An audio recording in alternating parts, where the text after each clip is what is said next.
Man-Size by William MacLeod Raine, author of the Bigtown Roundup, OU Tex, etc. 1922. To Captain Sir Cecil E. Denny Bart. Of the first 300 riders of the plains who carried law into the lone lands and made the scarlet and gold a synonym for justice, integrity, and indomitable pluck, in the danger zone 2. The Amazon. 3. Angus McRae does his duty. 4. The Wolfers v. Morse jumps up trouble 6. Something about these guys. 7. The Man in the Scarlet Jacket 8. At Sweetwater Creek 9. Tom makes a collection X. A campfire tale 11. C.N. Morse turns over a leaf 12. Tom ducks trouble 13. The constable bores through difficulties 14. Scarlet coats in action 15. Kissing day 16. A business deal 17. Aboard creaks 18. A gun roars 19. Do you wonder she hates me?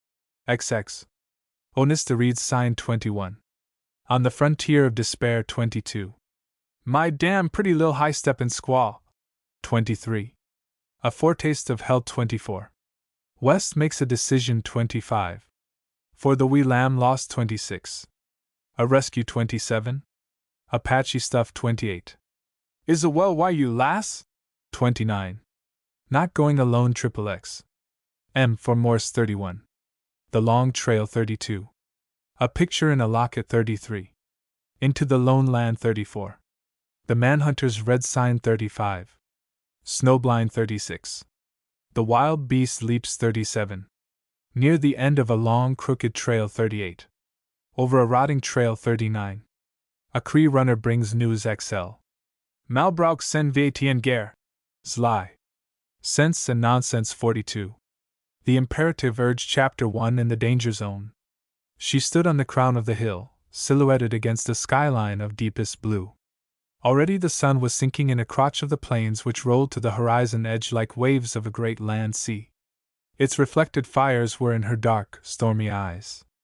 Its long, slanted rays were a spotlight for the tall, slim figure, straight as that of a boy. The girl's gaze was fastened on a wisp of smoke rising lazily from a hollow of the crumpled hills. That floating film told of a campfire of buffalo chips. There was a little knitted frown of worry on her forehead, for imagination could fill in details of what the coulee held: the white canvas tops of prairie schooners, some spans of oxen grazing near, a group of blatant, profane whiskey smugglers from Montana, and in the wagons a cargo of liquor to debauch the Bloods and Piegans near Fort Whoop Up. Sleeping Dawn was a child of impulse. She had all youth's capacity for passionate indignation and none of the wisdom of age which tempers the eager desire of the hour. These whiskey traders were ruining her people. More than 60 Blackfeet braves had been killed within the year in drunken brawls among themselves. The Plains Indians would sell their souls for firewater. When the craze was on them, they would exchange furs, buffalo robes, ponies, even their wives and daughters for a bottle of the poison. In the sunset glow she stood rigid and resentful, one small fist clenched, the other fast to the barrel of the rifle she carried. The evils of the trade came close to her. Fergus McRae still carried the gash from a knife thrust earned in a drunken brawl. It was likely that tomorrow he would cut the trail of the wagon wheels and again make a beeline for liquor and trouble. The swift blaze of revolt found expression in the stamp of her moccasined foot. As dusk fell over the plains, Sleeping Dawn moved forward lightly, swiftly, toward the camp in the hollow of the hills. She had no definite purpose except to spy the layout, to make sure that her fears were justified. But through the hinterland of her consciousness rebellious thoughts were racing. These smugglers were wholly outside the law. It was her right to frustrate them if she could. Noiselessly she skirted the ridge above the coulee, moving through the bunch grass with the wary care she had learned as a child in the lodges of the tribe. 3 men crouched on their heels in the glow of a campfire well up the draw. A 4th sat at a little distance from them riveting a stirrup leather with 2 stones. The wagons had been left near the entrance of the valley pocket some 60 or 70 yards from the fire. Probably the drivers, after they had unhitched the teams, had been drawn deeper into the draw to a spot more fully protected from the wind. While darkness gathered, Sleeping Dawn lay in the bunched grass with her eyes focused on the camp below. Her untaught soul struggled with the problem that began to shape itself. These men were wolfers, desperate men engaged in a nefarious business. They paid no duty to the British government. She had heard her father say so. Contrary to law, they brought in their vile stuff and sold it both to breeds and tribesmen. They had no regard whatever for the terrible injury they did the natives. Their one intent was to get rich as soon as possible, so they plied their business openly and defiantly. For the great lone land was still a wilderness where every man was a law to himself. The blood of the girl beat fast with the racing pulse of excitement. A resolution was forming in her mind. She realized the risks and estimated chances coolly. These men would fire to kill on any skulker near the camp. They would take no needless hazard of being surprised by a band of stray Indians. But the night would befriend her. She believed she could do what she had in mind and easily get away to the shelter of the hill creases before they could kill or capture her. A shadowy dog on the outskirt of the camp rose and barked. The girl waited, motionless, tense, but the men paid little heed to the warning. The man working at the stirrup leather got to his feet, indeed carelessly, rifle in hand, and stared into the gloom, but presently he turned on his heel and sauntered back to his job of saddler. Evidently the hound was used to voicing false alarms whenever a coyote slipped past or a skunk nosed inquisitively near.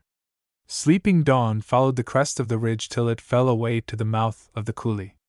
She crept up behind the white-topped wagon nearest the entrance. An axe lay against the tongue.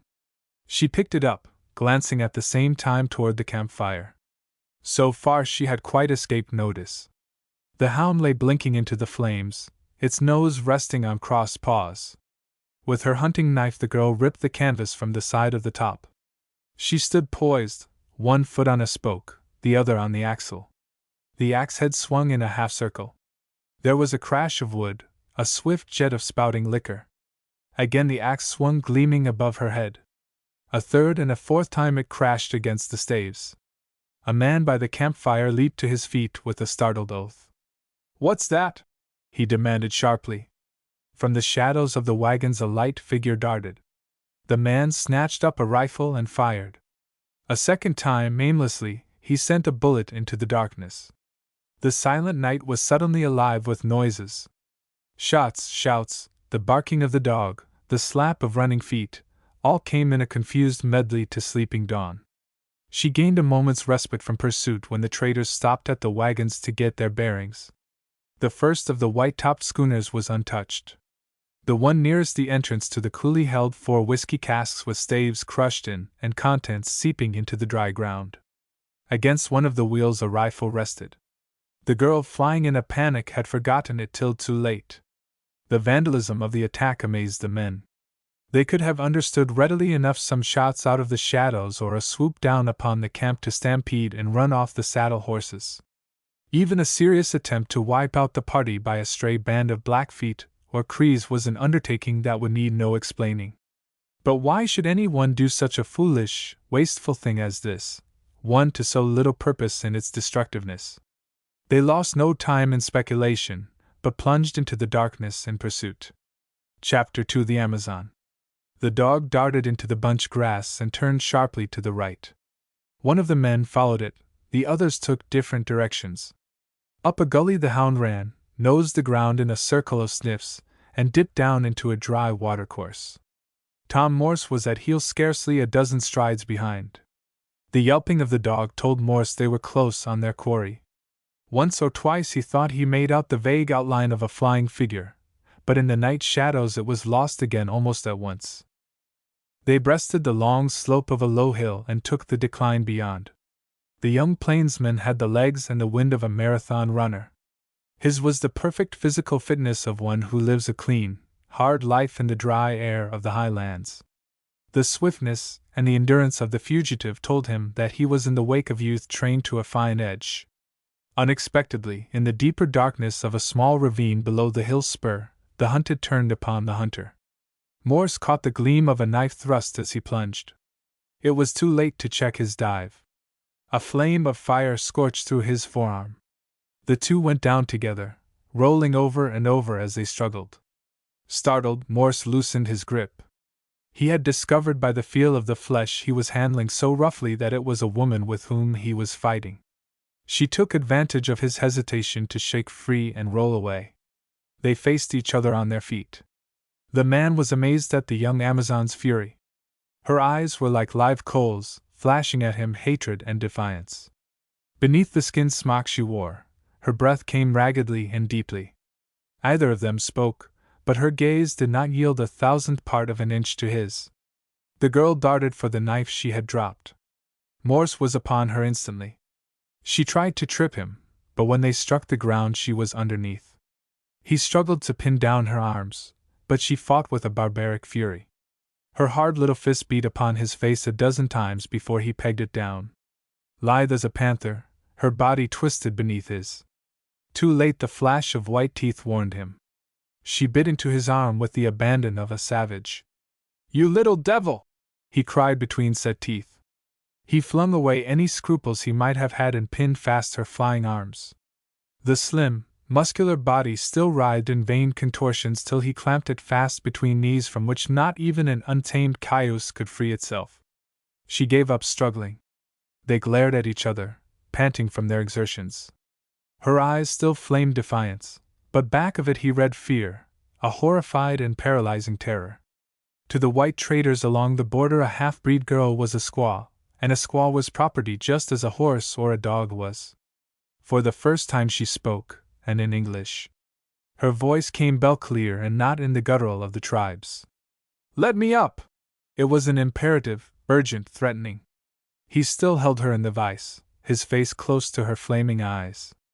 "You little devil!" he said again. "Let me up!" she repeated wildly. "Let me up, I tell you! Like blazes I will! You're through biting and knifing me for one night." He had tasted no liquor all day, but there was the note of drunkenness in his voice. The terror in her grew. "If you don't let me up..." "You'll do what?" he jeered. Her furious upheaval took him by surprise. She had unseated him and was scrambling to her feet before he had her by the shoulders. The girl ducked her head in an effort to wrench free. She could as easily have escaped from steel cuffs as from the grip of his brown fingers. "You'd better let me go!" she cried. "You don't know who I am." "Nor care," he flung back. "You're a Nietzsche, and you smashed our kegs. That's enough for me." "I'm no such thing a Nietzsche one," she denied indignantly. Footnote 1. In the vernacular of the Northwest Indians were Nietzsches. WMR. The instinct of self-preservation was moving in her. She had played into the hands of this man and his companions. The traders made their own laws and set their own standards. The value of a squaw of the Blackfeet was no more than that of the liquor she had destroyed. It would be in character for them to keep her as a chattel captured in war. "The daughter of a squawman, then," he said, and there was in his voice the contempt of the white man for the half-breed. "I'm Jessie McCrae," she said proudly. Among the Indians she went by her tribal name of Sleeping Dawn, but always with the whites she used the one her adopted father had given her. It increased their respect for her. Just now she was in desperate need of every ounce that would weigh in the scales. "Daughter of Angus McCrae?" he asked, astonished. "Yes." "His woman's a Cree?" "His wife is," the girl corrected. "What you doin' here?" "Father's camp is near. He's hunting hides." "Did he send you to smash our whiskey barrels?"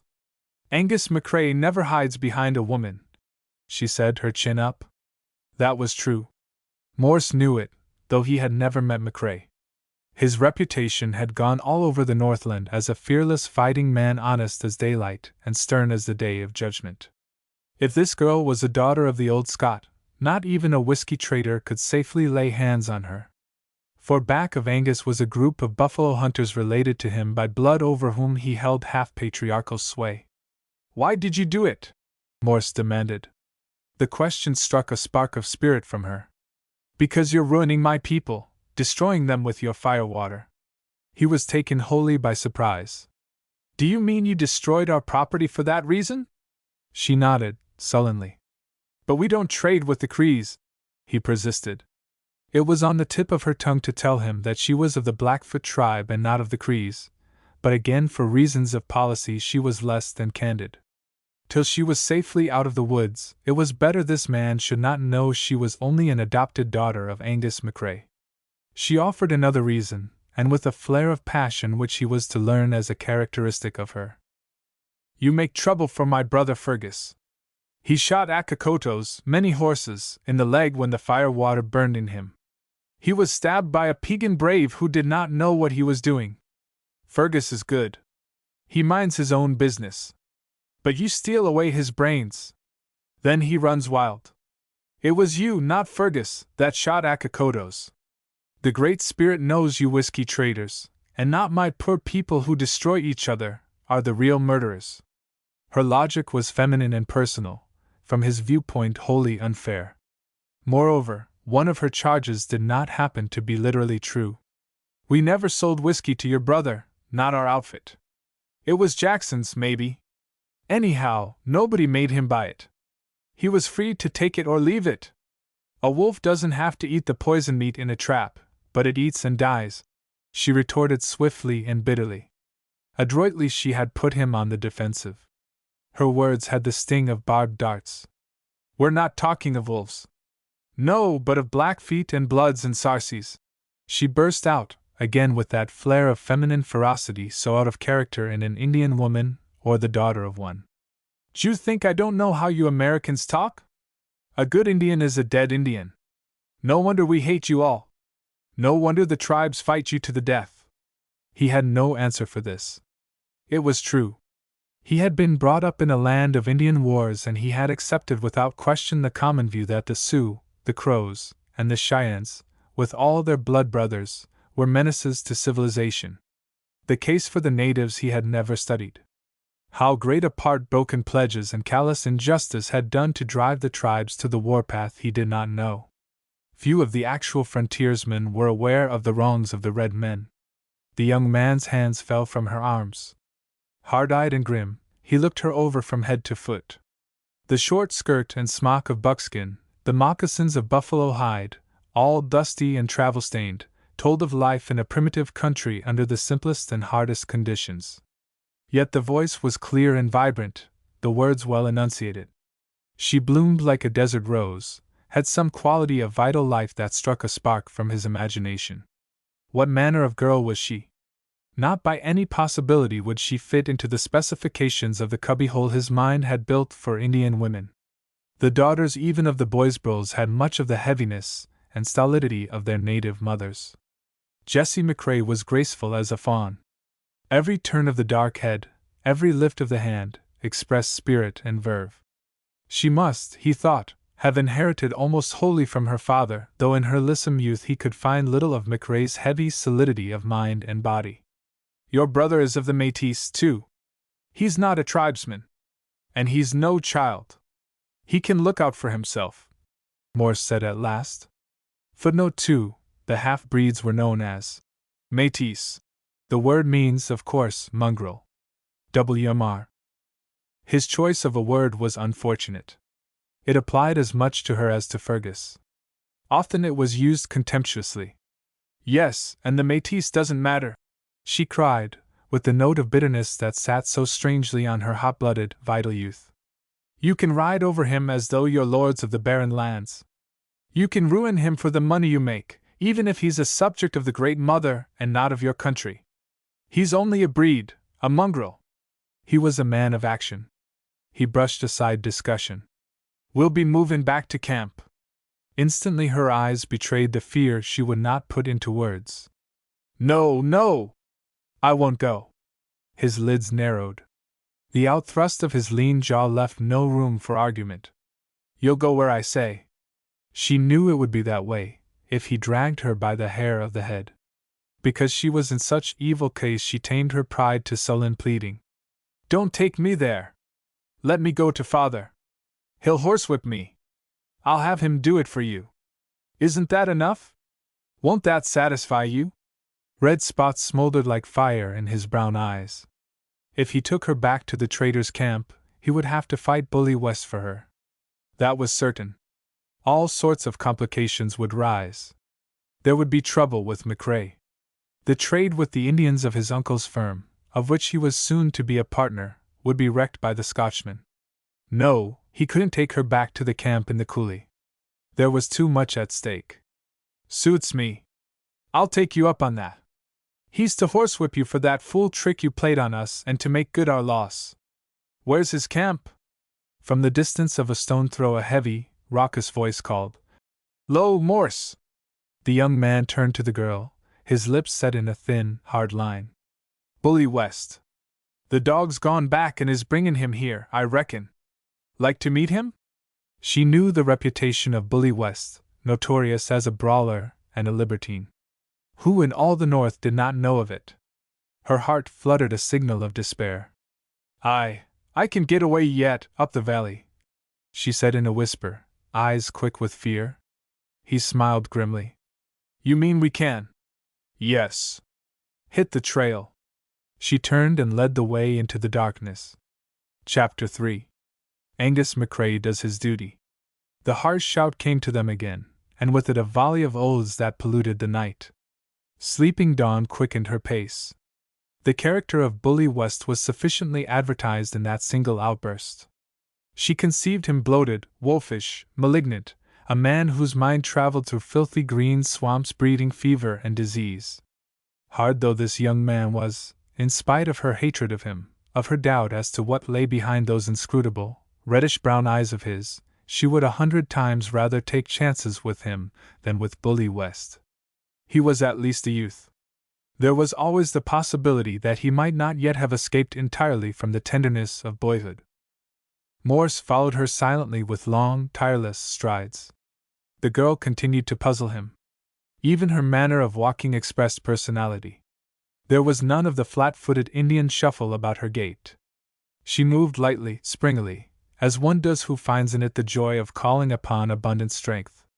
She was half Scotch, of course. That helped to explain her.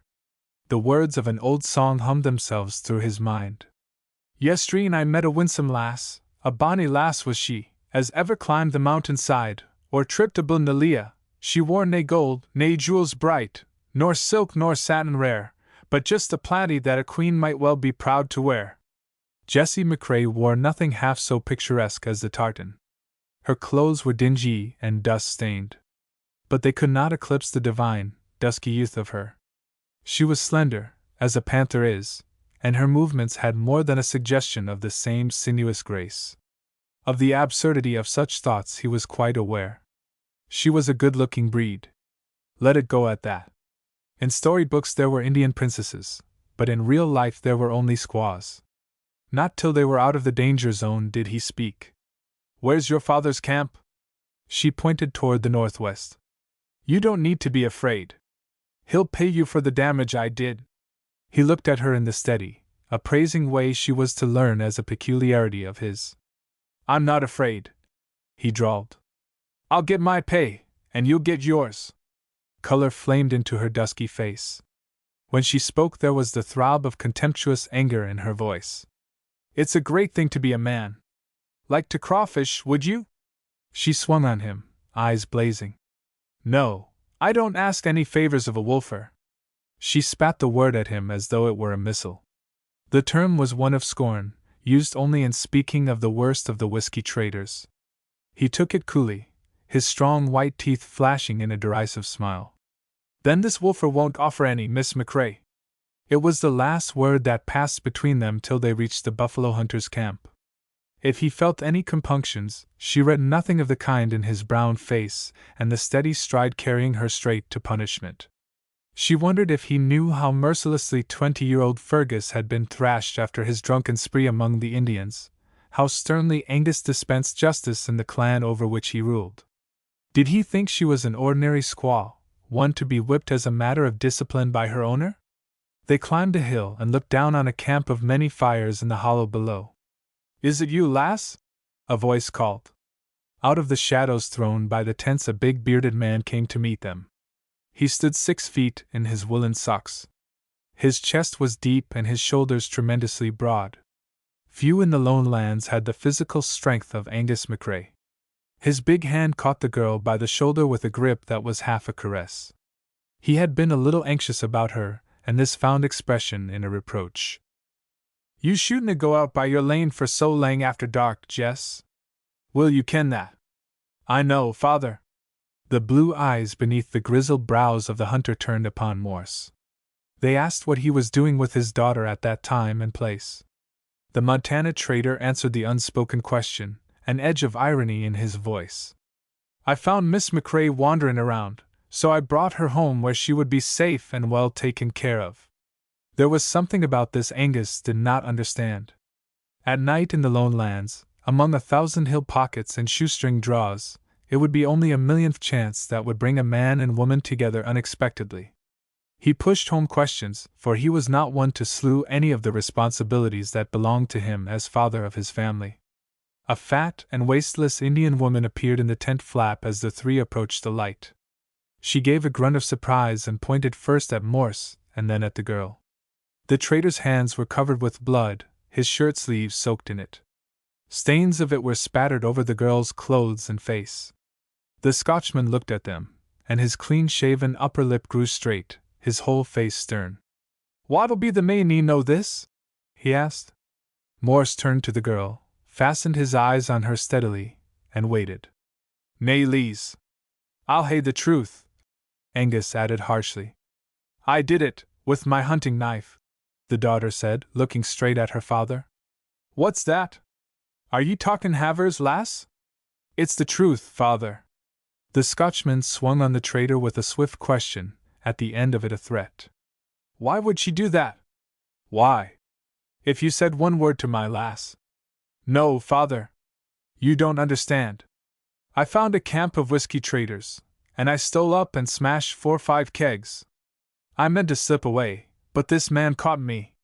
When he rushed at me I was afraid, so I slashed at him with my knife. We fought." "You fought," her father repeated. "He didn't know I was a girl, not at first. The buffalo hunter passed that point." "You went to this trader's camp and ruined his goods?" "Yes." "Why?"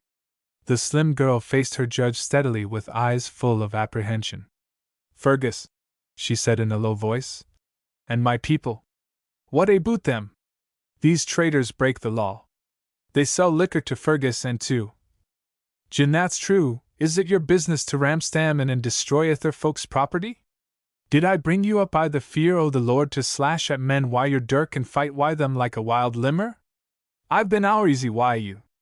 Weel, I'll do my pain for duty the nicht, lass." The Scotchman's eyes were as hard and as inexorable as those of a hanging judge. "Yes," the girl answered in a small voice. "That's why he brought me home instead of taking me to his own camp. You're to whip me." Angus McCrae was not used to having the law and the judgment taken out of his own hands. He frowned at the young man beneath heavy grizzled eyebrows drawn sternly together. "And who are you to tell me how to govern my ain hoose?" he demanded. "My name's Morse, Tom Morse, Fort Benton, Montana, when my hat's hangin' up. I took up your girl's proposition that if I didn't head in at our camp, but brought her here, you were to whip her and pay me damages for what she'd done. Me, I didn't propose it." "She did. You gave him your word on that, Jess?" her father asked. "Yes," she dragged out, reluctantly, after a moment. "With a horsewhip." "Then that's the way it'll be. The McCraes don't cry back on a bargain," the dour old buffalo hunter said. "But first we'll look at this young man's arm. Get water and clean rags, Jess." Morse flushed beneath the dark tan of his cheeks. "My arm's all right. It'll keep till I get back to camp. No such thing, my lad. We'll tie it up here and now. If my lass cut your arm, she'll bandage the wound." "She'll not. I'm runnin' this arm." McCrae slammed a heavy fist down into the palm of his hand. "I'll be showin' you aboot that, Manny. Hell, what's the use o' jawin'? I'm goin' to wait, I tell you. Don't curse in my camp, Mr. Morse, or whatever your name is." The Scotchman's blue eyes flashed. "It's a thing I do not permit. Nor do I let beardless lads tell me what they will or won't do here. Your wound will be washed and tied up if I have to order you hogtied first. So mak the best o' that." Morse measured eyes with him a moment, then gave way with a sardonic laugh. McCrae had a full share of the obstinacy of his race. "All right. I'm to be done good to whether I like it or not. Go to it. The trader pulled back the sleeve of his shirt and stretched out a muscular, blood-stained arm. An ugly flesh wound stretched halfway from elbow to wrist. Jessie brought a basin, water, a towel, and clean rags. By the light of a lantern in the hands of her father, she washed and tied up the wound. Her lips trembled. Strange little rivers of fire ran through her veins when her fingertips touched his flesh. Once, when she lifted her eyes, they met his. He read in them a concentrated passion of hatred. Not even when she had tied the last knot in the bandage did any of them speak. She carried away the towel and the basin while McCrae hung the lantern to a nail in the tent pole and brought from inside a silver-mounted riding whip. It was one he had bought as a present for his daughter last time he had been at Fort Benton. The girl came back and stood before him. A pulse beat fast in her brown throat. The eyes betrayed the dread of her soul, but they met without flinching those of the buffalo hunter. The Indian woman at the tent entrance made no motion to interfere. The lord of her life had spoken. So it would be. With a strained little laugh, Morse took a step forward. I reckon I'll not stand out for my pound of flesh, Mr. McCrae. Settle the damages for the lost liquor and I'll call it quits. The upper lip of the Scotchman was a straight line of resolution. I'm not thrashing the lass to please you, but because it's in the bond and because she's earned it. Stand back, sir. The whip swung up and down. The girl gasped and shivered. A flame of fiery pain ran through her body to the toes. She set her teeth to bite back a scream. Before the agony had passed, the whip was winding round her slender body again like a red-hot snake. It fell with implacable rhythmic regularity. Her pride and courage collapsed. She sank to her knees with a wild burst of wailing and entreaties. At last McCrae stopped. Except for the irregular sobbing breaths of the girl, there was silence. The Indian woman crouched beside the tortured young thing and rocked the dark head, held close against her bosom, while she crooned a lullaby in the native tongue. McCrae, white to the lips, turned upon his unwelcome guest. You're nae do waiting to tak the road, man. Bring your boss the mornin' I'll mak a settlement. Morse knew he was dismissed. He turned and walked into the darkness beyond the campfires. Unnoticed, he waited there in a hollow and listened. For a long time there came to him the soft sound of weeping, and afterward the murmur of voices. He knew that the fat and shapeless squaw was pouring mother love from her own heart to the bleeding one of the girl. Somehow that brought him comfort. He had a queer feeling that he had been a party to some horrible outrage. Yet all that had taken place was the whipping of an Indian girl. He tried to laugh away the weak sympathy in his heart. But the truth was that inside he was a wild river of woe for her. Chapter 4: The Wolfers. When Tom Morse reached camp, he found Bully West stamping about in a heady rage. The fellow was a giant of a man, almost muscle-bound in his huge solidity. His shoulders were rounded with the heavy pack of knotted sinews they carried. His legs were bowed from much riding. It was his boast that he could bend a silver dollar double in the palm of his hand. Men had seen him twist the tail rod of a wagon into a knot. Sober, he was a sulky, domineering brute with the instincts of a bully. In liquor, the least difference of opinion became for him a cause of quarrel. Most men gave him a wide berth, and for the sake of peace accepted sneers and insults that made the blood boil. Where you been all this time? He growled. Pluffin' around over the plains. Didn't you hear me callin'? Jew call? I've been quite a ways from camp. Bumped into Angus McRae's buffalo hunting outfit. He wants to see us tomorrow. What for? Something about tonight's business. Seems he knows who did it. Offers to settle for what we lost. Bully West stopped in his stride, feet straddled, head thrust forward. What's that? Like I say, we're to call on him tomorrow for a settlement, you and me. Did McCrae bust our barrels? He knows something about it. Didn't have time to talk long with him. I hustled right back to tell you. He can come here if he wants to see me, West announced. This called for no answer, and Tom gave it none. He moved across to the spot where the oxen were picketed and made sure the pins were still fast. Presently he rolled his blanket round him and looked up into a sky all stars. Usually he dropped asleep as soon as his head touched the seat of the saddle he used as a pillow. But tonight he lay awake for hours. He could not get out of his mind the girl he had met and taken to punishment. A dozen pictures of her rose before him, all of them mental snapshots snatched from his experience of the night. Now he was struggling to hold her down, his knees clamped to her writhing, muscular torso. Again he held her by the strong, velvet-smooth arms while her eyes blazed fury and defiance at him.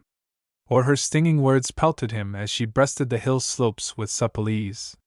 Most vivid of all were the ones at her father's camp, especially those when she was under the torture of the whip. No wonder she hated him for what he had done to her. He shook himself into a more comfortable position and began to count stars. 95, 96, 97. What was the use of stressing the affair, anyhow? She was only a half-breed.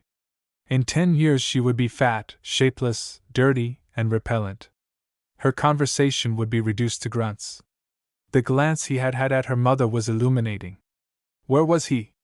111, 12, 13.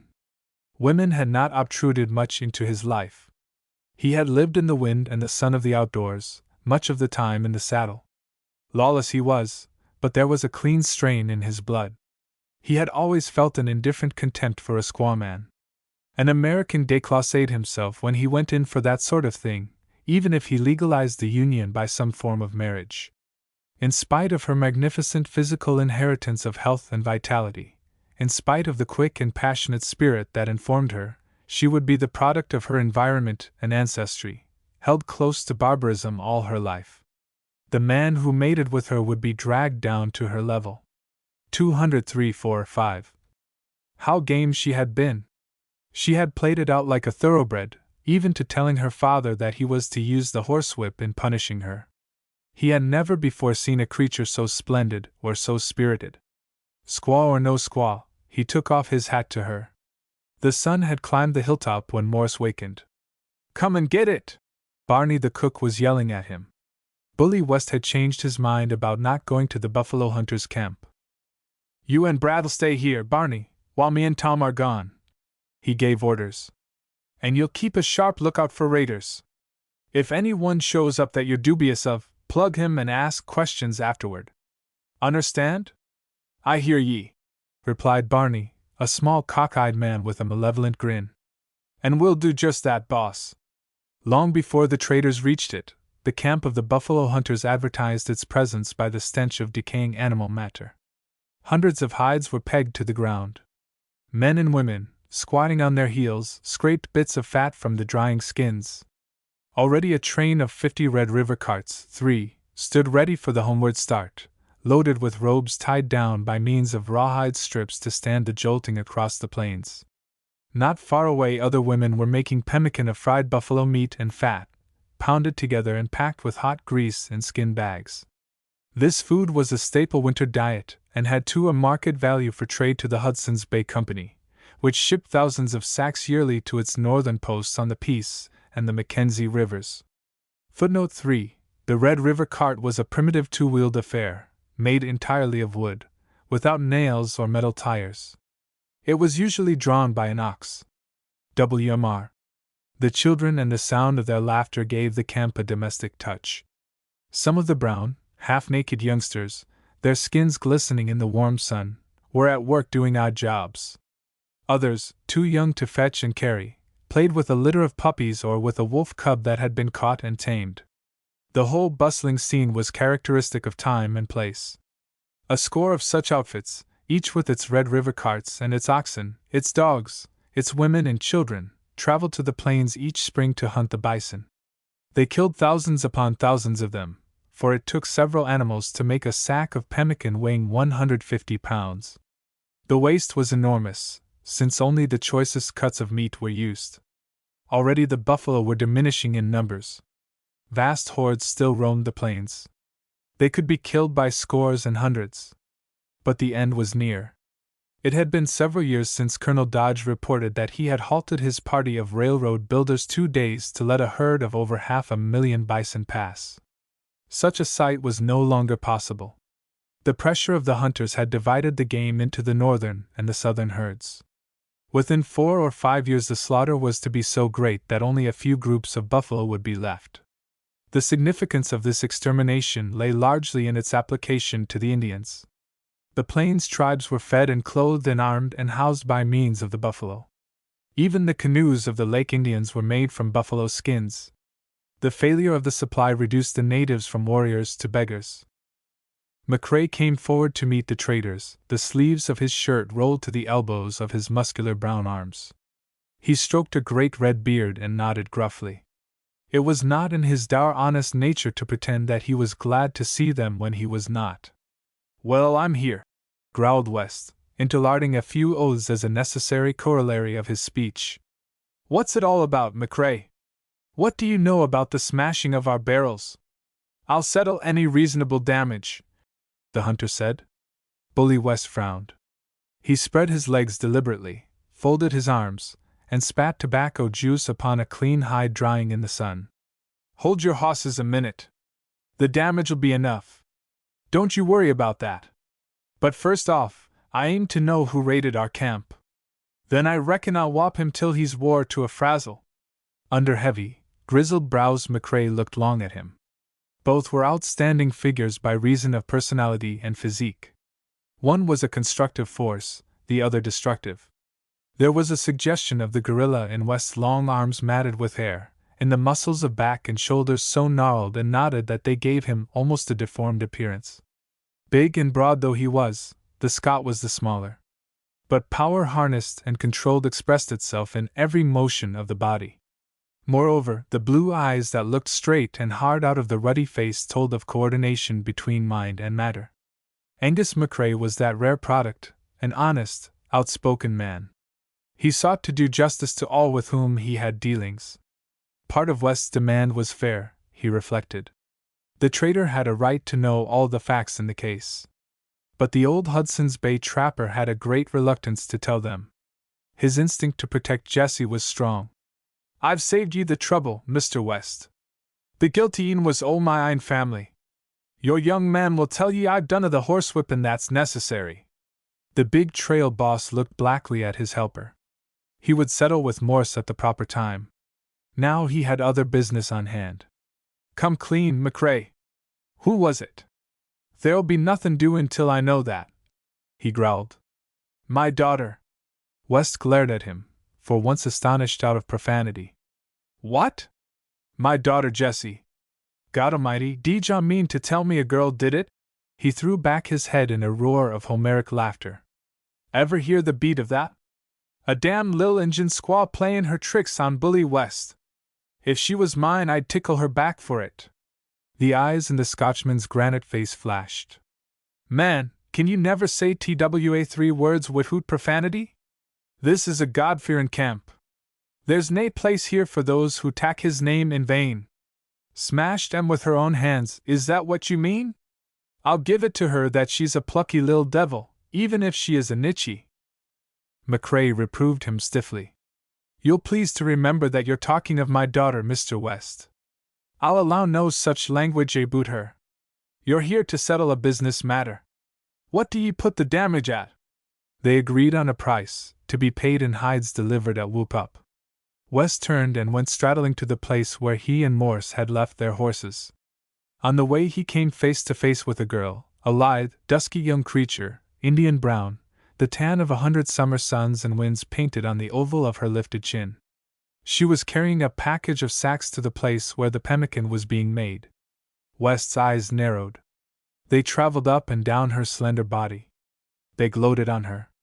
After one scornful glance which swept over and ignored Morse, the girl looked angrily at the man barring her way. Slowly the blood burned into her cheeks. For there was that in the trader's smoldering eyes that would have insulted any modest maiden. "You Jessie McCrae?" he demanded, struck of a sudden with an idea. "Yes." "You smashed my whiskey barrels? My father has told you. If he says so, isn't that enough?" He slapped an immense hand on his thigh, hugely diverted. "You damn lil' high-steppin' filly! Why? What in hell did I ever do to you?" Angus McCrae strode forward, eyes blazing. He had married a Cree woman, had paid for her to her father's 7 ponies, a yard of tobacco, and a bottle of whiskey. His own two-fisted sons were métis. The Indian in them showed more plainly than the Celt. Their father accepted the fact without resentment. But there was in his heart a queer feeling about the little lass he had adopted. Her light, springing step, the lift of the throat and the fearlessness of the eye, the instinct in her for cleanliness of mind and body, carried him back 40 years to the land of heather, to a memory of the laird's daughter whom he had worshipped with the hopeless adoration of a red-headed gillie. It had been the one romance of his life, and somehow it had reincarnated itself in his love for the half-breed girl. To him it seemed a contradiction of nature that Jessie should be related to the flat-footed squaws who were slaves to their lords. He could not reconcile his heart to the knowledge that she was of mixed blood. She was too fine, too dainty, of too free and imperious a spirit. "Your horses are up the hill, Mr. West," he said pointedly. It is doubtful whether the trader heard. He could not keep his desirous eyes from the girl. "Is she a half or a quarter breed?" he asked McCrae. "That'll be her business and mine, sir. Will you please tack the road?" The hunter spoke quietly, restraining himself from an outbreak. But his voice carried an edge. "By gad, she's some clipper," West said aloud to himself, just as though the girl had not been present. "Will you leave my daughter Otio your talk, man?" warned the Scotchman. "What's ailing you?" West's sulky, insolent eyes turned on the buffalo hunter. "A nichie's a nichie. Me, I talk straight. But I aim to be reasonable too. I don't like a woman less because she's got the devil in her. Bully West knows how to tame 'em so they'll eat out of his hand. I've took a fancy to your girl. Tha's right, McCrae. You may go to the tent, Jessie," the girl's father told her. He was holding his temper in leash with difficulty. "Wait, Emo." The big trader held out his arm to bar the way. "Don't push on your reins, McCrae. I'm making you a proposition. Me, I'm looking for a wife, and this here breed girl of yours suits me. Give her to me and I'll call the whole thing square. Couldn't say fairer than that, could I?" The rugged hunter looked at the big malformed border ruffian with repulsion. "Man, you gi'e me a scunner," he said. "Have done why this foolishness and be gone. The lass is no for you or the like o' you. Hell's hinges, you ain't standin' there tellin' me that a Cree breed is too good for Bully West, are you?" roared the big whiskey runner. 100 times too good for you. I'd rather see the lass dead in her coffin than have her life ruined by you," McCrae answered in dead earnest. "You don't get me right, Mac," answered the smuggler, swallowing his rage. "I know your religious notions. We'll stand up before a sky pilot and have this done right. I aim to treat this girl handsome." Jessie had turned away at her father's command. Now she turned swiftly upon the trader, eyes flashing. "I'd rather father would drive a knife in my heart than let me be married to a wolfer," she cried passionately. His eyes, untrammeled by decency, narrowed to feast on the brown immature beauty of her youth. "The so?" he jeered. "Well, the time's comin' when you'll go down on your pretty knees and beg me not to leave you. It'll be me and you one o' these days. Make up your mind to that." "Never! Never! I'd die first!" she exploded. Bully West showed his broken, tobacco-stained teeth in a mirthless grin. "We'll see about that, dearie. March, lass. Your mother'll be needin' you," McCrae said sharply. The girl looked at West, then at Morse. From the scorn of that glance she might have been a queen and they the riffraff of the land. She walked to the tent. Not once did she look back. "You've had your answer both from her and me. Let that be an end o' it," McCrae said with finality. The trader's anger ripped out in a crackle of obscene oaths. They garnished the questions that he snarled. "What's the matter with me? Why ain't I good enough for your half-breed litter?" It was a spark to gunpowder. The oaths, the insult, the whole degrading episode, combined to drive McCrae out of the self-restraint he had imposed on himself. He took one step forward. With a wide sweep of the clenched fist he buffeted the smuggler on the ear. Taken by surprise, West went spinning against the wheel of a cart. The man's head sank between his shoulders and thrust forward. A sound that might have come from an infuriated grizzly rumbled from the hairy throat. His hand reached for a revolver. Morse leaped like a crouched cat. Both hands caught at West's arm. The old hunter was scarcely an instant behind him. His fingers closed on the wrist just above the weapon. "Hands off," he ordered Morse. "This is no your quarrel." The youngster's eyes met the blazing blue ones of the Scot. His fingers loosened their hold. He stepped back. The two big men strained. One fought with every ounce of power in him to twist the arm from him till the cords and sinews strained, the other to prevent this and to free the wrist. It was a test of sheer strength.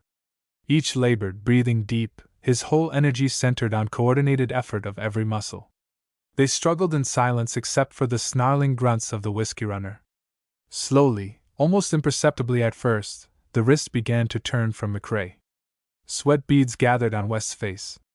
He fought furiously to hold his own. But the arm turned inexorably. The traitor groaned. As the cords tightened and shoots of torturing pain ran up the arm, the huge body of the man writhed. The revolver fell from his paralyzed fingers. His wobbling knees sagged and collapsed. McRae's fingers loosened as the man slid down and caught the bull-like throat. His grip tightened. West fought savagely to break it. He could as soon have freed himself from the clamp of a vice. The Scotchman shook him till he was black in the face, then flung him reeling away. "Get o-t, ye yellow wolf!" he roared. "Or fegs! I'll break every bone in your hulking body. O-t-o my camp, the pair o' you!" West, strangling, gasped for air, as does a catfish on the bank. He leaned on the cartwheel until he was able to stand the help of Morse he brushed aside with a sputtered oath. His eyes never left the man who had beaten him. He snarled like a whipped wolf. The hunter's metaphor had been an apt one. The horrible lust to kill was stamped on his distorted, grinning face, but for the present the will alone was not enough. McRae's foot was on the revolver. His son Fergus, a swarthy, good-looking youngster, had come up and was standing quietly behind his father. Other hunters were converging toward their chief. The Indian trader swore a furious oath of vengeance. Morse tried to lead him away. "Some day I'll get your squaw girl right, McRae, and then God help her," he threatened. The bully lurched straddling away. Morse, a sardonic grin on his lean face, followed him over the hill. Chapter 5 Morse Jumps Up Trouble. "Threw me down, didn't you?" snarled West out of the corner of his mouth. "Knew all the time she did it and never let on to me. A hell of a way to treat a friend." Tom Morse said nothing. He made mental reservations about the word friend, but did not care to express them. His somber eyes watched the big man jerk the spade bit cruelly, and rowel the bronco when it went into the air. It was a pleasure to West to torture an animal when no human was handy, though he preferred women and even men as victims. "What'd he mean when he said you could tell me how he'd settled with her?" he growled. "He whipped her last night when I took her back to camp." "Took her back to camp, did you? Why didn't you bring her to me? Who's in charge of this outfit, anyhow, young fellow, me lad? McRae's too big a man for us to buck. Too influential with the half-breeds. I figured it was safer to get her right home to him." The voice of the younger man was mild and conciliatory. "You figured!" West's profanity polluted the clear, crisp morning air. "I got to have a run-in with you right soon. I can see that. Think because you're C.N. Morse's nephew, you can slip your funny business over on me. I'll show you." The reddish light glinted for a moment in the eyes of Morse, but he said nothing. Young though he was, he had a capacity for silence. West was not sensitive to atmospheres, but he felt the force of this young man. It was not really in his mind to quarrel with him. For one thing, he would soon be a partner in the firm of C.N. Morse and Company, of Fort Benton, one of the biggest trading outfits in the country. West could not afford to break with the Morse interests. With their diminished cargo, the traders pushed north. Their destination was Whoop Up, at the junction of the Belly and the St. Mary's rivers. This fort had become a rendezvous for all the traders within hundreds of miles, a point of supply for many small posts scattered along the rivers of the north. 12 oxen were hitched to each 3-wagon load. 4 teams had left Fort Benton together, but 2 of them had turned east toward Wood Mountain before the party was out of the Assiniboine country. West had pushed across Lonesome Prairie to the Sweet Grass Hills and from there over the line into Canada. Under the best of conditions, West was no pleasant traveling companion. Now he was in a state of continual sullen ill temper. For the first time in his life he had been publicly worsted. Practically he had been kicked out of the buffalo camp, just as though he were a drunken half-breed and not one whose barroom brawls were sagas of the frontier. His vanity was notorious, and it had been flagrantly outraged. He would never be satisfied until he had found a way to get his revenge. More than once his simmering anger leaped out at the young fellow who had been a witness of his defeat. In the main he kept his rage sulkily repressed. If Tom Morse wanted to tell of the affair with McRae, he could lessen the big man's prestige. West did not want that. The outfit crossed the Milk River, skirted Packakee Lake, and swung westward in the direction of the Porcupine Hills. Barney had been a trapper in the country, and knew where the best grass was to be found. In many places the feed was scant. It had been cropped close by the great herds of buffalo roaming the plains. Most of the lakes were polluted by the bison, so that whenever possible their guide found camps by running water. The teams moved along the Belly River through the sand hills. Tom Morse was a crack shot and did the hunting for the party. The evening before the train reached Whoop-Up, he walked out from camp to try for an antelope, since they were short of fresh meat. He climbed a small butte overlooking the stream. His keen eyes swept the panorama and came to rest on a sight he had never before seen and would never forget. A large herd of buffalo had come down to the river crossing. They were swimming the stream against a strong current, their bodies low in the water and so closely packed that he could almost have stepped from one shaggy head to another. Not 50 yards from him they scrambled ashore and went lumbering into the hazy dusk. Something had frightened them, and they were on a stampede. Even the river had not stopped their flight. The earth shook with their tread as they found their stride. That wild flight into the gathering darkness was symbolic, Morse fancied. The vast herds were vanishing never to return. Were they galloping into the happy hunting ground the Indians prayed for? What would come of their flight? When the plains knew them no more, how would the Sioux and the Blackfeet and the Piegans live? Would the lonesome lands become even more desolate than they were now? I wonder, he murmured aloud. It is certain that he could have had no vision of the empire soon to be built out of the desert by himself and men of his stamp. Not even dimly could he have conceived a picture of the endless wheat fields that would stretch across the plains, of the farmers who would pour into the north by hundreds of thousands, of the cities which would rise in the sand hills as a monument to man's restless push of progress and his indomitable hope.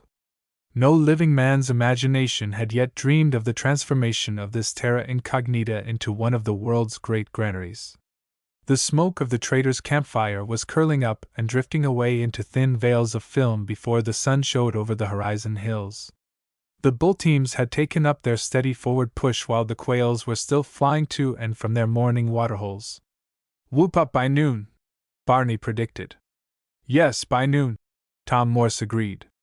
In time for a real sure-enough dinner with potatoes and beans and green stuff. Why bet your boots an honest-to-gosh gravy, added Brad Stearns, a thin and wrinkled little man whose leathery face and bright eyes defied the encroachment of time. He was bald, except for a fringe of grayish hair above the temples and a few long locks carefully disposed over his shiny crown. But nobody could have looked at him and called him old. They were to be disappointed.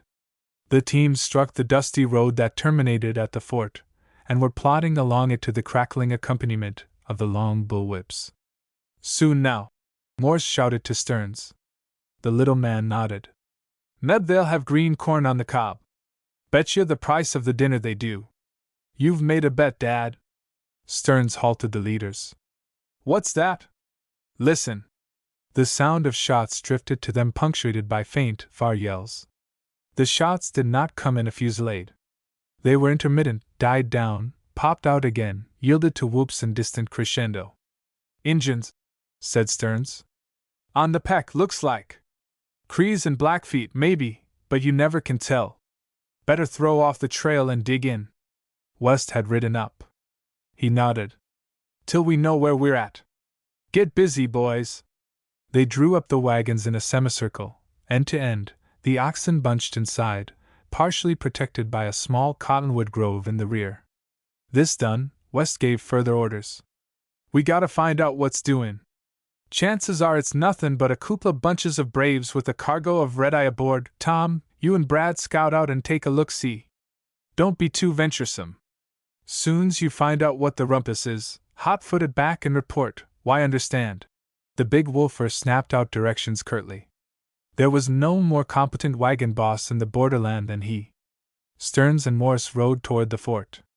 They deflected from the road and followed the riverbank to take advantage of such shrubbery as grew there. They moved slowly and cautiously, for in the Indian country one took no unnecessary chances. From the top of a small rise, shielded by a clump of willows, the two looked down on a field of battle already decided. Bullets and arrows were still flying, but the defiant, triumphant war whoops of a band of painted warriors slowly moving toward them showed that the day was won and lost. A smaller group of Indians was retreating toward the swamp on the left-hand side of the road. 2 or 3 dead braves lay in the grassy swale between the foes. "I done guessed it first crack," Brad said. "Crees and Blackfeet. They sure enough do mix it whenever they get together. The Crees certainly got the jump on 'em this time." It was an old story.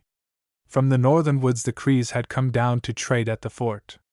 They had met a band of Blackfeet who had traveled up from the plains for the same purpose. Filled with bad liquor, the hereditary enemies had as usual adjourned to the ground outside for a settlement, while the traders at the fort had locked the gates and watched the battle from the loopholes of the stockade. "Reckon we better blow back to camp," suggested the old plainsman. "Mr. Cree may be feelin' his oats heap much. White man look all same Blackfeet to him like as not. Look!" Morse pointed to a dip in the swale. An Indian was limping through the brush, taking advantage of such cover as he could find. He was wounded. His leg dragged and he moved with difficulty. "He'll be a good Injun mighty soon," Stearns said, rubbing his bald head as it shone in the sun. "Not a chance in the world for him. They'll get him soon as they reach the coulee. See, they're stoppin' to collect that other fellow's scalp." At a glance Morse had seen the situation. This was none of his affair. It was tacitly understood that the traders should not interfere in the intertribal quarrels of the natives. But old Brad's words, "good Injun," had carried him back to a picture of a brown, slim girl flashing indignation because Americans treated her race as though only dead Indians were good ones. He could never tell afterward what was the rational spring of his impulse. At the touch of the rein laid flat against its neck, the cowpony he rode laid back its ears, turned like a streak of light, and leaped to a hand gallop.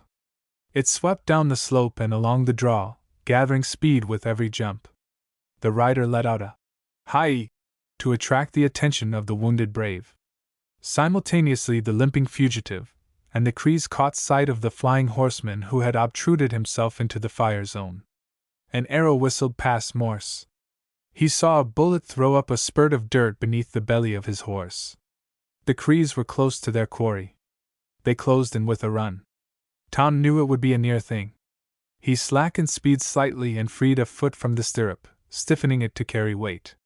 The wounded Indian crouched, began to run parallel with the horse, and leaped at exactly the right instant. His hand caught the sleeve of his rescuer at the same time that the flat of his foot dropped upon the white man's boot. A moment, and his leg had swung across the rump of the pony, and he had settled to the animal's back. So close was it that a running Cree snatched at the bronco's tail, and was jerked from his feet before he could release his hold. As the cowpony went plunging up the slope, Morse saw Brad Stearns silhouetted against the skyline at the summit. His hat was gone, and his bald head was shining in the sun. He was pumping bullets from his rifle at the Crees surging up the hill after his companion. Stearns swung his horse and jumped it to a lope. Side by side with Morse he went over the brow in a shower of arrows and slugs. "Holy mackerel, boy! What's eatin' you?" he yelled. "Ain't you got any sense at all? Don't you know better'n to jump up trouble thataway?" "We're all right now," the younger man said. "They can't catch us." The Crees were on foot, and would be out of range by the time they reached the hilltop. "HMP! They'll come to our camp and raise Cain. Why not? What business we got monkeyin' with their scalping sociables?" It ain't neighborly. West won't like it, admitted Morse. He'll throw a cat fit. What do you aim to do with your friend mighty nigh lose his scalp? If I know Bully, and you can bet a silver fox for age and a yard o' tobacco that I do, he won't give no glad hand to him. Not none. Morse did not know what he meant to do with him. He had let an impulse carry him to quixotic action. Already he was half sorry for it, but he was obstinate enough to go through now he had started. When he realized the situation, Bully West exploded in language sulphurous. He announced his determination to turn the wounded man over to the Crees as soon as they arrived. No, said Morse quietly. No what? I won't stand for that. They'd murder him. That any o' my business, or yours. I'm making it mine. The eyes of the two men crossed, as rapiers do, feeling out the strength back of them. The wounded Indian, tall and slender, stood straight as an arrow, his gaze now on one, now on the other. His face was immobile and expressionless. It betrayed no sign of the emotions within. Show your cards, Morse, said West. What's your play? I'm going to tell the Crees to take him if they want him. You'll go it alone if you go to Fogden with a 6-shooter. The young man turned to the Indian he had rescued. He waved a hand toward the horse from which they had just dismounted. Up, he ordered. The Indian youth caught the point instantly. Without using the stirrups, he vaulted to the saddle, light as a mountain lion. His bare heels dug into the sides of the animal, which was off as though shot out of a gun. Horse and rider skirted the cottonwoods and disappeared in a depression beyond. Chapter 6. Something about these guys. West glared at Morse, his heavy chin outthrust, his bowed legs wide apart. You've done run on the rope long enough with me, young feller. Here's where you take a fall hard. The younger man said nothing. He watched warily. Was it to be a gunplay? Or did the big bully mean to manhandle him? Probably the latter. West was vain of his reputation as a two-fisted fighter. I'm gonna beat you up, then turn you over to the Crees, the infuriated man announced. You can't do that, West. He's a white man same as you, protested Stearns.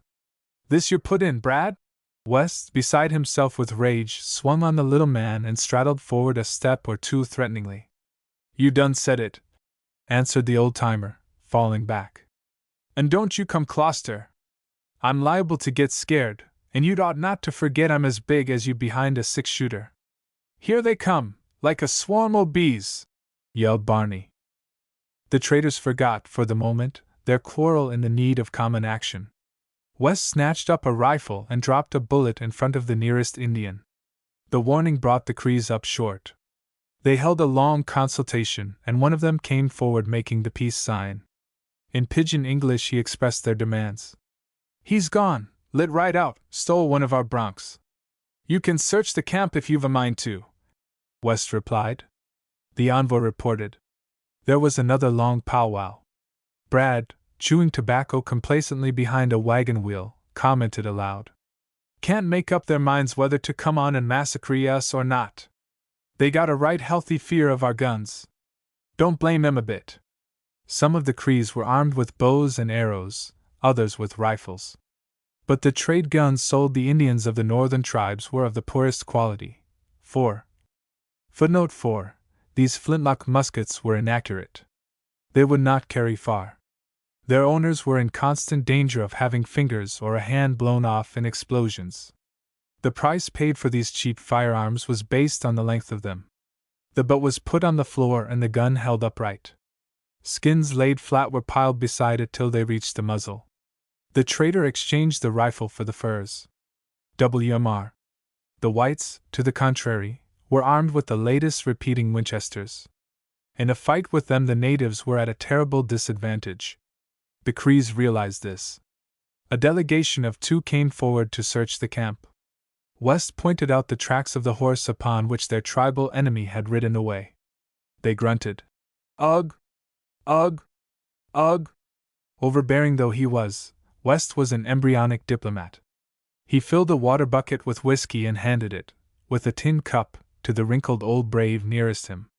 For our friends the Crees, he said. Tell your chief my young man didn't understand. He thought he was rescuing a Cree from the Blackfeet. Ugh! Ugh! The Indians shuffled away with their booty.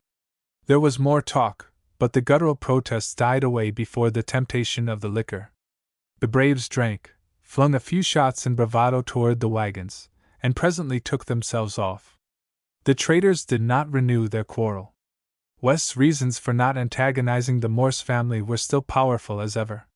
He subdued his desire to punish the young man and sullenly gave orders to hitch up the teams. It was mid-afternoon when the oxen jogged into Whoop-Up. The post was a stockade fort, built in a square about 200 yards long, of cottonwood logs dovetailed together. The buildings on each side of the plaza faced inward.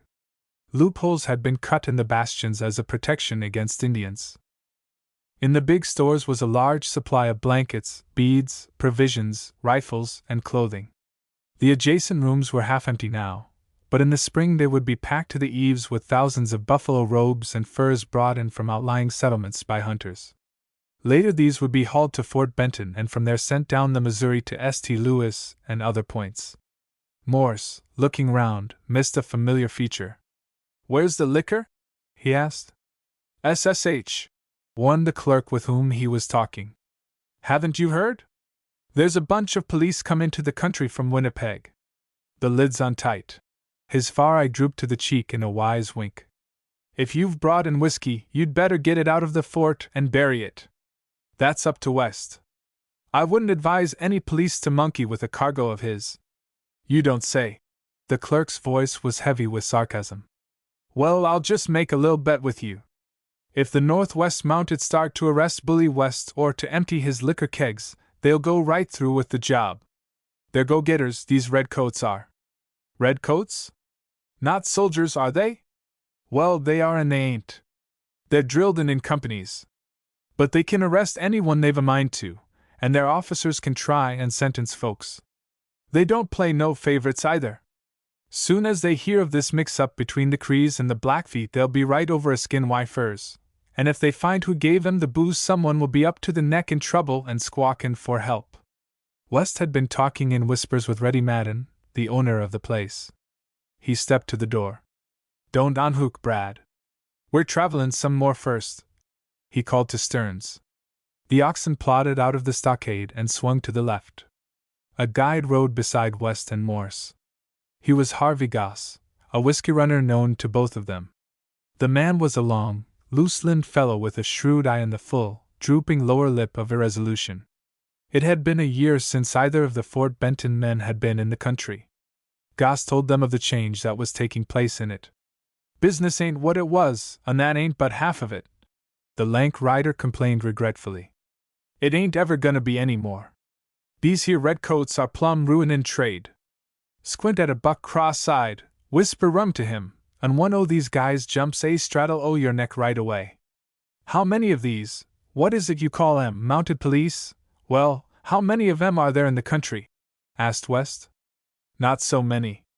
I reckon 100 or so, far as I've heard tell." West snorted scornfully.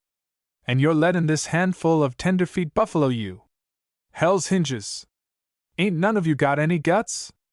Goss dragged slowly a brown hand across an unshaven chin. "I reckon you wouldn't call 'em tenderfeet if you met up with 'em, Bully. There's something about these guys, I dunno what it is exactly, but there's sure something that tells a fellow not to prod 'em overly much." "Quick on the shoot?" the big trader wanted to know. "No, it ain't that. They don't hardly ever draw a gun. They jest walk in kinda quiet and easy, and tell you it'll be thisaway. And this the way it is every crack out of the box. HMP. West exuded boastful incredulity. "I reckon they haven't bumped into any one man's size yet." The lank whiskey runner guided the train, by winding draws, into the hills back of the post. Above a small gulch, at the head of it, the teams were stopped and unloaded. The barrels were rolled downhill into the underbrush where they lay cached out of sight. From here they would be distributed as needed. "You boys'll take turn and turn about watching till I've sold the cargo," West announced. "Arrange that among yourselves. Tom, I'll let you fix up how you'll spell each other. Only thing is, one of you has to be here all the time, why understand? Morse took the first watch and was followed by Stearns, who in turn gave place to Barney. The days grew to a week. Sometimes West appeared with a buyer in a cart or leading a pack horse. Then the cache fire water would be diminished by a keg or two. It was a lazy, sleepy life. There was no need for a close guard. Nobody knew where the whiskey was except themselves and a few tight-mouthed traders. Morse discovered in himself an inordinate capacity for sleep. He would throw himself down on the warm, sun-dried grass and fall into a doze almost instantly. When the rays of the sun grew too hot, it was easy to roll over into the shade of the draw.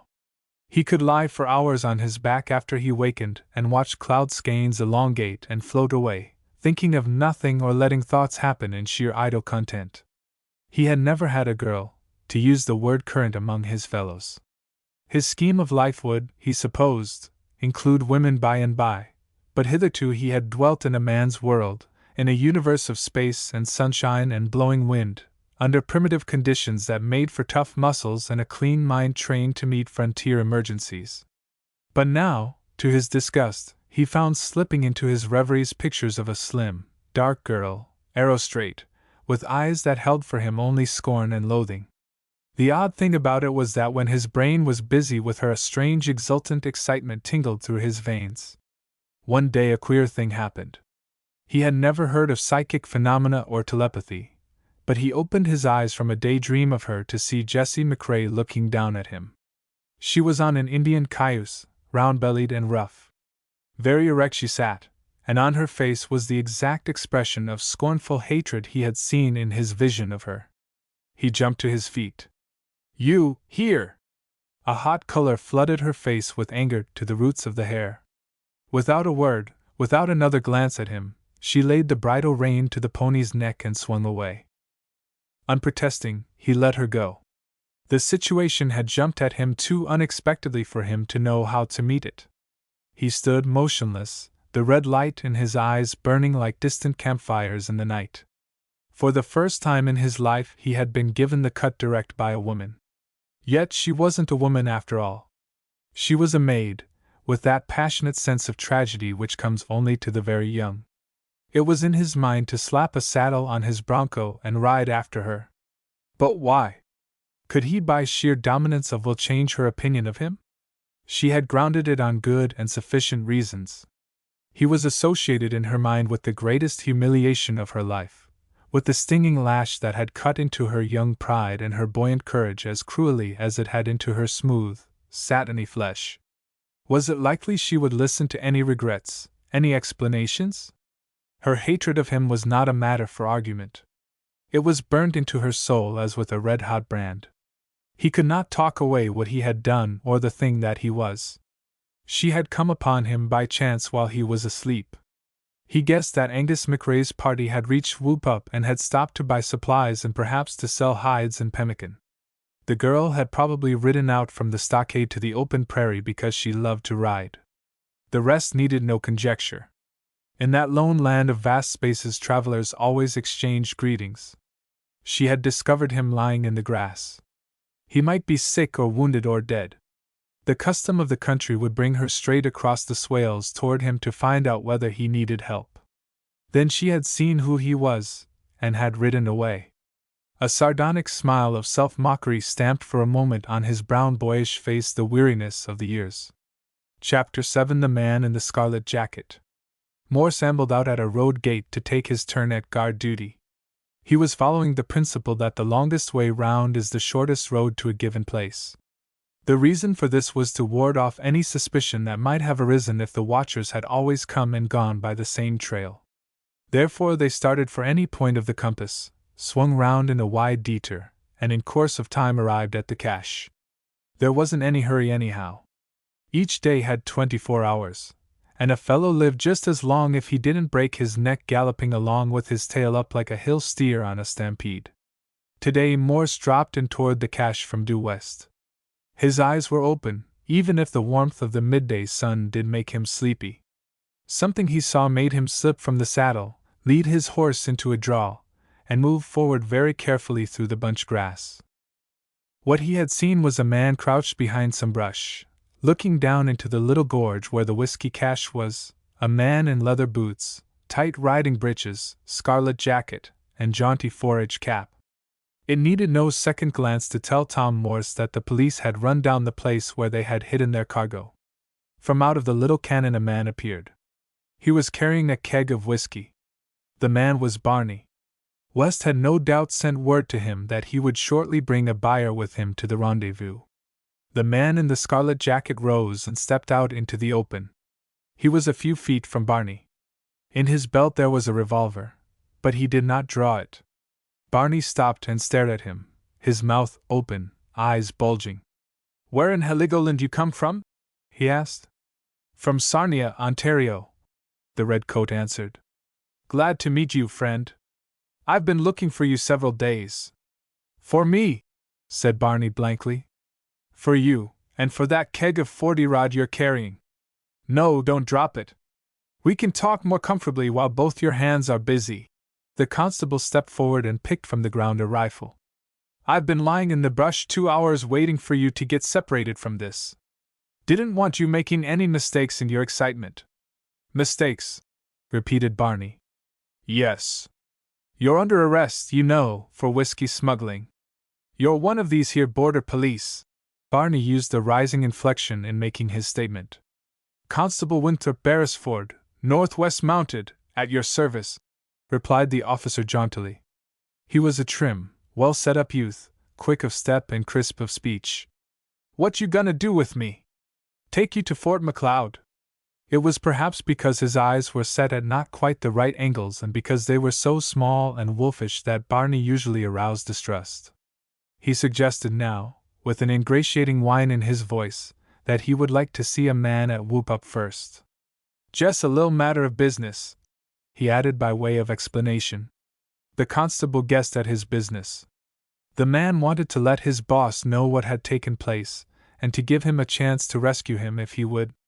Beresford's duty was to find out who was back of this liquor running. It would be worthwhile knowing what man Barney wanted to talk with. He could afford to take a chance on the rescue. "Righto," he agreed. "You may put that barrel down now."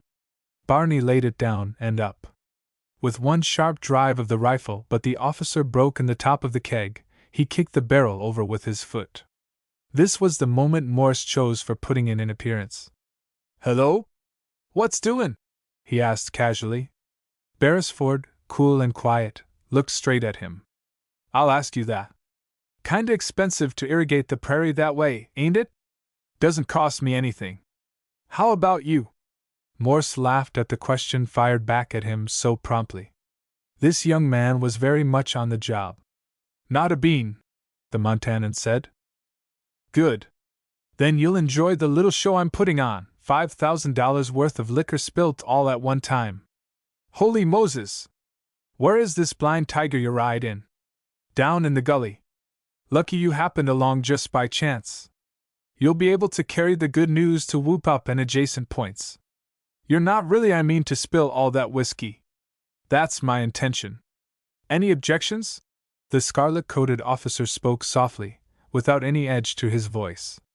But Tom began to understand why the clerk at the trading post had called the mounted police go-getters. This smooth-shaven lad, so easy and carefree of manner, had a gleam in his eye that meant business. His very gentleness was ominous. Tom Morse reflected swiftly. His uncle's firm had taken a chance of this very finale when it had sent a convoy of liquor into forbidden territory. Better to lose the stock than to be barred by the Canadian government from trading with the Indians at all. This officer was not one to be bribed or bullied. He would go through with the thing he had started. "Why, no. How could I have any objections?" Morse said. He shot a swift, slant look at Barney, a look that told the Irishman to say nothing and know nothing, and that he would be protected against the law. "Glad you haven't," Constable Beresford replied cheerfully, so very cheerfully in fact that Morse suspected he would not have been much daunted if objections had been mentioned. "Perhaps you'll help me with my little job, then." The trader grinned. He might as well go the limit with the bluff he was playing. "Sure. I'll help you make a 4th o' July out of the kegs. Lead me to 'em. You don't know where they are, of course?" In the gully, you said? Morse replied innocently. So I did. Righto. Down you go, then. The constable turned to Barney. You next, friend. A well-defined trail led down the steep side of the gulch. It ended in a thick growth of willow saplings. Underneath the roof of this foliage were more than a score of whiskey casks. After 10 minutes with the rifle, but there was nothing to show for the cache but broken barrels and a trough of wet sand where the liquor had run down the bed of the dry gully. It was time, Morse thought, to play his own small part in the entertainment. After you, gentlemen, Beresford said, stepping aside to let them take the trail up. Morse too moved back to let Barney pass. The eyes of the two men met for a fraction of a second. Tom's lips framed silently one word. In that time a message was given and received. The young man followed Barney, the constable at his heels. Morse stumbled, slipped to all fours, and slid back. He flung out his arms to steady himself, and careened back against the constable. His flying hands caught at the scarlet coat. His bent head and shoulders thrust Beresford back and down. Barney started to run. The officer struggled to hold his footing against the awkward incubus, to throw the man off so that he could pursue Barney. His efforts were vain. Morse, evidently trying to regain his equilibrium, plunged wildly at him and sent him plowing into the willows. The Montanan landed heavily on top, pinned him down, and smothered him. The scarlet coat was a center of barrel hoops, bushes, staves, and wildly jerking arms and legs. Morse made heroic efforts to untangle himself from the clutter. Once or twice he extricated himself almost, only to lose his balance on the slippery bushes and come skating down again on the officer just as he was trying to rise. It was a scene for a moving picture comedy, if the screen had been a feature of that day. When at last the two men emerged from the gulch, Barney was nowhere to be seen. With him had vanished the mount of Beresford. The constable laughed nonchalantly. He had just lost a prisoner, which was against the unwritten law of the force, but he had gained another in his place. It would not be long till he had Barney too. Pretty work, he said appreciatively. You couldn't have done it better if you'd done it on purpose, could you? Done what? Asked Morse, with bland naivete. Made a pillow and a bed of me, skated on me, bowled me over like a tenpin. I see Tanley was awkward. Couldn't get my food in at all, seemed like. Why, where's Barney? Apparently the traitor had just made a discovery. Ask of the winds, oh, where? Beresford dusted off his coat, his trousers, and his cap. When he had removed the evidence of the Battle of the Gulch, he set his cap at the proper angle and cocked an inquiring eye at the other. I suppose you know you're under arrest. Why, no. Am I? What for? Which of the statutes, laws, and ordinances of Queen Vic have I been bustin' without knowin' of them? For aiding and abetting the escape of a prisoner. Did I do all that? And when did I do it? While you were doing that war dance on what was left of my manhandled geography. Can you arrest a fellow for slippin'? Depends on how badly he slips. I'm going to take a chance on arresting you anyhow. Gonna take away my 6-shooter and handcuff me? I'll take your revolver. If necessary, I'll put on the cuffs. Morse looked at him, not without admiration. The man in the scarlet jacket wasted nothing. There was about him no superfluity of build, of gesture, of voice. Beneath the close-fitting uniform the muscles rippled and played when he moved. His shoulders and arms were those of a college oarsman. Lean-flanked and clean-limbed, he was in the heyday of a splendid youth. It showed in the steady eyes set wide in the tanned face, in the carriage of the close-cropped, curly head, in the spring of the step.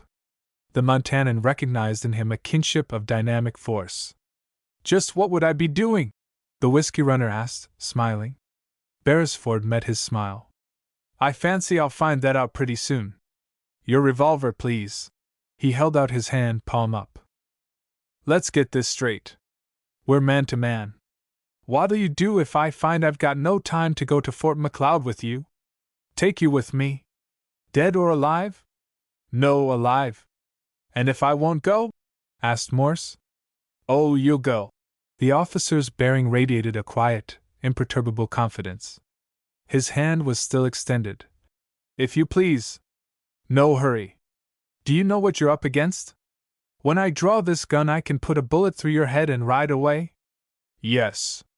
Unless, of course, you plug me first. Can't do that. Against the regulations. Much obliged for that information. You've got only a dead man's chance then, if I show fight. Better not. Game hardly worth the candle. My pals would run you down, the constable advised coolly. You still intend to arrest me? Oh, yes. As Morse looked at him, patient as an animal of prey, steady, fearless, an undramatic Anglo-Saxon who meant to go through with the day's work, he began to understand the power that was to make the Northwest Mounted Police such a force in the land. The only way he could prevent this man from arresting him was to kill the constable, and if he killed him, other jaunty red-coated youths would come to kill or be killed. It came to him that he was up against a new order which would wipe Bully West and his kind from the land. He handed his revolver to Beresford. I'll ride with you. Good. Have to borrow your horse till we reach Whoop Up. You won't mind walking? Not at all. Some folks think that's what legs were made for, answered Morse, grinning. As he strode across the prairie beside the horse, Morse was still puzzling over the situation. He perceived that the strength of the officer's position was wholly a moral one. A lawbreaker was confronted with an ugly alternative. The only way to escape arrest was to commit murder. Most men would not go that far, and of those who would, the great majority would be deterred because eventually punishment was sure. The slightest hesitation, the least apparent doubt, a flicker of fear on the officer's face, would be fatal to success. He won because he serenely expected to win, and because there was back of him a silent, impalpable force as irresistible as the movement of a glacier. Beresford must have known that the men who lived at Whoop Up were unfriendly to the Northwest Mounted. Some of them had been put out of business. Their property had been destroyed and confiscated. Fines had been imposed on them. The current whisper was that the whiskey smugglers would retaliate against the constables in person whenever there was a chance to do so with impunity.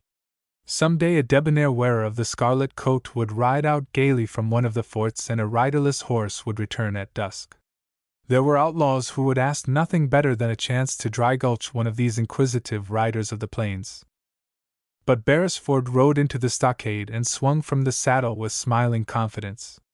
He nodded here and there casually to dark, sullen men who watched his movements with implacably hostile eyes. His words were addressed to Reddy Madden. Can you let me have a horse for a few days and charge it to the force? I've lost mine. Someone sniggered offensively. Barney had evidently reached Whoop Up and was in hiding. Your horse came in a while ago, Constable, Madden said civilly. It's in the corral back of the store. Did it come in without a rider? Beresford asked. The question was unnecessary. The horse would have gone to Fort MacLeod and not have come to Whoop Up unless a rider had guided it here. But sometimes one found out things from unwilling witnesses if one asked questions. Didn't notice. I was in the store myself. Thought perhaps you hadn't noticed, the officer said. None of you other gentlemen noticed either, did you? The other gentlemen held a dogged, sulky silence. A girl cantered through the gate of the stockade and up to the store. At sight of Morse her eyes passed swiftly to Beresford. His answered smilingly what she had asked. It was all over in a flash, but it told the man from Montana who the informer was that had betrayed to the police the place of the whiskey cache. To the best of her limited chance, Jessie McCrae was paying an installment on the debt she owed Bully West and Tom Morse. Chapter 8 At Sweetwater Creek. Before a fire of buffalo chips, Constable Beresford and his prisoner smoked the pipe of peace. Morse sat on his heels, legs crossed, after the manner of the camper. The officer lounged at full length, an elbow dug into the sand as a support for his head. The Montanan was on parole, so that for the moment at least their relations were forgotten. After the buffalo, what? Asked the American. The end of the Indian, is that what it means? And desolation on the plains. Nobody left but the Hudson's Bay Company trappers, d'you reckon? The Canadian answered in one word. Cattle. Some, maybe, Morse assented. But holy Moses, think of the millions it would take to stock this country. Bet you the country's stocked inside of 5 years of the time the buffalo are cleared out. Look at what the big Texas drives are doing in Colorado and Wyoming and Montana. Get over the idea that this land up here is a desert. That's a fool notion our school geographies are responsible for. Great American desert? Great American fiddlesticks. It's a man's country if you like, but I've yet to see the beat of it. Morse had ceased to pay attention. His head was tilted, and he was listening. Someone ridin' this way, he said presently. Hear the hoofs click on the shale. Who is it? I wonder. And what do they want? When folks' intentions hasn't been declared, it's a good notion to hold a hand you can raise on. Without haste and without delay, Beresford got to his feet. We'll step back into the shadow, he announced. Looks reasonable to me, agreed the smuggler. They waited in the semi-darkness back of the campfire. Someone shouted, Hello, the camp! At the sound of that clear, bell-like voice, Morse lifted his head to listen better. The constable answered the call. 2 riders came into the light. One was a girl, the other a slim, straight young Indian in deerskin shirt and trousers. The girl swung from the saddle and came forward to the campfire. The companion of her ride shadowed her. Beresford and his prisoner advanced from the darkness. Bully West's after you. He's sworn to kill you, the girl called to the constable. How do you know? Onista heard him. She indicated with a wave of her hand the lithe-limbed youth beside her. Onista was passing the stable, behind it, back of the corral. This West was gathering a mob to follow you, said he was going to hang you for destroying his whiskey. He is, eh? Beresford's salient jaw set. His light blue eyes gleamed hard and chill. He would see about that. They'll be here soon. This West was sure you'd camp here at Sweetwater Creek, close to the ford. A note of excitement pulsed in the girl's voice. We heard him once behind us on the road. You'd better hurry. The constable swung toward the Montanan. His eyes bored into those of the prisoner. Would this man keep his parole or not? He would find out pretty soon. Saddle up, Morse. I'll pack my kit. We'll hit the trail. Listen. Jessie stood a moment, head lifted. What's that? Onista moved a step forward, so that for a moment the firelight flickered over the copper-colored face. Tom Morse made a discovery. This man was the Blackfoot he had rescued from the Crees. Horses, the Indian said, and held up the fingers of both hands to indicate the numbers. Coming up creek. Here soon. We'll move back to the big rocks and I'll make a stand there. The officer told the whiskey runner. Slap the saddles on without cinching. We've got no time to lose. His voice lost its curtness as he turned to the girl. Miss McRae, I'll not forget this. Very likely you've saved my life. Now you and Onista had better slip away quietly. You mustn't be seen here. Why mustn't I? She asked quickly. I don't care who sees me. She looked at Morse as she spoke, head up, with that little touch of scornful defiance in the quivering nostrils that seemed to express a spirit free and unafraid. The sense of superiority is generally not a lovely manifestation in any human being, but there are moments when it tells of something fine, a disdain of actions low and mean. Morse strode away to the place where the horses were picketed. He could hear voices farther down the creek, caught once a snatch of words. Must be somewheres near, I tell you. Noiselessly he slipped on the saddles, pulled the picket pins, and moved toward the big rocks. The place was a landmark. The erosion of the ages had played strange tricks with the sandstone. The rocks rose like huge red toadstools or like prehistoric animals of vast size. One of them was known as the Three Bears, another as the Elephant. Among these boulders Morse found the party he had just left. The officer was still trying to persuade Jessie McRae to attempt escape. She refused stubbornly. There are 3 of us here. Onista is a good shot. So am I. For that matter, if anybody is going to escape, it had better be you, she said. Too late now, Morse said. See, they've found the campfire. 9 or 10 riders had come out of the darkness and were approaching the camping ground. West was in the lead. Morse recognized Barney and Brad Stearns. 2 of the others were half-breeds, one an Indian trailer of the Piegan tribe. "He must have heard us comin' and pulled out," Barney said. "Then he's back in the Red Rocks," boomed West triumphantly. "Soon find out." Brad Stearns turned the head of his horse toward the rocks and shouted, "Hello, Tom! You there?" No answer came from the rocks. "Don't prove a thing," West broke out impatiently. "This fellow's got Tom buffaloed. Didn't he make him smash the barrels?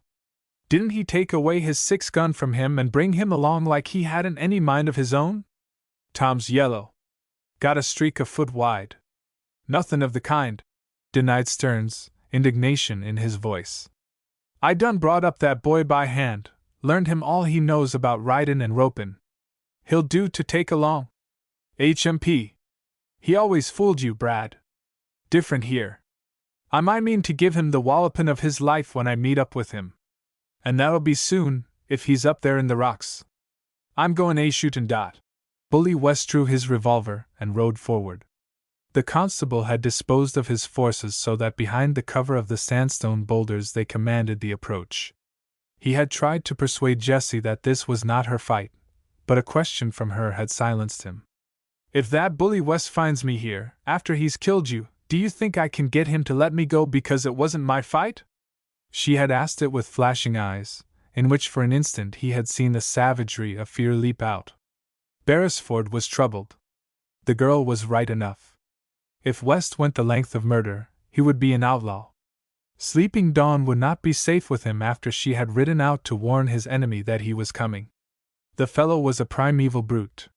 His reputation had run over the whole border country of Rupert's Land. Now he appealed to Morse. "If they get me, will you try to save Miss McRae? This fellow West is a devil, I hear." The officer caught a gleam of hot red eyes. "I'll tend to that. We'll mix first, him and me. Question now is, do I get a gun? What for? Didn't you hear him make his brags about what he was gonna do to me? If there's shootin' I'm in on it, ain't I? No, you're a prisoner. I can't arm you unless your life is in danger." West pulled up his horse about 60 yards from the rocks. He shouted a profane order. The purport of it was that Beresford had better come out with his hands up if he didn't want to be dragged out by a rope around his neck. The man's speech crackled with oaths and obscenity. The constable stepped into the open a few yards. "What do you want?" he asked. "You!" The whiskey runner screamed it in a sudden gust of passion. "Think you can make a fool of Bully West? Think you can bust up our cargo and get away with it? I'll show you where you're headin' at. Don't make any mistake, West," advised the officer, his voice cold as the splash of ice water. "3 of us are here, all with rifles, all dead shots. If you attack us, some of you are going to get killed." "There's a lie. You're alone, except for Tom Morse, and he ain't fool enough to fight to go to jail. I've got you where I want you." West swung from the saddle and came straddling forward. In the uncertain light he looked more like some misbegotten ogre than a human being. "That's far enough," warned Beresford, not a trace of excitement in manner or speech. His hands hung by his sides. He gave no sign of knowing that he had a revolver strapped to his hip ready for action. The liquor smuggler stopped to pour out abuse. He was working himself up to a passion that would justify murder. The weapon in his hand swept wildly back and forth. Presently it would focus down to a deadly concentration in which all motion would cease. The torrent of vilification died on the man's lips. He stared past the constable with bulging eyes. From the rocks 3 figures had come. 2 of them carried rifles. All 3 of them he recognized. His astonishment paralyzed the scurrilous tongue. What was McRae's girl doing at the camp of the officer? It was characteristic of him that he suspected the worst of her. Either Tom Morse or this redcoat had beaten him to his prey. Jealousy and outraged vanity flared up in him so that discretion vanished. The barrel of his revolver came down and began to spit flame. Beresford gave orders. "Back to the rocks." He retreated backward, firing as he moved. The companions of West surged forward. Shots, shouts, the shifting blur of moving figures, filled the night. Under cover of the darkness the defenders reached again the big rocks. The constable counted noses. Everybody all right? He asked. Then, abruptly, he snapped out. Who was responsible for that crazy business of you coming out into the open? Me, said the girl. I wanted that West to know you weren't alone. Didn't you know better than to let her do it? The officer demanded of Morse. He couldn't help it. He tried to keep me back. What right has he to interfere with me? She wanted to know, stiffening. You'll do as I say now, the constable said crisply. Get back of that rock there, Miss McRae, and stay there. Don't move from cover unless I tell you to. Her dark, stormy eyes challenged his, but she moved sullenly to obey. Rebel though she was, the code of the frontier claimed and held her respect. She had learned of life that there were times when her will must be subordinated for the general good. Chapter 9. Tom makes a collection. The attackers drew back and gathered together for consultation. West's anger had stirred their own smoldering resentment at the police, had dominated them, and had brought them on a journey of vengeance. But they had not come out with any intention of storming a defended fortress. The enthusiasm of the small mob ebbed. I reckon we done bit off more'n we can chaw, Harvey Goss murmured, rubbing his bristly chin. I ain't what you might call noways anxious to have them fellows spill lead into me. 10 of us here. 1 man, an Injun, and a breed girl over there. You lookin' for better odds, Harv? Jeered the leader of the party. I never heard that a feller was any less dead because an Injun or a girl shot him, the lank smuggler retorted. Be reasonable, bully, urged Barney with his ingratiating whine. We come out to fix the redcoat. We figured he was alone except for Tom, and o' course Tom's with us. But this here's a different proposition. Too many witnesses agyin' us. I reckon you ain't tellin' us it's safe to shoot up Angus McRae's daughter even if she is a métisse. Forget her, the big whiskey runner snarled. She won't be a witness against us. Why won't she? Hell's hinges. Do I have to tell you all my plans? I'm sayin' she won't. That goes. He flung out a gesture of scarcely restrained rage. He was not one who could reason away opposition with any patience. It was his temperament to override it. Brad Stearns rubbed his bald head. He always did when he was working out a mental problem. West's declaration could mean only one of 2 things. Either the girl would not be alive to give witness, or she would be silent because she had thrown in her lot with the big traitor. The old-timer knew West's vanity and his weakness for women. From Tom Morse he had heard of his offer to McRae for the girl. Now he had no doubt what the man intended. But what of her? What of the girl he had seen at her father's camp, the heart's desire of the rugged old Scotchman? In the lightness of her step, in the lift of her head, in speech and gesture and expression of face, she was of the white race, an inheritor of its civilization and of its traditions. Only her dusky color and a certain wild shyness seemed born of the native blood in her. She was proud, passionate, high-spirited. Would she tamely accept Bully West for her master and go to his tent as his squaw? Brad didn't believe it. She would fight desperately, with barbaric savagery. Her fight would avail her nothing. If driven to it, West would take her with him into the fastnesses of the lone lands. They would disappear from the sight of men for months. He would travel swiftly with her to the great river. Every sweep of his canoe paddle would carry them deeper into that virgin north where they could live on what his rifle and rod won for the pot. A little salt, pemmican, and flour would be all the supplies he needed to take with them. Brad had no intention of being a catspaw for him. The older man had come along to save Tom Morse from prison and for no other reason. He did not intend to be swept into indiscriminate crime. Don't go with me, Bully, Stearns said. Count me out. Right here's where I head for Whoop Up. He turned his horse's head and rode into the darkness. West looked after him, cursing. We're better off without the white-livered coyote, he said at last. Brad ain't so far off at that. I'd like blame well to be moseying to Whoop Up my own self, Goss said uneasily.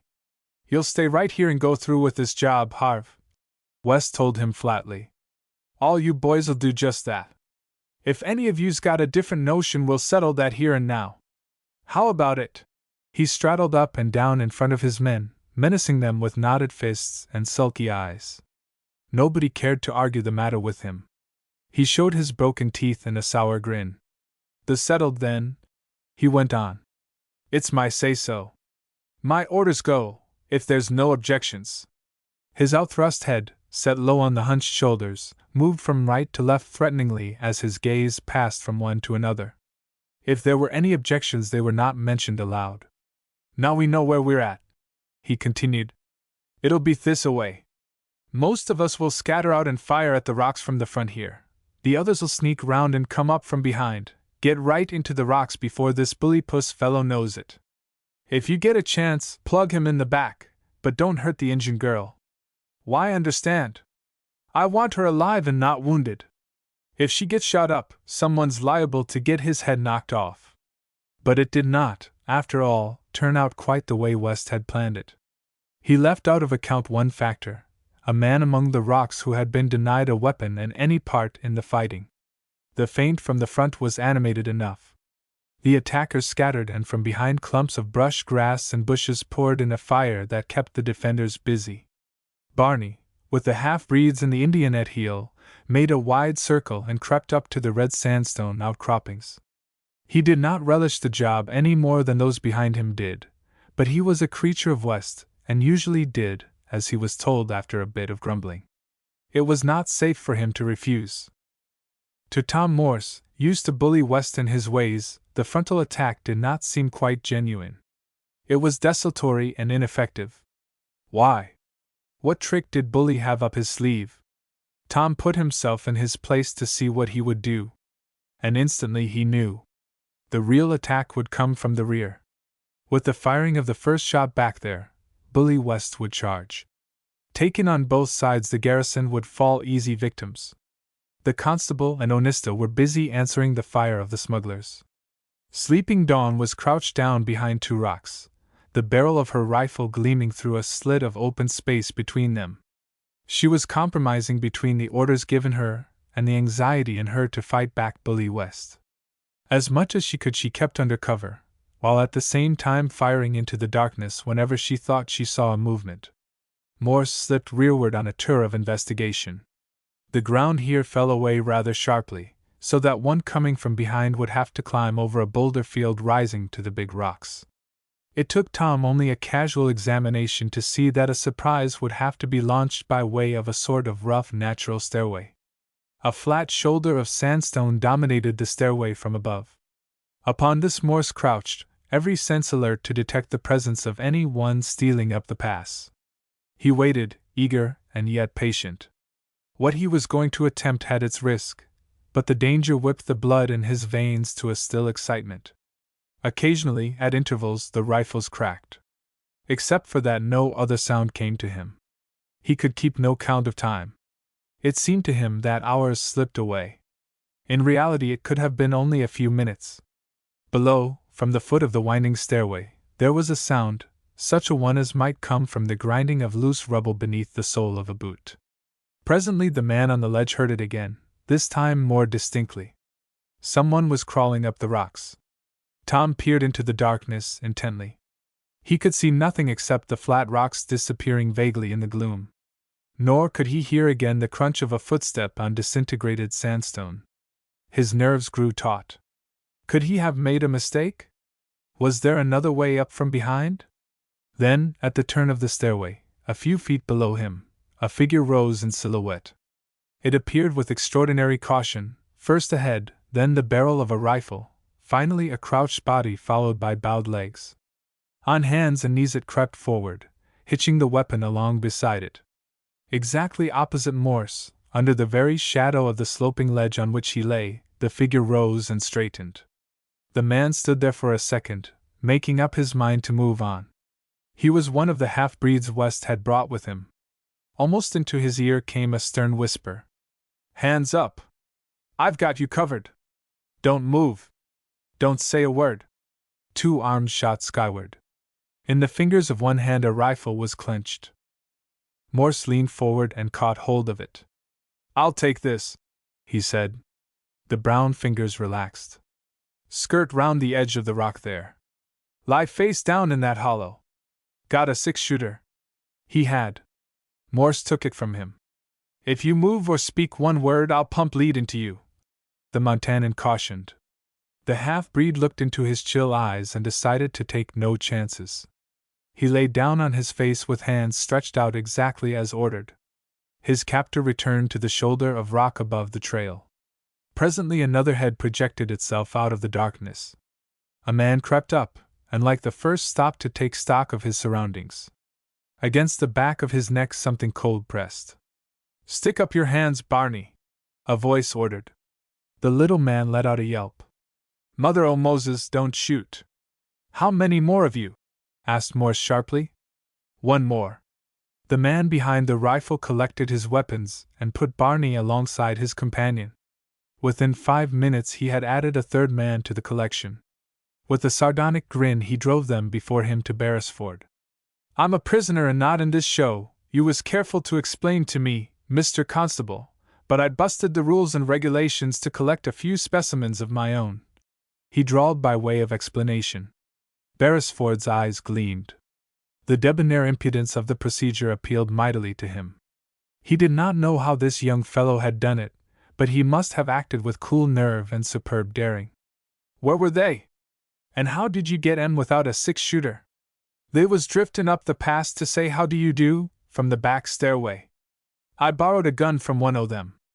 I asked them to come along with me and they reckoned they would." The booming of a rifle echoed in the rocks to the left. From out of them Jessie McCrae came flying, something akin to terror in her face. "I've shot that West. He tried to run in on me and I shot him." Her voice broke into an hysterical sob. "Thought I told you to keep out of this," the constable said. "I seem to have a lot of valuable volunteer help. What with you and friend Morse here?" He broke off, touched at her distress. "Never mind about that, Miss McCrae. He had it coming to him. I'll go out and size up the damage to him, if his friends have had enough, and chances are they have." They had. Goss advanced waving a red bandana handkerchief as a flag of truce. "We got a plenty," he said frankly. "West's down, and another of the boys got winged. No use us going on with this darn foolishness. We're ready to call it off if you'll turn Morse loose." Beresford had walked out to meet him. He answered curtly, "No." The long, lank whiskey runner rubbed his chin bristles awkwardly. "We load maybe. I keep my prisoners, both Morse and Barney." "Barney!" repeated Goss, surprised. "Yes, we've got him and 2 others. I don't want them. I'll turn them over to you. But not Morse and Barney. They're going to the post with me for whiskey running."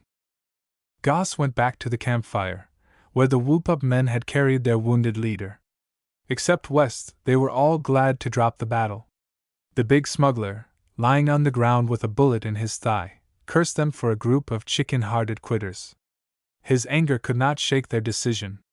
They knew when they had had enough. The armistice concluded, Beresford and Morse walked over to the campfire to find out how badly West was hurt. "Sorry I had to hit you, but you would have it, you know," the constable told him grimly. The man snapped his teeth at him like a wolf in a trap. "You didn't hit me, you liar. It was that lil hellcat of McCrae.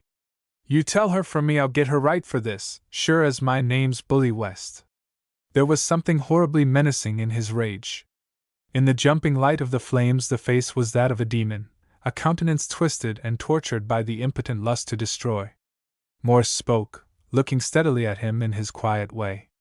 "I'm serving notice, West, that you're to let that girl alone." There was a sound in the big whiskey runner's throat like that of an infuriated wild animal. He glared at Morse, a torrent of abuse struggling for utterance. All that he could say was, "You damned traitor!" The eyes of the younger man did not waver. "It goes! I'll see you're shot like a wolf if you harm her." The wounded smuggler's fury outleaped prudence. In a surge of momentary insanity he saw red. The barrel of his revolver rose swiftly. A bullet sang past Morse's ear. Before he could fire again, Harvey Goss had flung himself on the man and wrested the weapon from his hand. Hard-eyed and motionless, Morse looked down at the madman without saying a word. It was Beresford who said ironically, "Talking about those who keep faith. You hadn't oughta have done that, bully. Goss expostulated. "We'd done agreed this feud was off for tonight. Get your horses and clear out of here," the constable ordered. "If this man's able to fight, he's able to travel. You can make camp farther down the creek." A few minutes later, the clatter of horse hoofs died away. Beresford was alone with his prisoners and his guests. Those who were still among the big rocks came forward to the campfire. Jessie arrived before the others. She had crept to the camp on the heels of Beresford and Morse, driven by her great anxiety to find out how badly West was hurt. From the shadows of a buffalo wallow she had seen and heard what had taken place. One glance of troubled curiosity she flashed at Morse.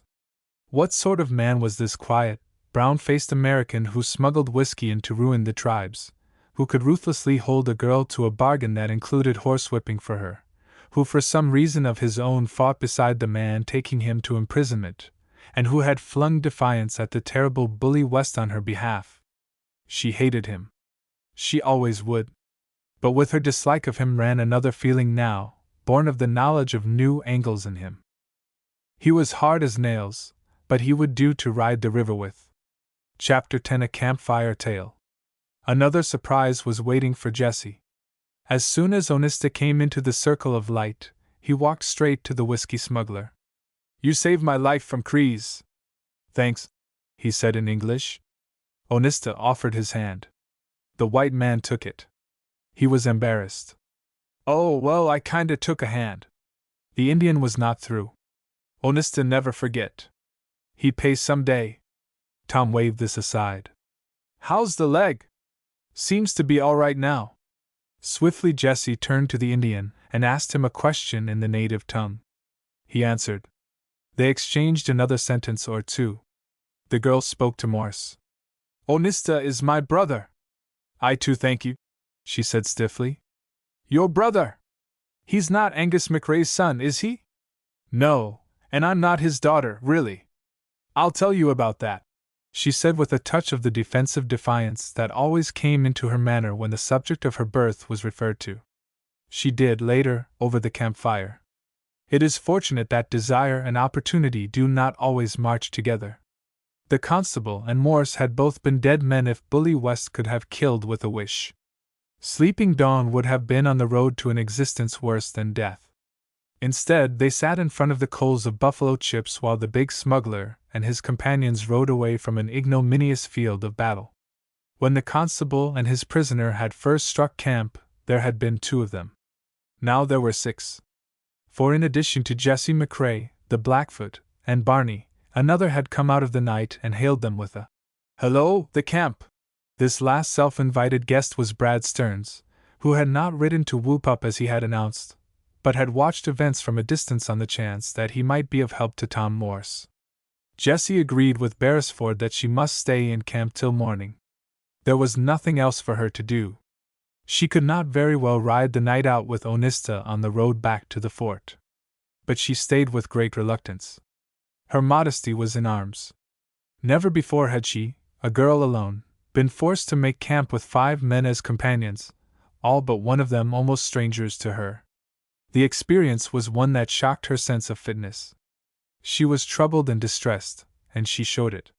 Her impulsiveness had swept her into an adventure that might have been tragic, that still held potentialities of disaster. For she could not forget the look on West's face when he had sworn to get even with her. This man was a terrible enemy, because of his boldness, his evil mind, and his lack of restraining conscience. Yet even now she could not blame herself for what she had done. The constable's life was at stake. It had been necessary to move swiftly and decisively. Sitting before the fire, Sleeping Dawn began to tell her story. She told it to Beresford as an apology for having ridden 40 miles with Onista to save his life. It was, if he chose so to accept it, an explanation of how she came to do so unwomanly a thing. "Onista's mother is my mother," she said. "When I was a baby my own mother died. Stokimani's is her sister. I do not know who my father was, but I have heard he was an American. Stokimani's took me to her teepee and I lived there with her and Onista till I was 5 or 6. Then Angus MacRae saw me one day. He liked me, So he bought me for 3 yards of tobacco, a looking-glass, and 5 wolf pelts. It may perhaps have been by chance that the girl's eyes met those of Morse. The blood burned beneath the tan of her dusky cheeks, but her proud eyes did not flinch while she told the damning facts about her parentage and life. She was of the Métis, the child of an unknown father. So far as she knew, her mother had never been married. She had been bought and sold like a Negro slave in the South. Let anyone that wanted to despise her make the most of all this. So far as any expression went, Tom Morse looked hard as pig iron. He did not want to blunder, so he said nothing. But the girl would have been amazed if she could have read his thoughts. She seemed to him a rare flower that has blossomed in a foul swamp. If Angus McCrae took you for his daughter, it was because he loved you, Beresford said gently. Yes. The mobile face was suddenly tender with emotion. What can any father do more than he has done for me? I learned to read and write at his knee. He taught me the old songs of Scotland that he's so fond of. He tried to make me good and true. Afterward he sent me to Winnipeg to school for 2 years. Good for Angus McCrae, the young soldier said. She smiled, a little wistfully. He wants me to be Scotch, but of course I can't be that even though I sing should all acquaintance to him. I'm what I am. Ever since she had learned to think for herself, she had struggled against the sense of racial inferiority. Even in the lone lands, men of education had crossed her path. There was Father Giguère, tall and austere and filled with the wisdom of years, a scholar who had left his dear France to serve on the outposts of civilization. And there was the old priest's devoted friend Philip Muir, of whom the story ran that he was heir to a vast estate across the seas. Others she had seen at Winnipeg. And now this scarlet-coated soldier Beresford. Instinctively she recognized the difference between them and the trappers and traders who frequented the North Woods. In her bed at night she had more than once wept herself to sleep because life had built an impassable barrier between what she was and what she wanted to be. To the Scot nobody is quite like a Scot, Beresford admitted with a smile. When he wants to make you one, Mr. McCrae pays you a great compliment. The girl flashed a look of gratitude at him and went on with her story. Whenever we are near Stokemotis, I go to see her. She has always been very fond of me. It wasn't really for money she sold me, but because she knew Angus McCrae could bring me up better than she could. I was with her today when Onista came in and told us what this West was going to do. There wasn't time for me to reach Father. I couldn't trust anybody at Whoop-Up, and I was afraid if Onista came alone, you wouldn't believe him. You know how people are about Indians. So I saddled a horse and rode with him. That was fine of you. I'll never forget it, Miss McCrae, the young soldier said quietly, his eyes for an instant full on hers. I don't think I've ever met another girl who would have had the good sense and the courage to do it. Her eyes fell from his. She felt a queer, delightful thrill run through her blood. He still respected her, was even grateful to her for what she had done. No experience in the ways of men and maids warned her that there was another cause for the quick impulse. Youth had looked into the eyes of youth and made the world-old call of sex to sex. In a little pocket opening from the drawer Morse arranged blankets for the girl's bed. He left Beresford to explain to her that she could sleep there alone without fear, since a guard would keep watch against any possible surprise attack. When the soldier did tell her this, Jessie smiled back her reassurance. I'm not afraid, not the least littlest bit, she said buoyantly. I'll sleep right away. But she did not. Jessie was awake to the fingertips, her veins apulse with the flow of rushing rivers of life. Her chaotic thoughts centered about 2 men. One had followed crooked trails for his own profit. There was something in him hard and unyielding as flint. He would go to his chosen end, whatever that might be, over and through any obstacles that might rise. But tonight, on her behalf, he had thrown down the gauntlet to bully West, the most dreaded desperado on the border. Why had he done it? Was he sorry because he had forced her father to horsewhip her? Or was his warning merely the snarl of one wolf at another? The other man was of a different stamp. He had brought with him from the world whence he had come a debonair friendliness, an ease of manner, a smile very boyish and charming. In his jaunty forage cap and scarlet jacket he was one to catch and hold the eye by reason of his engaging personality. He too had fought her battle. She had heard him, in that casually careless way of his, tried to take the blame of having wounded West. Her happy thoughts went running out to him gratefully. Not the least cause of her gratitude was that there had not been the remotest hint in his manner that there was any difference between her and any white girl he might meet. Chapter 11. C.N. Morse turns over a leaf. The Northwest Mounted Police had authority not only to arrest, but to try and to sentence prisoners. The soldierly inspector who sat in judgment on Morse at Fort MacLeod heard the evidence, and stroked an iron-gray mustache reflectively. As he understood it, his business was to stop whiskey running rather than to send men to jail. Beresford's report on this young man was in his favor. The inspector had ventured into psychology. "Studied the Indians the effect of alcohol on them?" he asked Morse. "Some," the prisoner answered. "Don't you think it bad for them?" "Yes, sir. Perhaps you've been here longer than I. Isn't this whiskey smuggling bad business all round?" "Not for the smuggler. Speakin' as an outsider, I reckon he does it because he makes money," Morse answered impersonally. "For the country, I mean. For the trapper, for the breeds, for the Indians. No doubt about that. You're a nephew of C.N. Morse, aren't you?" "Yes, sir." "Wish you'd take him a message from me. Tell him that it's bad business for a big trading firm like his to be smuggling whiskey." The officer raised a hand to stop the young man's protest. "Yes, I know you're going to tell me that we haven't proved he's been smuggling. We'll pass that point. Carry him my message. Just say it's bad business. You can tell him if you want to that we're here to put an end to it, and we're going to do it. But stress the fact that it isn't good business. Understand?" "Yes." "Very well, sir." A glint of a smile showed in the inspector's eyes. "I'll give you a Scotch verdict, young man. Not guilty, but don't do it again. You're discharged." "Barney, too?" "HMP.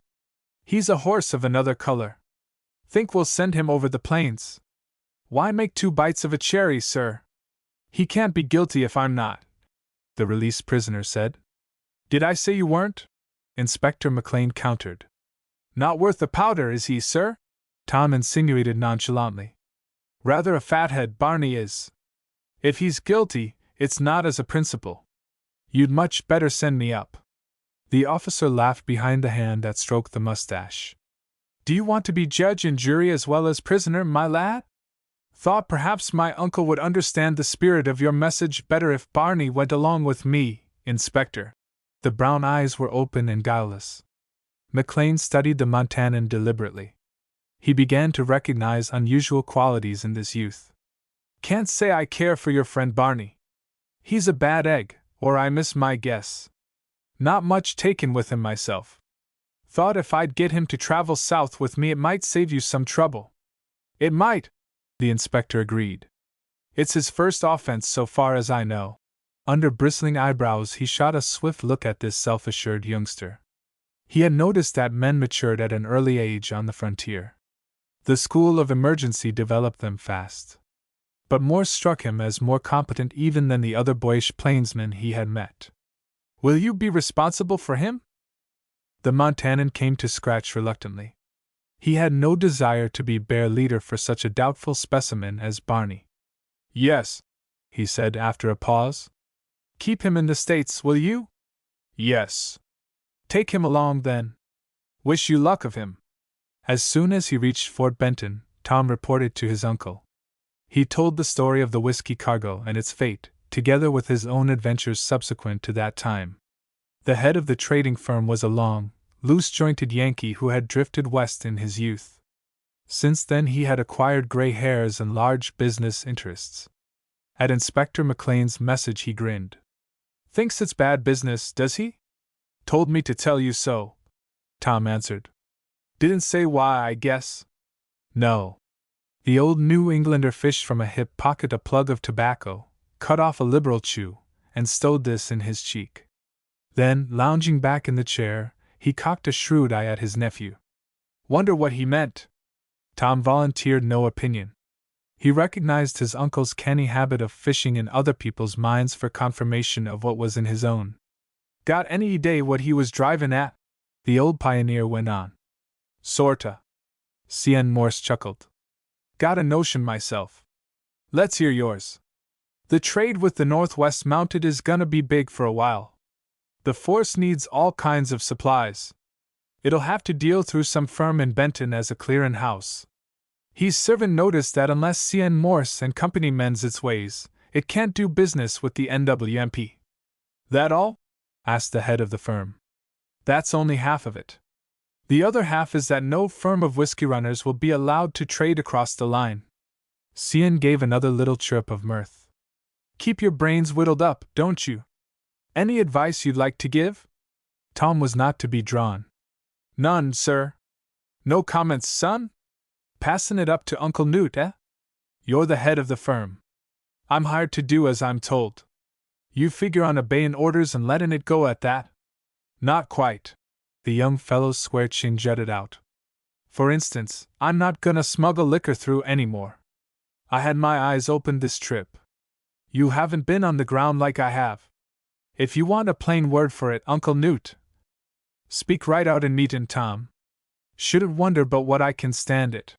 The transplanted Yankee slanted at his nephew a quizzical smile. "I've been hearin' more or less plain language for quite a spell, son." Tom gave it to him straight from the shoulder, quietly but without apology. "Sellin' whiskey to the tribes results in wholesale murder, sir." "Strong talk, boy," his uncle drawled. "Not too strong. You know I don't mean anything personal, Uncle Newt. To understand this thing you've got to go up there and see it. The Plains tribes up there go crazy over firewater and start killin' each other. It's a crime to let 'em have it." Young Morse began to tell stories of instances that had come under his own observation, of others that he had heard from reliable sources. Presently he found himself embarked on the tale of his adventures with Sleeping Dawn. The fur trader heard him patiently. The dusty, wrinkled boots of the merchant rested on the desk. His chair was tilted back in such a way that the weight of his body was distributed between the back of his neck, the lower end of the spine, and his heels. He looked a picture of sleepy, indolent ease, but Tom knew he was not missing the least detail. A shadow darkened the doorway of the office. Behind it straddled a huge, ungainly figure. "'Lo, West! How are tricks?" C.N. Morse asked in his lazy way. He did not rise from the chair or offer to shake hands, but that might be because it was not his custom to exert himself. West stopped in his stride, choking with wrath. He had caught sight of Tom and was glaring at him. "You're here, eh? Sneaked home to try to square yourself with the old man, did ye?" The trail foreman turned to the uncle. "I want to tell you he double-crossed you for fair, seein' he's got a helluva nerve to come back here after playin' in with the police the way he done up there." "I've heard something about that," the fur trader admitted cautiously. "You told me, Tom, and you didn't exactly gee. He'll never drive another bull team for me again." West tacked to his pronouncement a curdling oath. "We'll call that settled then. You're through bullwhackin', Tom." There was a little twitch of whimsical mirth at the corners of the old man's mouth. "Now you're shoutin', seein' threw me down from start to finish, he did. First off, when the breed girl busted the casks, he took her home 'stead of bringin' her to me. Then at old McRae's camp when I was defendin' myself, he jumped me too. My notion is from the way he acted that he led on to the red coat where the cache was. Finally, when I rode out to rescue him, he sided in with the other fellow. Hadn't been for him I'd never had this slug in my leg." The big smuggler spoke with extraordinary vehemence, spicing his speech liberally with sulphurous language. The grizzled Yankee accepted the foreman's attitude with a wave of the hand that dismissed any counterargument. But there was an ironic gleam in his eye. "'Nuff said, West. If you're that sot on it, the boy quits the company payroll as an employee right now. I won't have him annoying you another hour. He becomes a member of the firm today." The big bully's jaw sagged. He stared at his lean employer, as though a small bomb had exploded at his feet and numbed his brains. But he was no more surprised than Tom, whose wooden face was expressionless. "God Almighty! Ain't I just been tellin' you how he wrecked the whole show, How he sold out to that bunch of spies the Canadian government has done send up there? Exploded West. Oh, I don't guess he did that, Morse Sr. said lightly. We got to remember that times are changin', West. Law's comin' into the country and we old-timers ought to meet it halfway with the glad hand. You can't buck the Union Jack any more than you could Uncle Sam. I figure I've sent my last shipment of liquor across the line. Scared are you? Sneered the trail boss. Maybe I am. Reckon I'm too old to play the smuggler's game. And I've got a hankerin' for respectability, want the firm to stand well with the new settlers. Legitimate business from now on. That's our motto, boys. What church you been jayin' in, CN? Well, maybe it'll come to that too. Think I'd make a good deacon? The merchant asked amiably, untwining his legs and rising to stretch. West slammed a big fist on the table so that the inkwell and the pens jumped. All I got to say is that this new Sunday school outfit you aim to run won't have no use for a he-man. I'm quitting you right now. The foreman made the threat as a bluff. He was the most surprised man in Montana when his employer called it quietly, speaking still in the slow, nasal voice of perfect good nature. Maybe you're right, West. That's for you to say, of course. You know your own business best. Figure out your time and I'll have Benson write you a check. Hope you find a good job. The sense of baffled anger in West foamed up. His head dropped down and forward threateningly. You do, eh? Let me tell you this, seein' I don't ask no odds of you or any other guy. Just because you're the head of a big outfit you can't run on me. I won't stand for it a minute. Of course not. I'd no better end to try that with you. No hard feelings even if you quit us. It was a characteristic of the New Englander that while he was a forceful figure in this man's country, he rarely quarreled with anyone. That's so? Well, you listen here. I'd been layin' off that new partner of yours because he's your kin. Not anymore.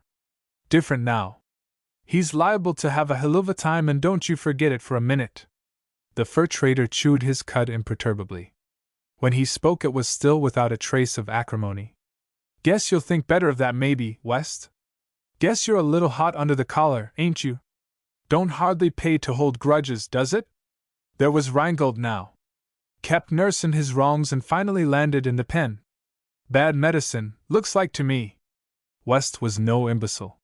He understood the threat underneath the suave words of the storekeeper. Reingold had gone to the penitentiary because C.N. Morse had willed it so. The inference was that another lawbreaker might go for the same reason. The trail boss knew that this was no idle threat. Morse could put him behind the bars any time he chose. The evidence was in his hands. The bully glared at him. You try that, CN, just try it once. There'll be a sudden death in the Morse family if you do. Meb too. Me, I'd gun you both for a copper cent. Don't fool yourself a minute. Kind of foolish talk, West. Don't buy you anything. Guess you better go home and cool off, hadn't you? I'll have your time made up today, unless you want your check right now. The broken teeth of the desperado clicked as his jaw clamped. He looked from the smiling, steady-eyed trader to the brown-faced youth who watched the scene with such cool, alert attention. He fought with a wild, furious impulse in himself to go through with his threat, to clean up and head out into the wilds. But some saving sense of prudence held his hand. C.N. Morse was too big game for him. To hell with the check, he snarled, and swinging on his heel jingled out of the office. The nephew spoke first. You got rid of him on purpose. Looked that way to you, did it? The uncle asked in his usual indirect way. Why? Guess you'd say it was because he won't fit into the new policy of the firm. Guess you'd say he'd always be getting us into trouble with his overbearin' and crooked ways. That's true. He would. Maybe it would be a goody day to watch him mighty close. They say he's a bad hombre. Might be unlucky for anyone he got the drop on. Tom knew he was being warned. I'll look out for him, he promised. The older man changed the subject smilingly. Here's where C.N. Morse and Company turns over a leaf, son. No more business gambles. Legitimate trade only. That the day you're figuring on making me live up to? Suits me if it does you, Tom answered cheerfully. But where do I come in? What's my job in the firm? You'll notice I haven't said thanks yet. You. Cian gave him a sly, dry smile. Oh, all you have to do is to handle our business north of the line, buy, sell, trade, build up friendly relations with the Indians and trappers, keep friendly with the police, and a few little things like that. Tom grinned. Won't have a thing to do, will I? Chapter 12. Tom Ducks Trouble. To Tom Morse, sitting within the railed space that served for an office in the company store at Faraway, came a light-stepping youth in trim boots, scarlet jacket, and forage cap set at a jaunty angle. "Lo, Uncle Sam," he said, saluting gaily. "Lo, Johnny Canuck. Where you been for a year and heaven knows how many months? Up Peace River, after Pierre Poulet, fellow who killed Buckskin Jerry." Tom took in Beresford's lean body, a gauntness of the boyish face, hollows under the eyes that had not been there when first they had met. There had come to him whispers of the long trek into the frozen lone lands made by the officer and his Indian guide. He could guess the dark and dismal winter spent by the two alone, without books, without the comforts of life, far from any other human being. It must have been an experience to try the soul. But it had not shaken the Canadian's blithe joy in living. "Get him?" the Montanan asked. The answer he could guess. The Northwest Mounted always brought back those they were sent for. Already the force was building up the tradition that made them for a generation rulers of half a continent. Got him. Thus briefly the redcoat dismissed an experience that had taken toll of his vitality greater than 5 years of civilized existence. Been back a week. Inspector Crouch sent me here to have a look-see. At what? He ain't suspectin' anyone at Faraway of stretchin', bendin', or bustin' the laws. Tom cocked a merry eye at his visitor. Rumor had it that Faraway was a cesspool of iniquity. It was far from the border. When sheriffs of Montana became too active, there was usually an influx of population at the post, of rough, hard-eyed men who crossed the line and pushed north to safety. Seems to be. You're not by any chance lookin' for trouble? Duckin' it, answered Tom promptly. The officer smiled genially. It's knocking at your door. His knuckles rapped on the desk. If I ever bumped into a Santa Claus of joy. Oh, thanks, Beresford murmured. You certainly ain't him. Unload your grief. The theme of my discourse is Aborigines, their dispositions, animadversions, and propensities, explained the constable. According to the latest scientific hypotheses, the metempsychosis. Tom threw up his hands. Help! Help! I never studied geology none. Don't know this hypotenuse you're powwowin' about any more'n my paint hawse does. Come again in one syllables. Noticed any trouble among the Crees lately? That is, any more than usual? The junior partner of C.N. Morse and Company considered. Why, yes, seems to me I have. Heap much swagger and noise, plenty ragshoein' and tomahawk swingin' dot. Why? Whiskey, likely. Where do they get it? Tom looked at the soldier quizzically. Your guess is good as mine, he drawled. I'm guessing West and Whaley. Morse made no comment. Bully West had thrown in his fortune with Doug Whaley, a gambler who had drifted from one mining camp to another and been washed by the tide of circumstance into the Northwest. Ostensibly they supplied blankets, guns, food, and other necessities to the tribes, but there was a strong suspicion that they made their profit in whiskey smuggled across the plains. But to guess it and to prove it are different propositions. How am I going to hang it on them? I can't make a bally fool of myself by prodding around in their bales and boxes. If I didn't find anything, and it'd be a long shot against me, West and his gang would stick their tongues in their cheeks and NWMP stock would shoot down. No, I've got to make sure, jump him, and tie him up by finding the goods on the wagons. Fat chance, speculated Tom. That's where you come in. Oh, I come in there, do I? I'd begin to hear old man Trouble knockin' at my door like you promised. Break it kinda easy. Am I to go up and ask Bully West where he keeps his firewater cached? Or what? Yes. Only don't mention to him that you're asking. Your firm and his trade back and forth, don't they? Forth, but not back. When they've got to have some goods, if it's neck or nothing with them, they buy from us. We don't buy from them. You couldn't exactly call us neighborly, Beresford explained. West just freighted in a cargo of goods. I can guarantee that if he brought any liquor with him, and I've good reason to think he did, it hasn't been unloaded yet. Tomorrow the wagons will scatter. I can't follow all of them. If I cinch Mr. West, it's got to be tonight. I see. You want me to give you my blessin'? I'll come through with a fine big large one. Go to it, constable. Hog-tie West with proof. Soak him good. Send him up 14 years. You got my sympathy and approval, one for the grief you're liable to bump into, the other for your good intentions.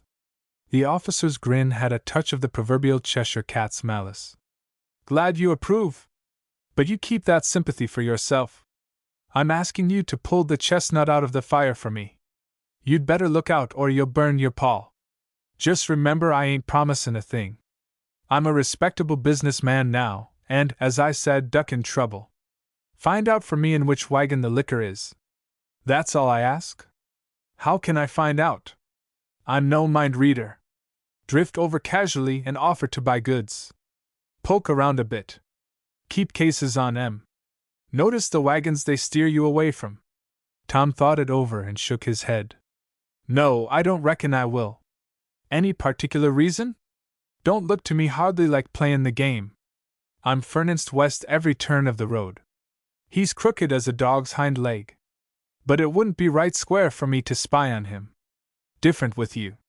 That's what you're paid for. You're out to run him down any way you can. He knows that. It's a game of hide-and-go-seek between you and him. Best man wins. The redcoat assented at once. Right you are, I'll get someone else. He rose to go. See you later, maybe. Tom nodded. Sorry I can't oblige, but you see how it is. Quite. I oughtn't to have asked you. Beresford strode briskly out of the store. Through the window Morse saw him a moment later in whispered conversation with Onista. They were standing back of an outlying shed, in such a position that they could not be seen from the road. Chapter 13 The constable bores through difficulties. The early northern dusk was falling when Beresford dropped into the store again. Except for 2 half-breeds and the clerk dickering at the far end of the building over half a dozen silver fox furs, Morse had the place to himself. Yet the officer took the precaution to lower his voice. I want an auger and a wooden plug the same size. Get 'em to me without anybody knowing it. The manager of the C.N. Morse and Company Northern Stores presently shoved across the counter to him a gunny sack with a feed of oats.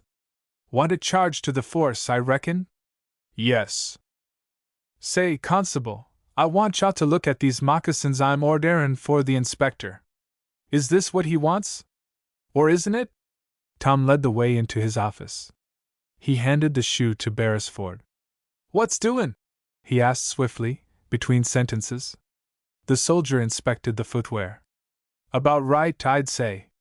Thought you'd find what you were looking for. A fellow usually does when he goes at it real earnest. The eyes in the brown face were twinkling merrily. Findin' the goods is one thing. Gettin' 'em's quite another, Tom suggested. The voice of one of the trappers rose in protest. By gar, it is what you call dirt cheap. I make you a present. Vila! Got to bore through difficulties, Beresford said. Then you're liable to bump into disappointment. But you can't ever tell till you try. His friend began to catch the drift of the officer's purpose. He was looking for a liquor shipment, and he had bought an auger to bore through difficulties. Tom's eyes glowed. Come over to the storeroom and take a look at my stock. Want you to see I'm gonna have these moccasins made from good material. They kept step across the corral, gay, light-hearted sons of the frontier, both hard as nails, packed muscles rippling like those of forest panthers.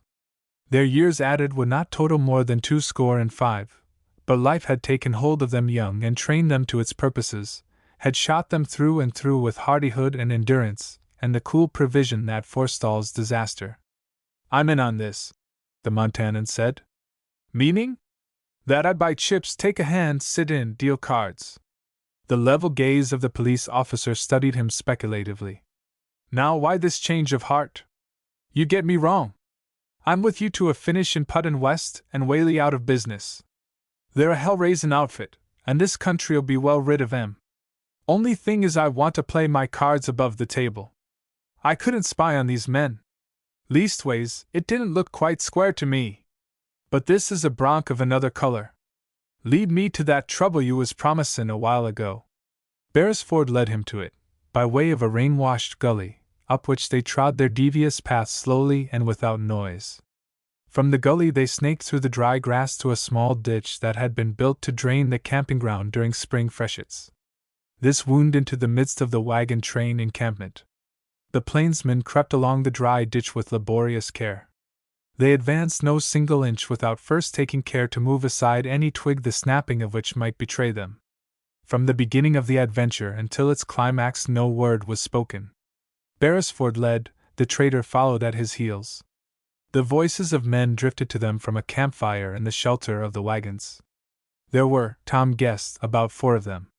Their words came clear through the velvet night. They talked the casual elemental topics common to their kind. There was a moonlit open space to be crossed. The constable took it swiftly with long strides, reached a wagon, and dodged under it. His companion held to the cover of the ditch. He was not needed closer. The officer lay flat on his back, set the point of the auger to the woodwork of the bed, and began to turn. Circles and half-circles of shavings flaked out and fell upon him. He worked steadily. Presently the resistance of the wood ceased. The bit had eaten its way through. Beresford withdrew the tool and tried again, this time a few inches from the hole he had made. The pressure lessened as before, but in a second or two the steel took a fresh hold. The handle moved slowly and steadily. A few drops of moisture dripped down, then a small stream. The constable held his hand under this and tasted the flow. It was rum. Swiftly he withdrew the bit, fitted the plug into the hole, and pushed it home. He crawled from under the wagon, skirted along the far side of it, ran to the next white-topped vehicle, and plumped out upon the campers with a short, sharp word of command. "Up with your hands! Quick!" For a moment the surprised quartet were too amazed to obey. "What in Halifax?"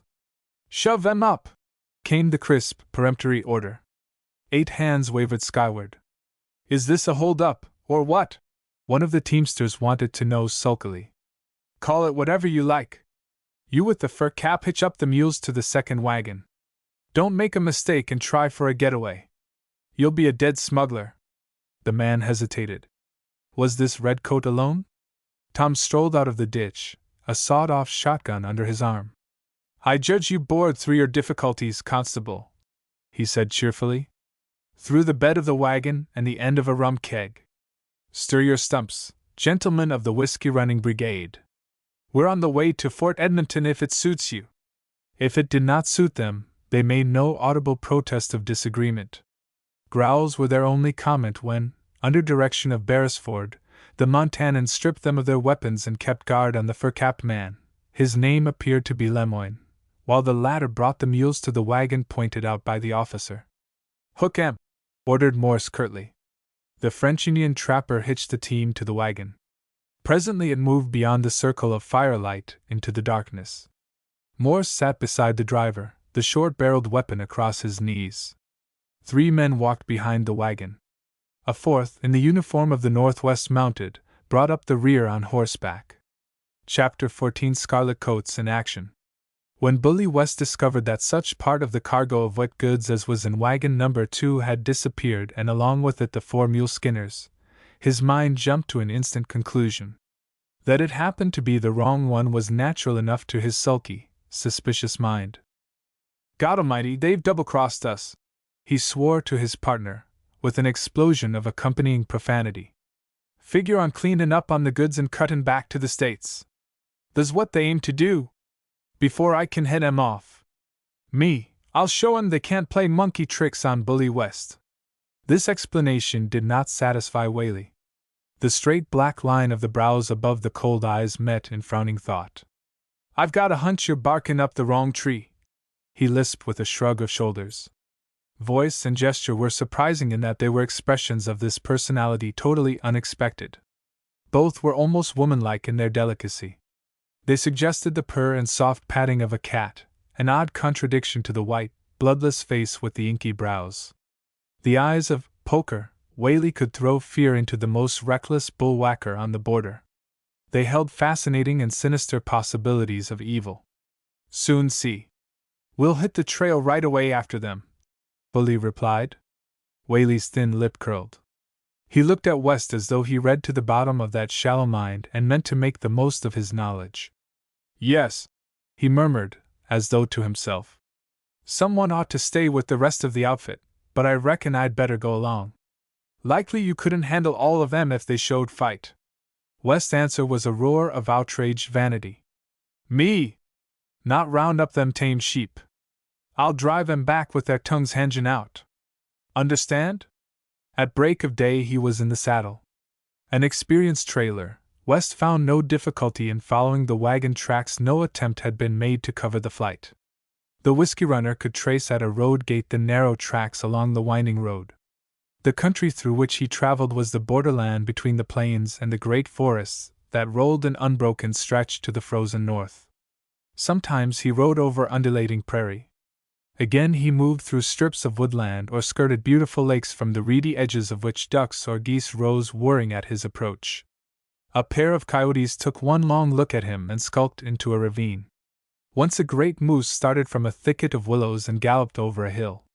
West heeded none of this. No joy touched him as he breasted summits and looked down on wide sweeps of forest and rippling water. The tracks of the wheel rims engaged entirely his sulky, lowering gaze.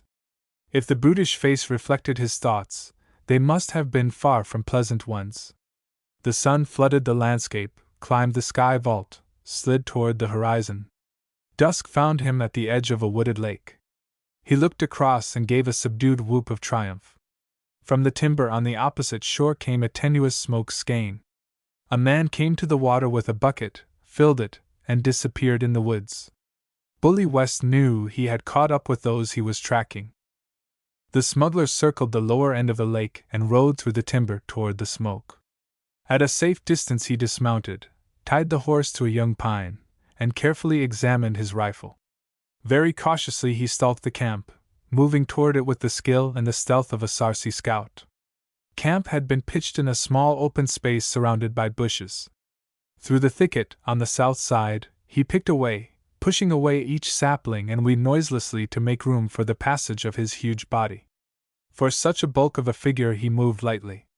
Twice he stopped by reason of the crackle of a snapping twig, but no sign of alarm came from his prey. They sat hunched, the four of them, before a blazing log fire, squatting on their heels in the comfortable fashion of the outdoors man the world over. Their talk was fragmentary. None gave any sign of alertness toward any possible approaching danger. No longer wary, West broke through the last of the bushes and straddled into the open.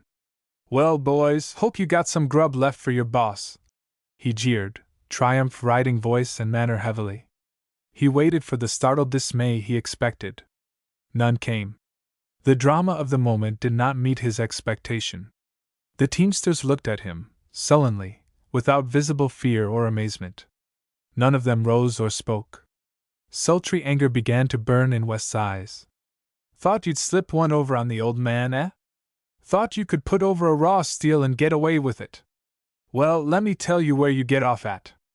I'm gonna whale every last one of you to a frazzle. With a big club. And I'm gonna drive you back to far away like a bunch of whipped curs. Understand?" Still they said nothing. It began to penetrate the thick skull of the traitor that there was something unnatural about their crouched silence. Why didn't they try to explain? Or make a break for a getaway? He could think of nothing better to say, after a volley of curses, than to repeat his threat. "A thunderin' good wallopin', first off. Then we hit the trail together, you all and me." From out of the bushes behind him a voice came.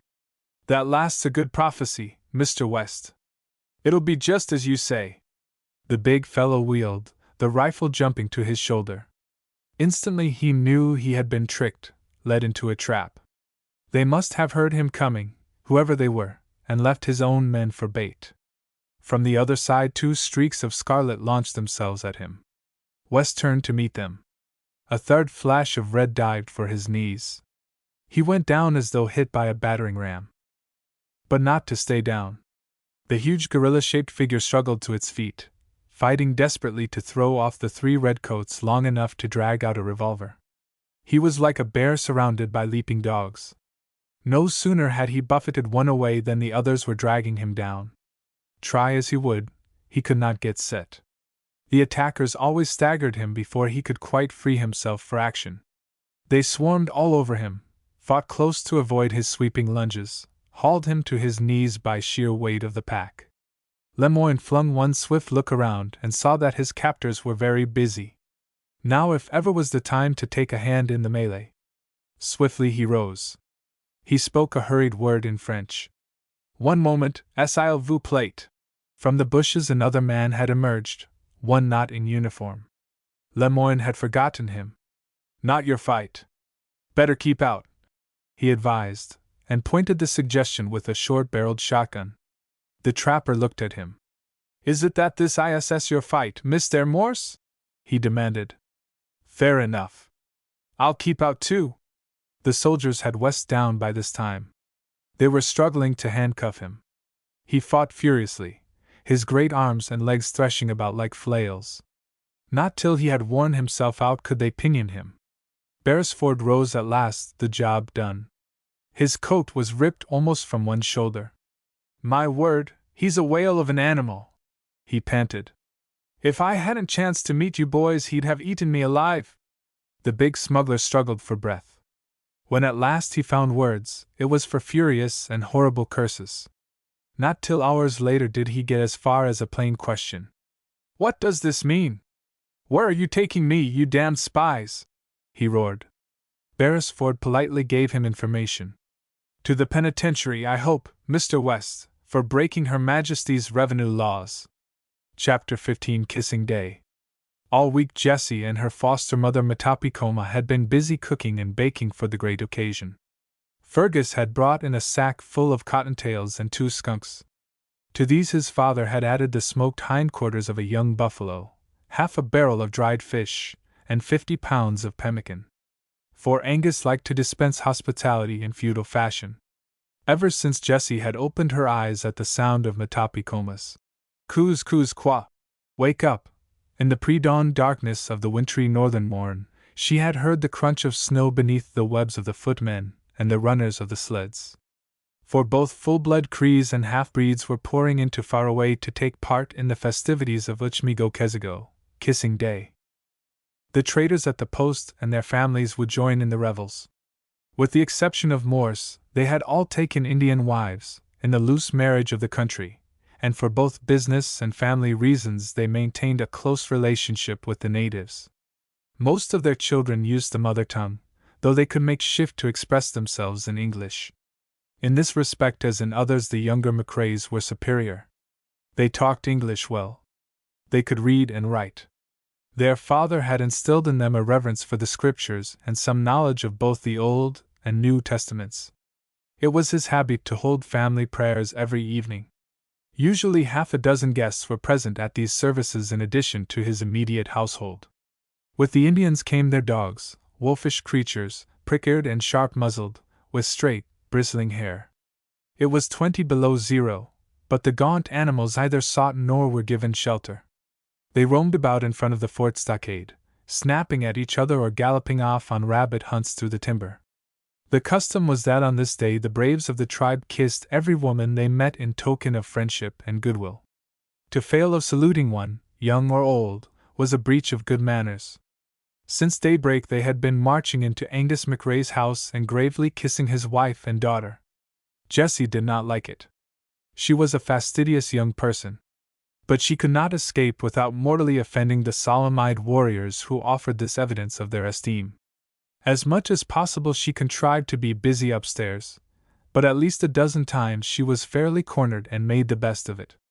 At dinner she and the other women of the fort waited on their guests, and watched prodigious quantities of food disappear rapidly. When the meal was ended, the dancing began. The Crees shuffled around in a circle, hopping from one foot to the other in time to the beating of a skin drum. The half-breeds and whites danced the jigs and reels the former had brought with them from the Red River country. They took the floor in couples.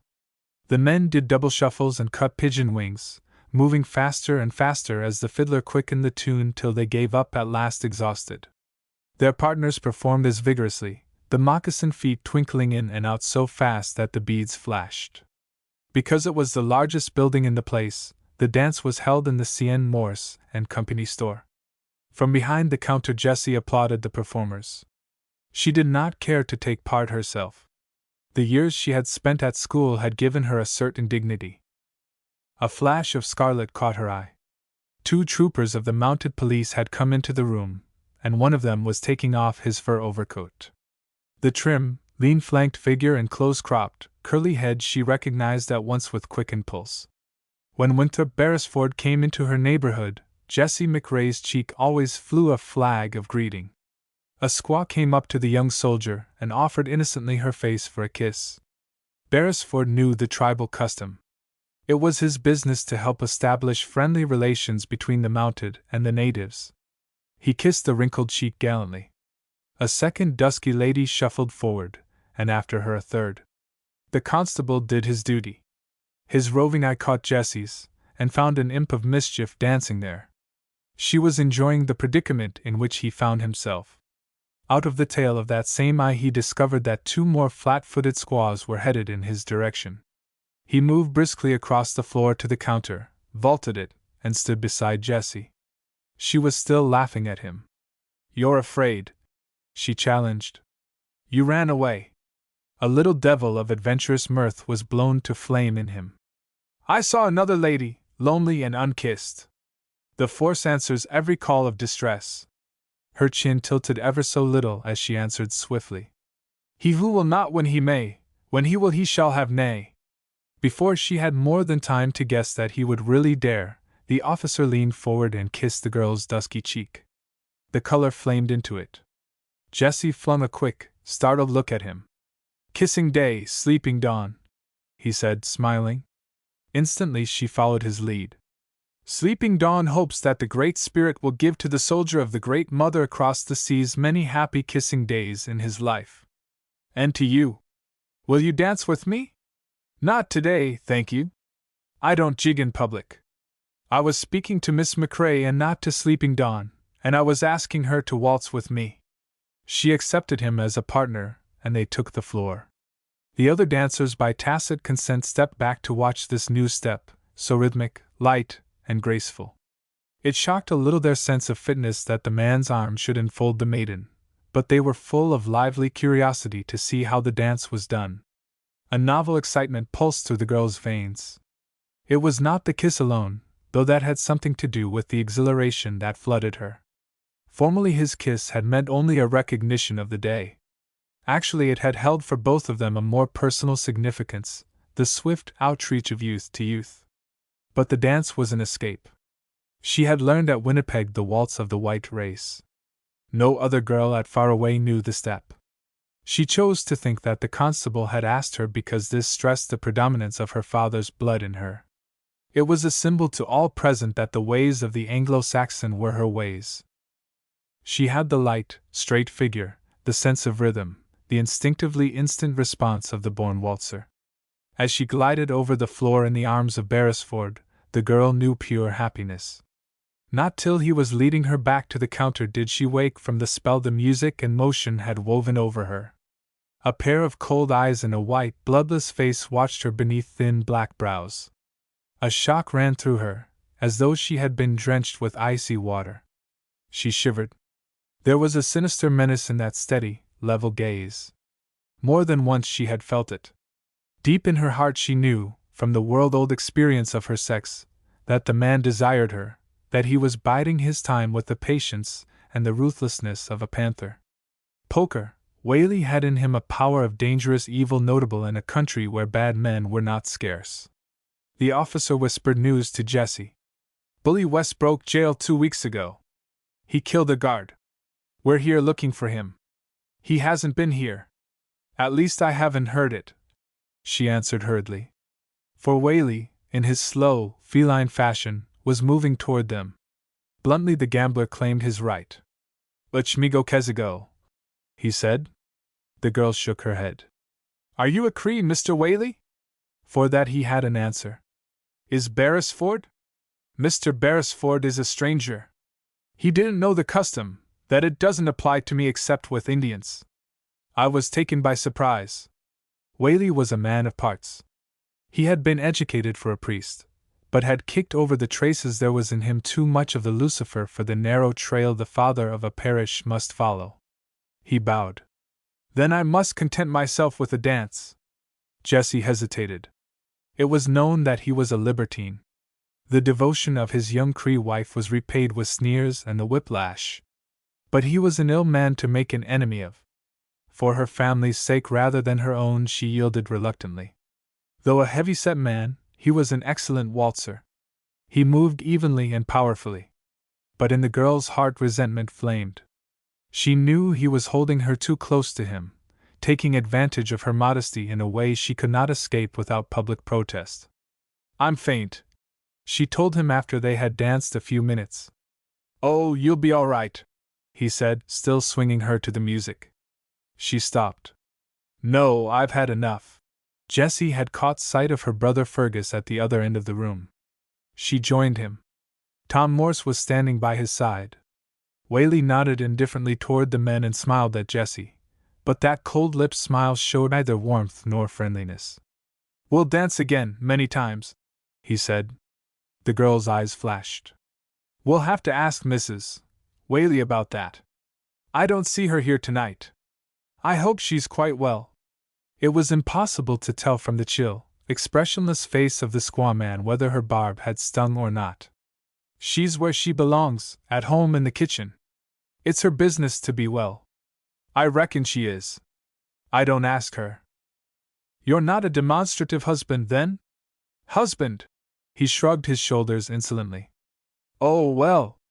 What's in a name? She knew the convenient code of his kind. They took to themselves Indian wives, with or without some form of marriage ceremony, and flung them aside when they grew tired of the tie or found it galling. There was another kind of squaw man, the type represented by her father. He had joined his life to that of Matapikoma for better or worse until such time as death should separate them. In Jessie's bosom a generous indignation burned. There was a reason why just now Whaley should give his wife much care and affection. She turned her shoulder and began to talk with Fergus and Tom Morse, definitely excluding the gambler from the conversation. He was not one to be embarrassed by a snub. He held his ground, narrowed eyes watching her with the vigilant patience of the panther he sometimes made her think of. Presently he forced a re-entry. What's this I hear about Bully West escaping from jail? Fergus answered. 2-3 weeks ago. Killed a guard, they say. He was heading west and north last word they had of him. All of them were thinking the same thing, that the man would reach far away if he could, lie hidden till he had rustled an outfit, then strike out with the dog team deeper into the lone lands. Here's wishing him luck, his partner said coolly. All the luck he deserves, amended Morse quietly. You can't keep a good man down, Whaley boasted, looking straight at the other Indian trader. I wouldn't wonder but what he'll pay a few debts when he gets here. Tom smiled and offered another suggestion. If he gets here and has time, he'll have to hurry. His gaze shifted across the room to Beresford, alert, gay, indomitable, and as implacable as fate.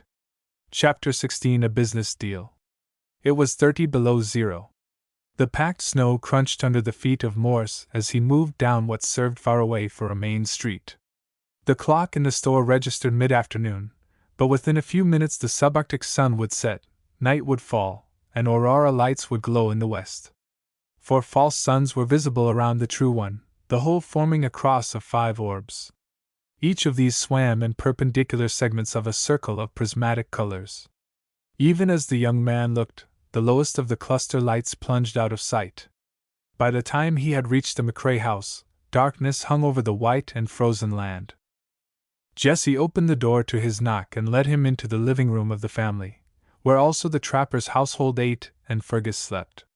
It was a rough enough place, with its mud-chinked log walls and its floor of whipsawed lumber. But directly opposite the door was a log-piled hearth that radiated comfort and cheerfulness. Buffalo robes served as rugs, and upon the walls had been hung furs of silver fox, timber wolves, mink, and beaver. On a shelf was a small library of not more than 25 books, but they were ones that only a lover of good reading would have chosen. Shakespeare and Burns held honored places there. Scott's poems and 3 or 4 of his novels were in the collection. In worn leather bindings were Tristram Shandy and Smollett's Complete History of England, Bunyan's Pilgrim's Progress, Shouldered Butlers, Hudibras, and Baxter's The Saint's Everlasting Rest. Into this choice company one frivolous modern novel had stolen its way. Nicholas Nickleby had been brought from Winnipeg by Jessie when she returned from school. The girl had read them all from cover to cover, most of them many times. Angus too knew them all, with the exception of the upstart storybook, written by a London newspaper man of whom he had never before heard. "I'm alone," Jessie explained. "Father and Fergus have gone out to the traps. They'll not be back till tomorrow. Mother's with Mrs. Whaley." Tom knew that the trader's wife was not well. She was expecting to be confined in a few weeks. He was embarrassed at being alone with the girl inside the walls of a house. His relations with Angus McCrae reached civility, but not cordiality. The stern old Scotchman had never invited him to drop in and call. He resented the fact that through the instrumentality of Morse he had been forced to horsewhip the lass he loved, and the trader knew he was not forgiven his share in the episode and probably never would be. Now Tom had come only because a matter of business had to be settled one way or the other at once. "Blandoin is leavin' for Whoop-Up in the mornin'. I came to see your father about those robes. If we buy, it'll have to be now. I can send them down with Blandoin," he explained. She nodded briskly. "Father said you could have them at your price if you'll pay what he asked for those not split. They're good hides, cows and young bulls." 5. Footnote 5. A split robe was one cut down the middle and sewn together with sinews. The ones skinned from the animal in a single piece were much more valuable, but the native women usually prepared the hides the other way because of the weight in handling. One of the reasons the Indians gave the missionaries in favor of polygamy was that one wife could not dress a buffalo robe without assistance. The braves themselves did not condescend to menial labor of this kind. WMR. "It's a deal," the fur trader said promptly. "Glad to get 'em, though I'm paying all I can afford for the split ones." "I'll get the key to the storehouse," Jessie said. She walked out of the room with the springy, feather-footed step that distinguished her among all the women that he knew. In a few moments she was back. Instead of giving him the key, she put it down on the table near his hand. Beneath the tan the dark blood beat into his face. He knew she had done this in order not to run the risk of touching him. For a long moment his gaze gripped and held her. Between them passed speech without words. His eyes asked if he were outside the pale completely, if he could never wipe out the memory of that first cruel meeting. Hers answered proudly that, half-breed though she was, he was to her only a wolfer, of less interest than Black, the leader of her father's dog train. He picked up the key and left, wild thoughts whirling through his mind. He loved her. Of what use was it trying longer to disguise it from himself? Of the inferior blood she might be, yet his whole being went out to her in deep desire. He wanted her for his mate. He craved her in every fiber of his clean, passionate manhood, as he had never before longed for a woman in his life. And she hated him with all the blazing scorn of a young proud soul whose fine body had endured degradation on his account. He was a leper, to be classed with Bully West. Nor did he blame her. How could she feel otherwise and hold her self-respect? The irony of it brought a bitter smile to his lips. If she only knew it, the years would avenge her 100-fold. For he had cut himself off from even the chance of the joy that might have been his. In the sky an aurora flashed with scintillating splendor. The heavens were aglow with ever-changing bars and columns of colored fire. Morse did not know it. Not till he had passed a dozen steps beyond a man in heavy furs did his mind register recognition of him as Whaley. He did not even wonder what business was taking the gambler toward Angus McRae's house. Business obtruded its claims. He arranged with Blandoin to take the robes out with him and walked back to the McRae storehouse. It adjoined the large log cabin where the Scotchman and his family lived. Blandoin and he went over the robes carefully in order that there should be no mistake as to which ones the trainmaster took. This done, Morse locked the door and handed the key to his companion. To him there was borne the sound of voices, one low and deep, the other swift and high. He caught no words, but he became aware that a queer excitement tingled through his veins. At the roots of his hair there was an odd, prickling sensation. He could give himself no reason, but some instinct of danger rang in him like a bell. The low bass and the light high treble, they reached him alternately, cutting into each other, overriding each other, clashing in agitated dissent. Then, a shrill scream for help. Morse could never afterward remember opening the door of the log house. It seemed to him that he burst through it like a battering ram, took the kitchen in 2 strides, and hurled himself against the sturdy homemade door which led into the living room. This checked him, for someone had slid into its socket the bar used as a bolt. He looked around the kitchen and found in one swift glance what he wanted. It was a large back log for the fireplace. With this held at full length under his arm, he crashed forward. The wood splintered. He charged again, incited by a second call for succor. This time his attack dashed the bolt and socket from their place. Morse stumbled into the room like a drunken man. Chapter 17 Aboard Creeks. After Morse had closed the door, Jessie listened until the crisp crunch of his footsteps had died away. She subdued an impulse to call him back and put into words her quarrel against him. From the table she picked up a gun cover of moose leather she was making and moved to the fireplace. Automatically her fingers fitted into place a fringe of red cloth.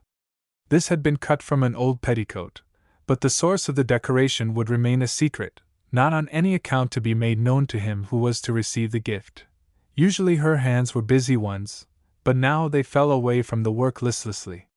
The pine logs crackled, lighting one end of the room and filling the air with aromatic pungency. As she gazed into the red coals her mind was active. She knew that her scorn of the fur trader was a fraud. Into her hatred of him she threw an energy always primitive, and sometimes savage. But he held her entire respect. It was not pleasant to admit this. Her mind clung to the shadowy excuse that he had been a wolfer, although the Indians looked on him now as a good friend and a trader who would not take advantage of them. Angus McCrae himself had said there was no better citizen in the Northland. No, she could not hold Tom Morse in contempt as she would have liked. But she could cherish her animosity, and feed it on memories that scorched her as the whiplash had her smooth and tender flesh. She would never forgive him, never. Not if he humbled himself in the dust. Toward Angus McCrae she held no grudge whatever. He had done only his duty as he saw it. The circumstances had forced his hand, for her word had pledged him to punishment. But this man who had walked into her life so roughly, mastered her by physical force, dragged her to the ignominy of the whip, and afterward had dared to do her a service. When she woke at night and thought of him she still burned with shame and anger. He had been both author and witness of her humiliation. The girl's reverie stirred reflection of other men, for already she had suitors in plenty. Upon one of them her musing lingered. He had brought to her gifts of the friendly smile, of comradeship, of youth's debonair give and take. She did not try to analyze her feeling for Winthrop Beresford.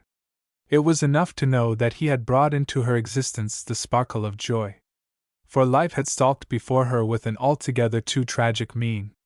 In this somber land men did not laugh much. Their smiles held a background of gravity. Icy winter reigned 2/3 of the year, and summer was a brief hot blaze following no spring. Nature demanded of those who lived here that they struggled to find subsistence. In that conflict human beings forgot that they had been brought into the world to enjoy it with careless rapture. Somewhere in the house a board creaked. Jessie heard it inattentively, for in the bitter cold woodwork was always snapping and cracking. Beresford had offered her a new philosophy of life. She did not quite accept it, yet it fascinated. He believed that the duty of happiness was laid on people as certainly as the duty of honesty. She remembered that once he had said. There had come to her no sound, but Jessie knew that someone had opened the door and was standing on the threshold watching her. She turned her head. Her self-invited guest was Whaley. Jessie rose. "What do you want?" She was startled at the man's silent entry, ready to be alarmed if necessary, but not yet afraid. It was as though her thoughts waited for the cue he would presently give. Some instinct for safety made her cautious. She did not tell the free trader that her father and Fergus were from home. He looked at her, appraisingly, from head to foot, in such a way that she felt his gaze had stripped her. "You know what I want. You know what I'm going to get, some day," he purred in his slow, feline way. She pushed from her mind a growing apprehension. "Father and Fergus, if you want them." "Have I said I wanted them?" he asked. "They're out in the woods trappin'. I'm not looking for them. The two of us'll be company for each other." "Go," she said, anger flaring at his insolence. "Go. You've no business here." "I'm not here for business, but for pleasure, my dear." The cold, fishy eyes in his white face gloated. Suddenly she wanted to scream and pushed back the desire scornfully. If she did, nobody would hear her. This had to be fought out 1-to-1. "Why didn't you knock?" she demanded. "We'll say I did and that you didn't hear me," he answered suavely. "What's it matter among friends anyhow? What do you want?" By sheer willpower she kept her voice low. "Your mother's over at the house. I dropped in to say she'll probably stay all night. Is your wife worse?" He lifted the black brows that contrasted so sharply with the pallor of the face. "Really, you get ahead of me, my dear. I don't recall ever getting married." "That's a hateful thing to say," she flamed, and bit her lower lip with small white teeth to keep from telling the squaw man what she thought of him. The Cree girl he had taken to wife was going down into the valley of the shadow to bear him a child while he callously repudiated her. He opened his fur coat and came to the fireplace. "I can say nicer things, to the right girl," he said, and looked meaningly at her. "I'll have to go get Susie Lemoyne to stay with me," Jessie said hurriedly. "I didn't know Mother wasn't coming home." She made a move toward a fur lying across the back of a chair. He laid a hand upon her arm. "What's your rush? What are you dodging for, girl? I'm good as Susie to keep the goblins from getting you." "Don't touch me." Her eyes sparked fire. "You're mighty high-heeled for an itchy. I reckon you forget you're Sleeping Dawn, daughter of a Blackfoot squaw. I'm Jessie McCrae, daughter of Angus, and if you insult me, you'll have to settle with him." He gave a short snort of laughter. "Wake up, girl. What's the use of fooling yourself? You're a breed. McRae's tried to forget it, and so have you. But all the time you know damn well you're half Injun." Jessie looked at him with angry contempt, then wheeled for the door. Whaley had anticipated that and was there before her. His narrowed, covetous eyes held her while one hand behind his back slid the bolt into place. "Let me out!" she cried. "Be reasonable. I mean to hurt you. Stand aside and let me through." He managed another insinuating laugh. "Have some sense. Quit riding that high horse and listen while I talk to you." But she was frightened by this time as much as she was incensed. A drum of dread was beating in her panicky heart.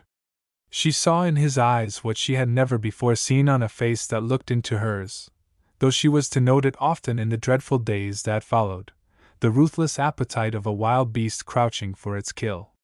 "Let me go! Let me go!" Her voice was shrilly out of control. "Unbar the door, I tell you! I'm a big man in this country. Before I'm through, I'll be head chief among the trappers for hundreds of miles. I'm offering you the chance of a lifetime. Throw in with me and you'll ride in your coach at Winnipeg someday." Voice and words were soft and smooth, but back of them Jessie felt the panther couched for its spring. She could only repeat her demand, in a cry that reached its ictus in a sob. "If you're dreamin' about that redcoat spy, hopin' he'll marry you after he's played fast and loose with you, why, forget such foolishness. I know his kind. When he's had his fling, he'll go back to his own people and settle down. He's lookin' for a woman, not a wife." "That's a lie," she flung out, rage for the moment in ascendant. "Open that door or I'll—" Swiftly his hand shot forward and caught her wrist. "What'll you do?" he asked, and triumph rode in his eyes. She screamed. One of his hands clamped down over her mouth, the other went round her waist and drew the slim body to him. She fought, straining from him, throwing back her head in another lifted shriek for help. As well she might have matched her strength with a buffalo bull. He was still under 40, heavy-set, bones packed with heavy muscles. It seemed to her that all the power of her vital youth vanished and left only limp and flaccid weakness. He snatched her close and kissed the dusky eyes, the soft cheeks, the colorful lips. She became aware that he was holding her from him, listening. There was a crash of wood. Again her call for help rang out. Whaley flung her from him. He crouched, every nerve and muscle tense, lips drawn back in a snarl. She saw that in his hand there was a revolver. Against the door a heavy weight was hurled. The wood burst into splinters as the bolt shot from the socket. Drunkenly a man plunged across the threshold, staggering from the impact of the shock. Chapter 18. A gun roars. The two men glared at each other, silently, their faces distorted to gargoyles in the leaping and uncertain light. Wary, vigilant, tense, they faced each other as might jungle tigers waiting for the best moment to attack. There was a chance for the situation to adjust itself without bloodshed. Whaley could not afford to kill, and Morse had no desire to force his hand. Jessie's fear outran her judgment. She saw the menace of the revolver trained on her rescuer and thought the gambler was about to fire. She leaped for the weapon, and so precipitated what she dreaded. The gun roared. A bullet flew past Morse and buried itself in a log. Next instant, clinging with both hands to Whaley's wrist, Jessie found herself being tossed to and fro as the man struggled to free his arm. Flung at a tangent against the wall, she fell at the foot of the couch where Fergus slept. Again the blaze and roar of the revolver filled the room. Morse plunged head down at his enemy, still carrying the log he had used as a battering ram. It caught the gambler at that point of the stomach known as the solar plexus. Whaley went down and out of consciousness like an ox that has been poleaxed. Tom picked up the revolver and dropped it into the pocket of his fur coat. He stooped to make sure that his foe was beyond the power of doing damage. Then he lifted Jessie from the corner where she lay huddled. "Hurt?" he asked. The girl shuddered. "No, is he killed?" "Wind knocked out of him. Nothing more." "He didn't hit you?" There was the ghost of a smile in his eyes. "No, I hit him. He was horrid." I. Again a little shiver ran through her body. She felt very weak at the knees and caught for a moment at the lapel of his coat to steady herself. Neither of them was conscious of the fact that she was in his arms, clinging to him, while she won back self-control. "It's all right now. Don't worry. Lucky I came back to show Blandoin which furs to take. If you hadn't..." She drew a ragged breath that was half a sob. Morse loved her the more for the strain of feminine hysteria that made her for the moment a soft and tender child to be comforted. He had known her competent, savage, disdainful, one in whom vital and passionate life flowed quick. He had never before seen the weakness in her reaching out to strength. That by sheer luck it was his power to which she clung filled him with deep delight. He began to discount his joy lest she do it instead. His arm fell away from her waist. "I most wrecked the house," he said with a humorous glance at the door. "I don't always bring one o' the walls with me when I come into a room." "He bolted the door," she explained rather needlessly. "He wouldn't let me out." "I heard you call," he answered, without much more point. She glanced at the man lying on the floor. "You don't think he might be?" She stopped, unwilling to use the word. Tom knelt beside him and felt his heart. "It's beating," he said, and added quickly, "His eyes are open." It was true. The cold, fishy eyes had flickered open and were taking stock of the situation. The gambler instantly chose his line of defense. He spoke presently. "What in the devil was biting you, Morse? Just because I was joking the girl, you come rampaging in and knock me galley west with a big club. I'll not stand for that. Soon as I'm fit to handle myself, you and I'll have a settlement." "Get up and get out," ordered the younger man. "When I get good and ready. Don't try to run on me, young fellow. Some other fools have found that dangerous." Whaley sat up, groaned, and pressed his hands upon the abdomen at the point where he had been struck. The reddish-brown glint in the eyes of Morse advertised the cold rage of the Montanan. He caught the gambler by the collar and pulled him to his feet. "Get out, you yellow wolf!" he repeated in a low, savage voice. The white-faced trader was still wobbly on his feet. He felt both sore and sick at the pit of his stomach, in no mood for any further altercation with this hard-hitting athlete. But he would not go without saving his face. "I don't know what business you've got to order me out, unless—" His gaze included the girl for a moment, and the insult of his leer was unmistakable. Morse caught him by the scruff of the neck, ran him out of the room, and flung him down the steps into the road. The gambler tripped on the long buffalo coat he was wearing and rolled over in the snow. Slowly he got to his feet and locked eyes with the other.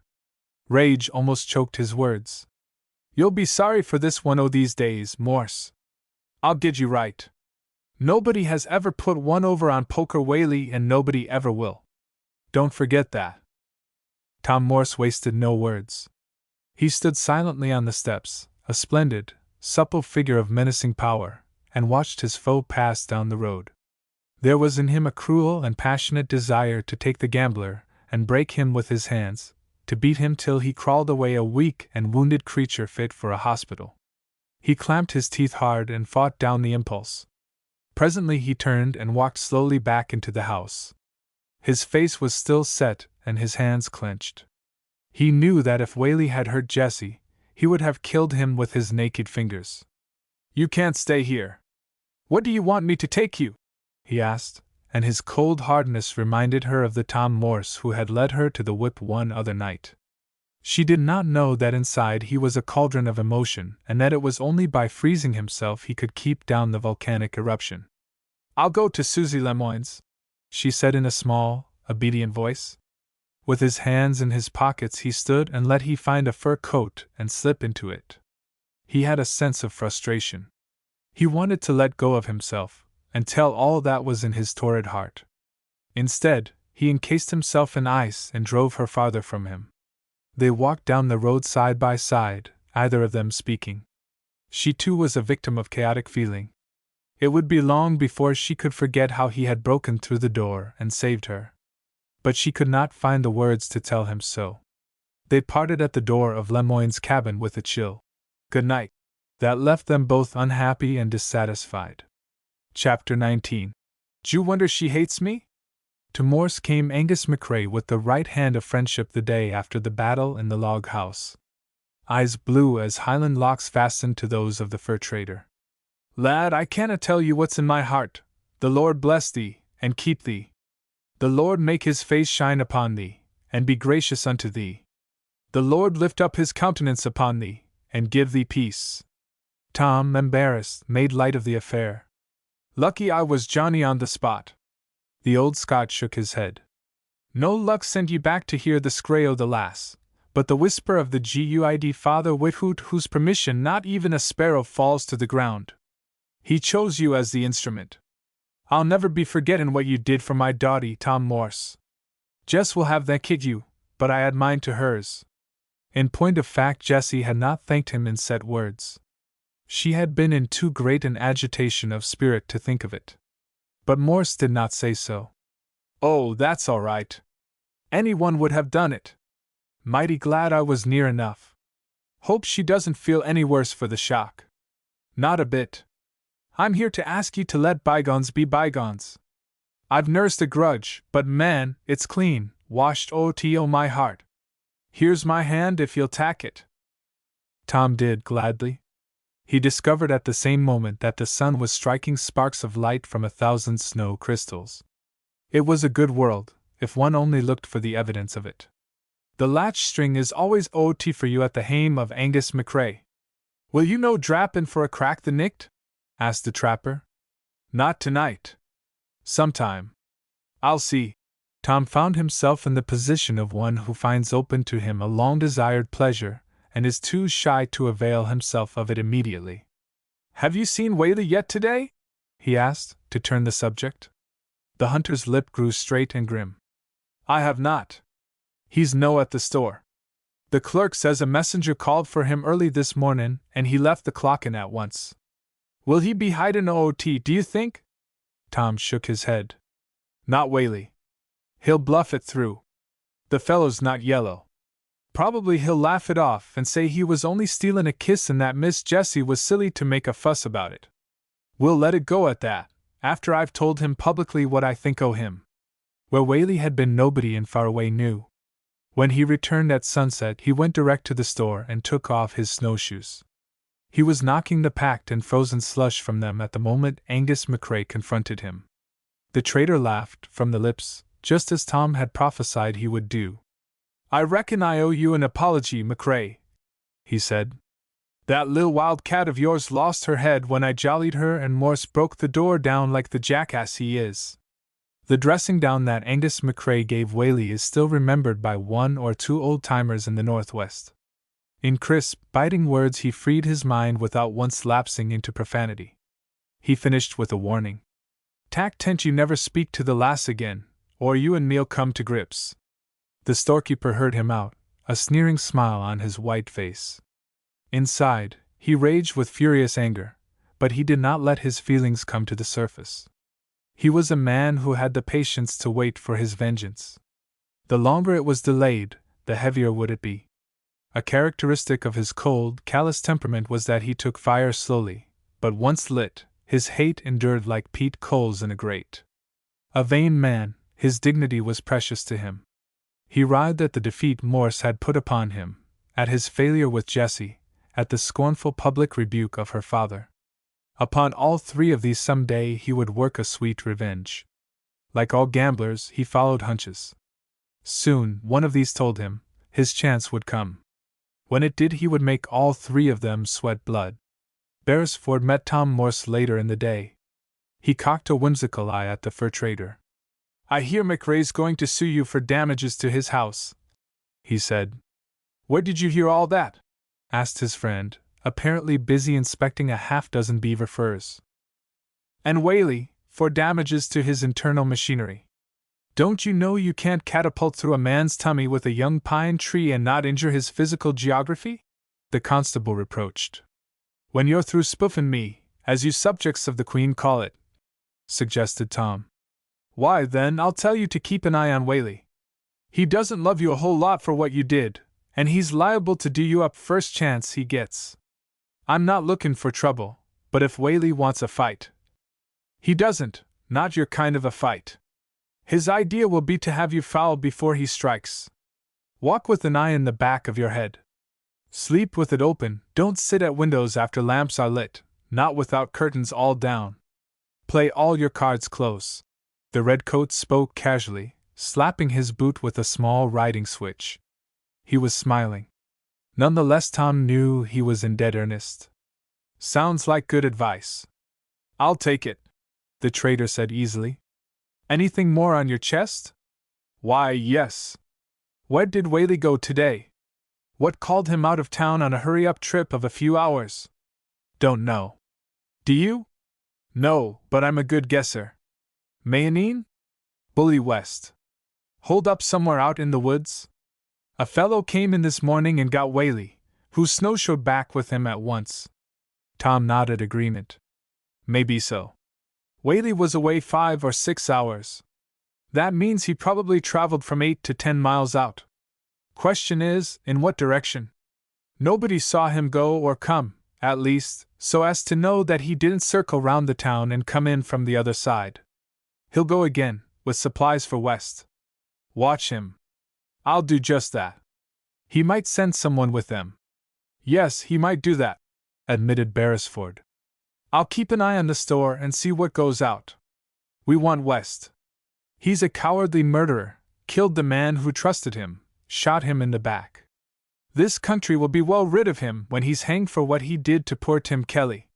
He's a rotten bad lot, but he's dangerous. Never forget that, warned the fur buyer. If he ever gets the drop on you for a moment, you're gone. Of course we may be barking up the wrong tree, the officer reflected aloud. Maybe West isn't within 500 miles of here. Maybe he headed off another way. But I don't think it. He had to get back to where he was known so as to get an outfit. That meant either this country or Montana. And the word is that he was seen coming this way both at Slide Out and crossing Old Man's River after he made his getaway. He's likely figuring on losing himself in the North Woods. My notion, too. Say, Tom, I have an invitation from a young lady for you and me. I'm to bring you to supper, Jessie McCrae says. Tonight. Venison and sheep pemmican, and real plum pudding, son. You're to smoke the pipe of peace with Angus and warm yourself in the smiles of Miss Jessie and the Topicoma. How's the program suit you?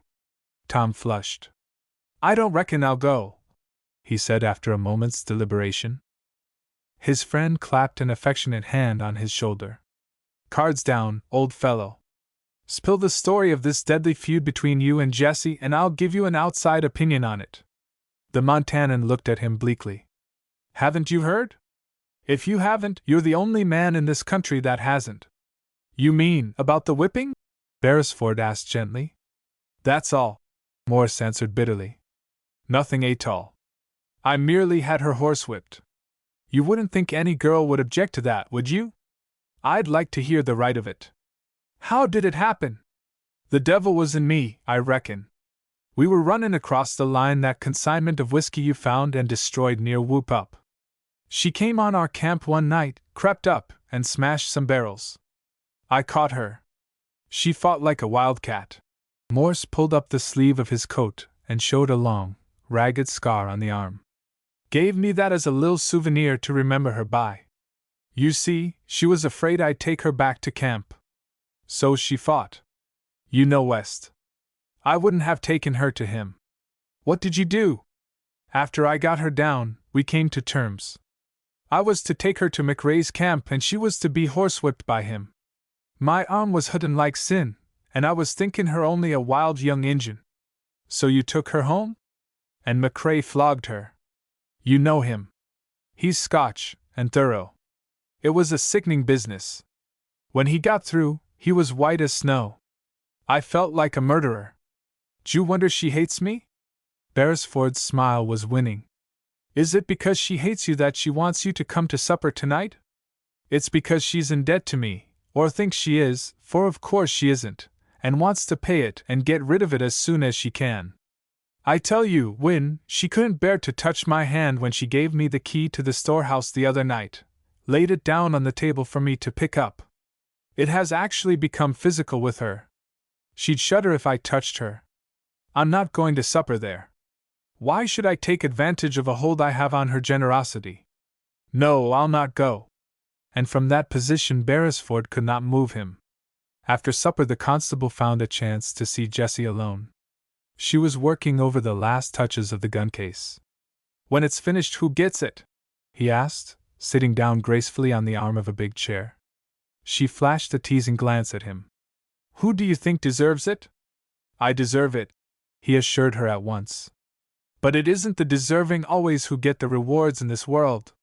Very likely you'll give it to some chap like Tom Morse, who wouldn't come to supper when we asked him.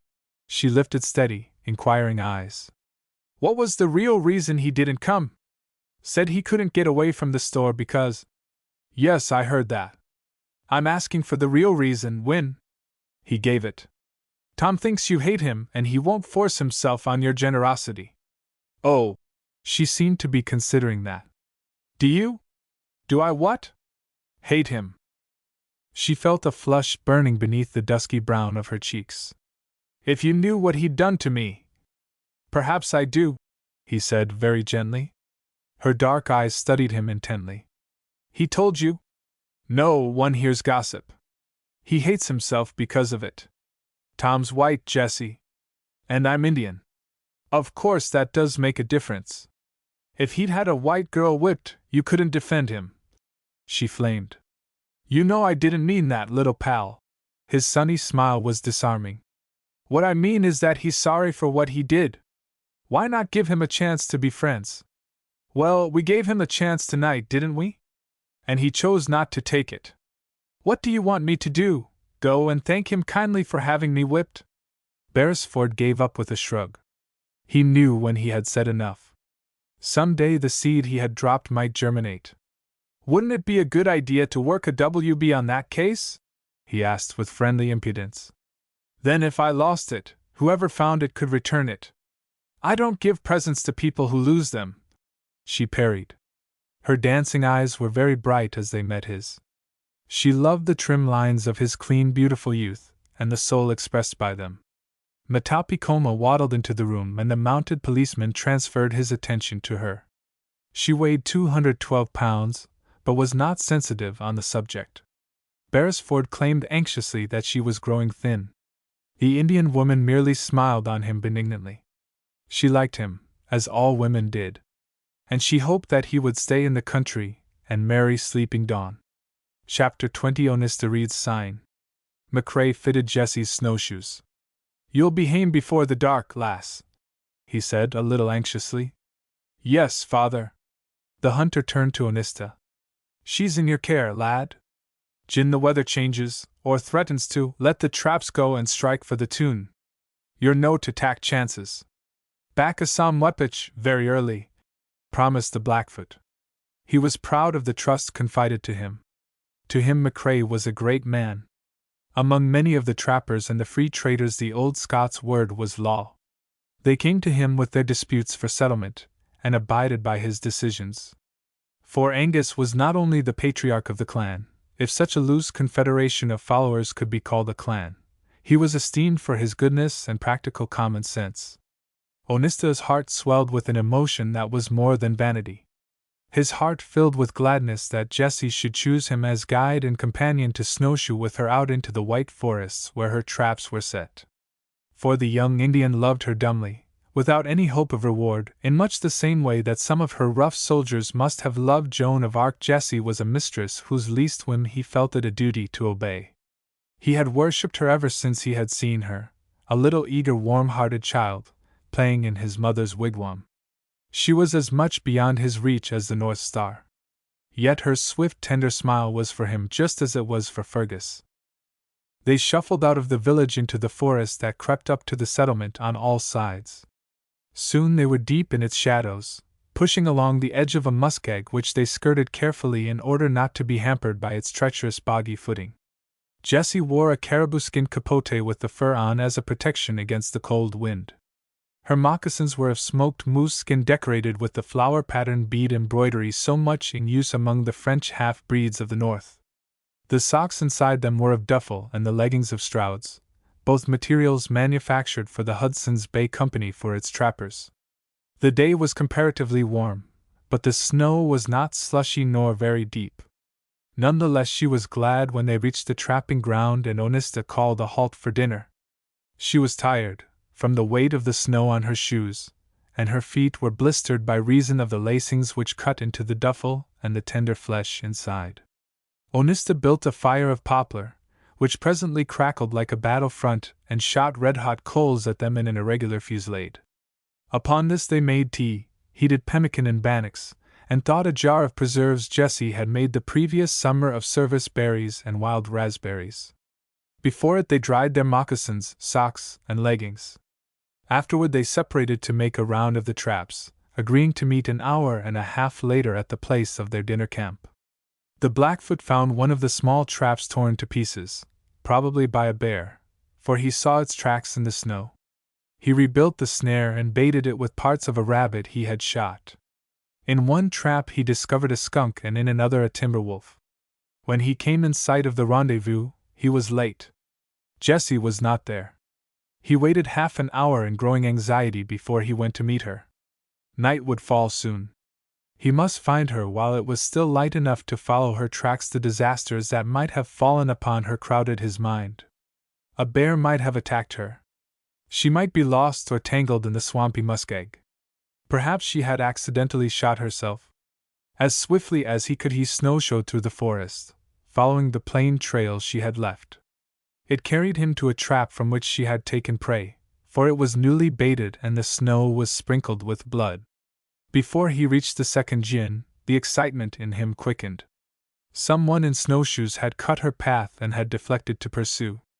Onista knew that the one following was a white man. The points of the shoes toed out. Crees toed in, just the same on webs as in moccasins. His imagination was active. What white man had any business in these woods? Why should he leave that business to overtake Jessie McCrae? Onista did not quite know why he was worried, but involuntarily he quickened his pace. Less than a quarter of a mile farther on, he read another chapter of the story written in the trampled snow. There had been a struggle. His mistress had been overpowered. He could see where she had been flung into a white bank and dragged out of it. She had tried to run and had got hardly a dozen yards before recapture. From that point the tracks moved forward in a straight line, those of the smaller webs blotted out by the ones made by the larger. The man was driving the girl before him. Who was he? Where was he taking her? For what purpose? Onista could not guess. He knew that McCrae had made enemies, as any forceful character on the frontier must. The Scotchman had kicked out lazy and ne'er-do-wells from his camp. As a free trader he had matched himself against the Hudson's Bay Company. But of those at war with him few would stoop to revenge themselves on his daughter. The Blackfoot had not heard of the recent trouble between Whaley and the McCraes, nor had the word reached him that Bully West was free again. Wherefore he was puzzled at what the signs on the snow told him. Yet he knew he had read them correctly. The final proof of it to him was that Jessie broke trail and not the man. If he were a friend he would lead the way. He was at her heels because he wanted to make sure that she did not try to escape or to attack him. The tracks led down into the muskeg. It was spitting snow, but he had no difficulty in seeing where the trail led from hummock to hummock in the miry earth. The going here was difficult, for the thick moss was full of short, stiff brush that caught the webbed shoes and tripped the traveler. It was hard to find level footing. The mounds were uneven, and more than once Onista plunged knee-deep from one into the swamp. He crossed the muskeg and climbed an ascent into the woods, swinging sharply to the right. There was no uncertainty as to the direction of the tracks in the snow. If they veered for a few yards, it was only to miss a tree or to circle down timber. Whoever he might be, the man who had taken Jessie prisoner knew exactly where he was going. The Blackfoot knew by the impressions of the webs that he was a large, heavy man. Once or twice he saw stains of tobacco juice on the snow. The broken bits of a whiskey bottle flung against a tree did not tend to reassure him. He saw smoke. It came from a tangle of undergrowth in a depression of the forest.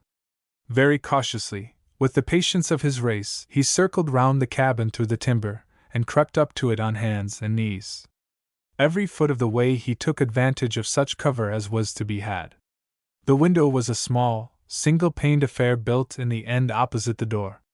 Onista edged close to it and listened. He heard the drone of voices, one heavy and snarling, another low and persuasive.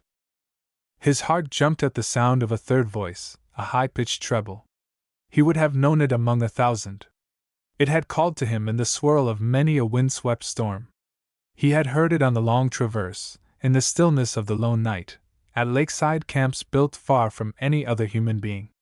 His imagination had heard it on the summer breeze as he paddled across a sun-drenched lake in his birch-bark canoe. The Blackfoot raised his head till he could look through the window. Jessie McCrae sat on a stool facing him. 2 men were in the room.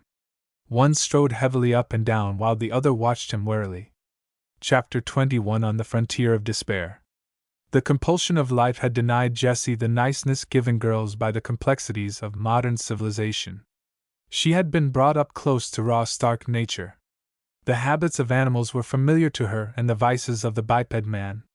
A traveler in the subarctic is forced by the deadly cold of the north into a near intimacy of living with his fellows.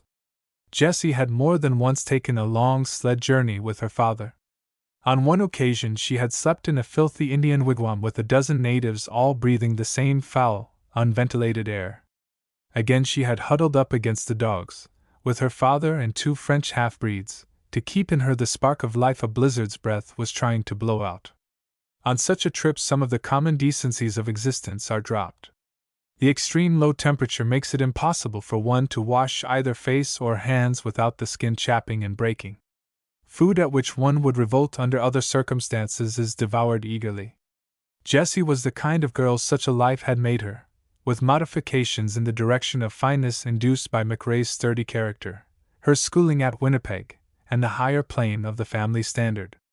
As might have been expected, she had courage, energy, and that quality of decisive action bred by primitive conditions. But she had retained, too, a cleanness of spirit hardly to be looked for in such a primeval daughter of Eve.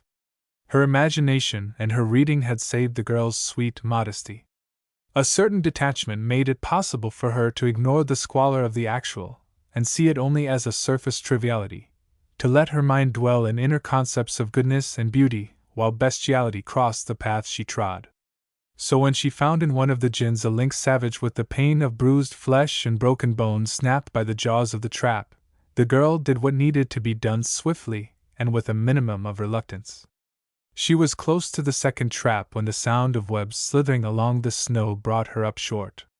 Her first thought was that Onista had changed his mind and followed her, but as soon as the snowshoer came out of the thick timber, she saw that he was not an Indian. He was a huge man, and he bulked larger by reason of the heavy furs that enveloped him. His rate of travel was rapid enough, but there was about the gait an awkward slouch that reminded her of a grizzly. Some sullenness of temperament seemed to find expression in the fellow's movements. The hood of his fur was drawn well forward over the face.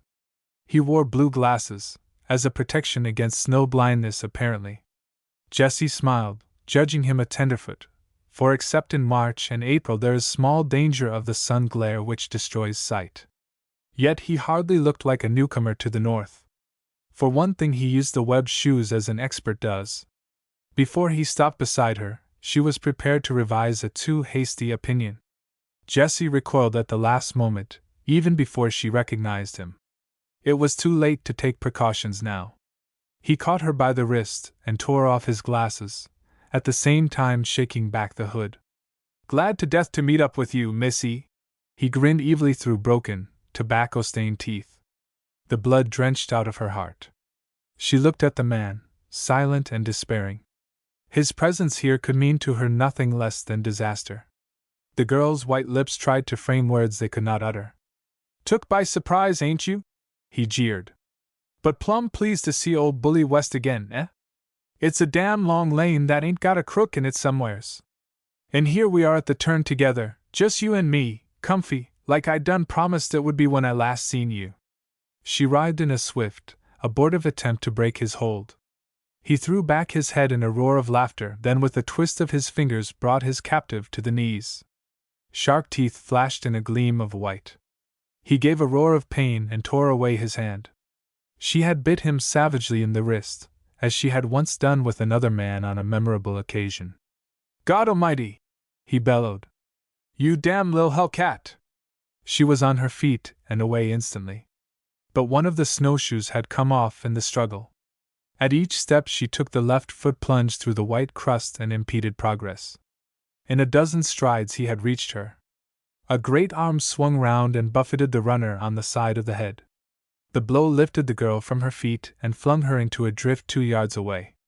She looked up, dazed from the shock.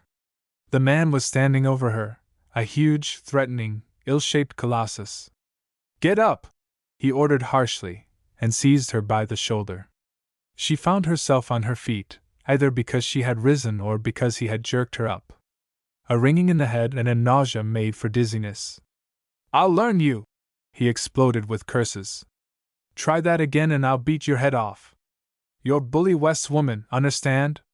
When I say come, step lively. When I say go, get a move on you. I'll not." Despite her fear, she faced him with spirit. "My friends are near. They'll come and settle with you for this." He put a check on his temper. Very likely what she said was true.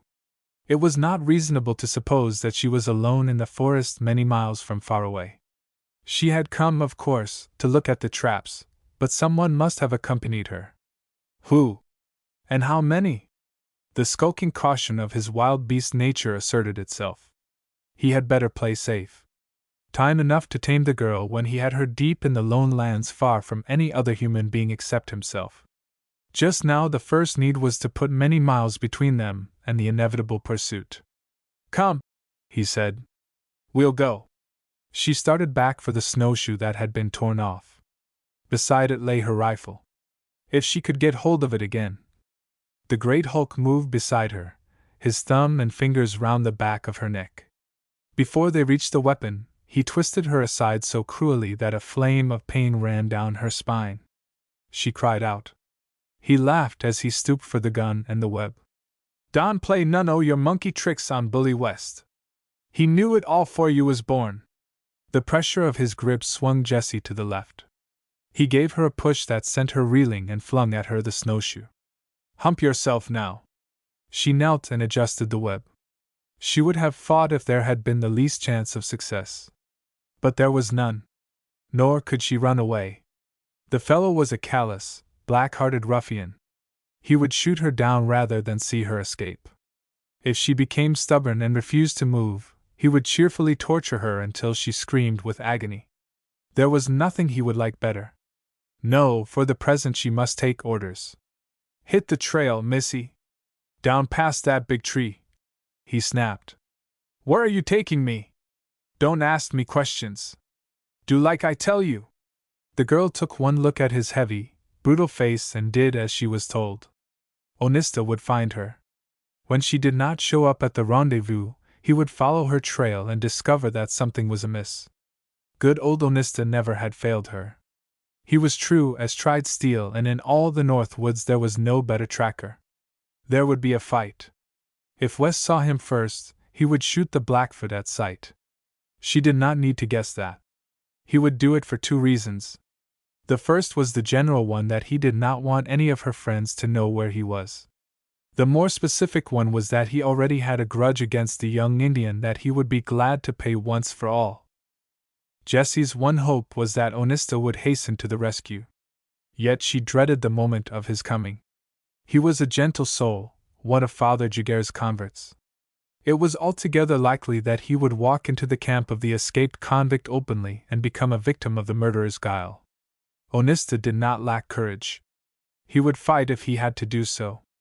Indeed, she knew that he would go through fire to save her. But bravery was not enough. She could almost have wished that her foster brother was as full of devilish treachery as the huge ape-man slouching at her heels. Then the chances of the battle would be more even. The desperado drove her down into the muskeg, directing the girl's course with a flow of obscene and ribald profanity. It is doubtful if she heard him.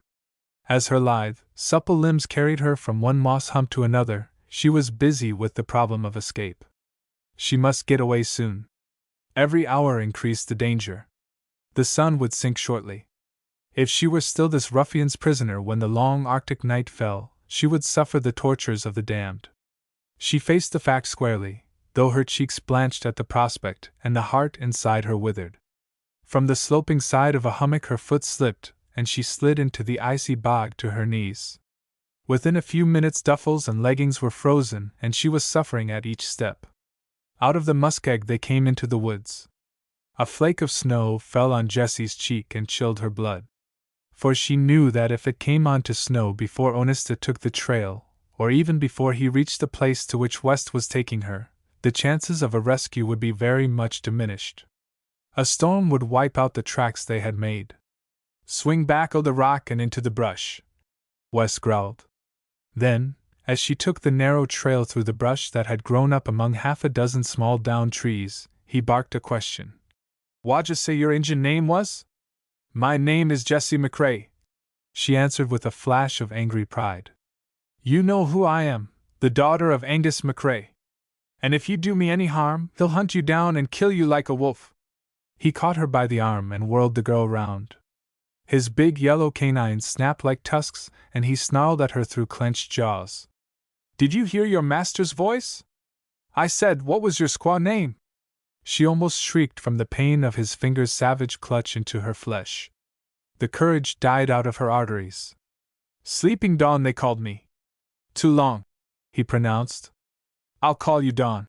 The sight of her terror of him, the foretaste of the triumph he was to enjoy, restored him for a moment to a brutal good humor. "And when I yell Dawn at you o' mornings, it'll be for you to hump yourself and get up to build the fires and rustle breakfast. I'll treat you fine if you behave, but if you get sulky, you'll taste the dog whip. I'm boss. You'll have a hell of a time if you don't come runnin' when I snap my fingers. Understand?" She broke down in a wailing appeal to whatever good there was in him. Let me go back to father. I know you've broke prison. If you're good to me, he'll help you escape. You know he has friends everywhere. They'll hide you from the redcoats. He'll give you an outfit to get away, money, anything you want. Oh, let me go, Anne. He grinned, and the sight of his evil mirth told her she had failed. Didn't I tell you I'd get you right someday? Didn't I promise Angus McCrae I'd pay him back aplenty for kicking me out of his hide camp?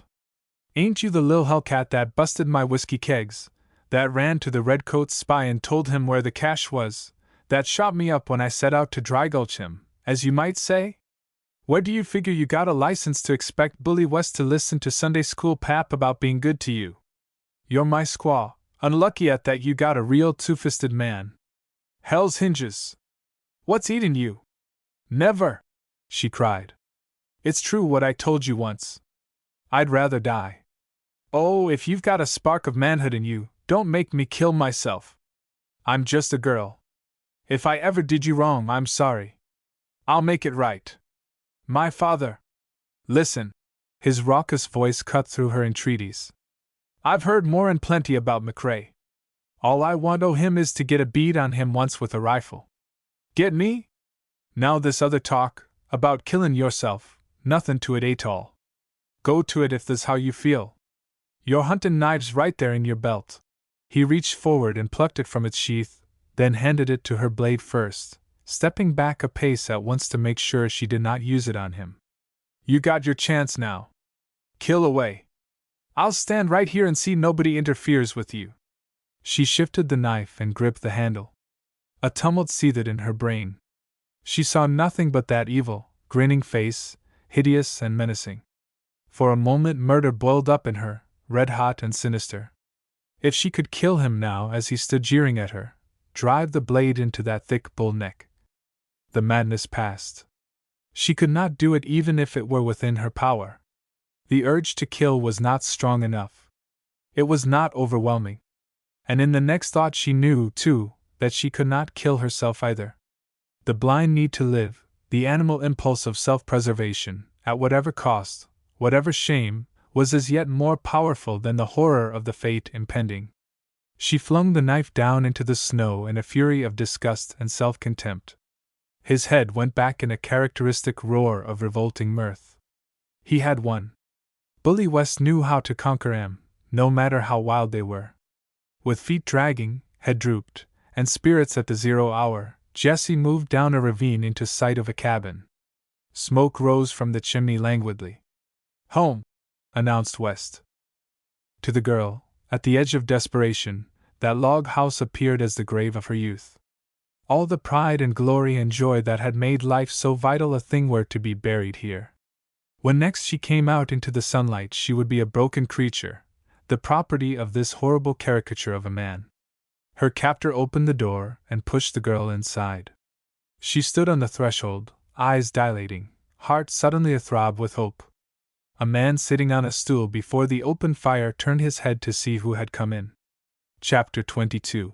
My damn pretty lil high-steppin' squaw. The man on the stool was Whaley.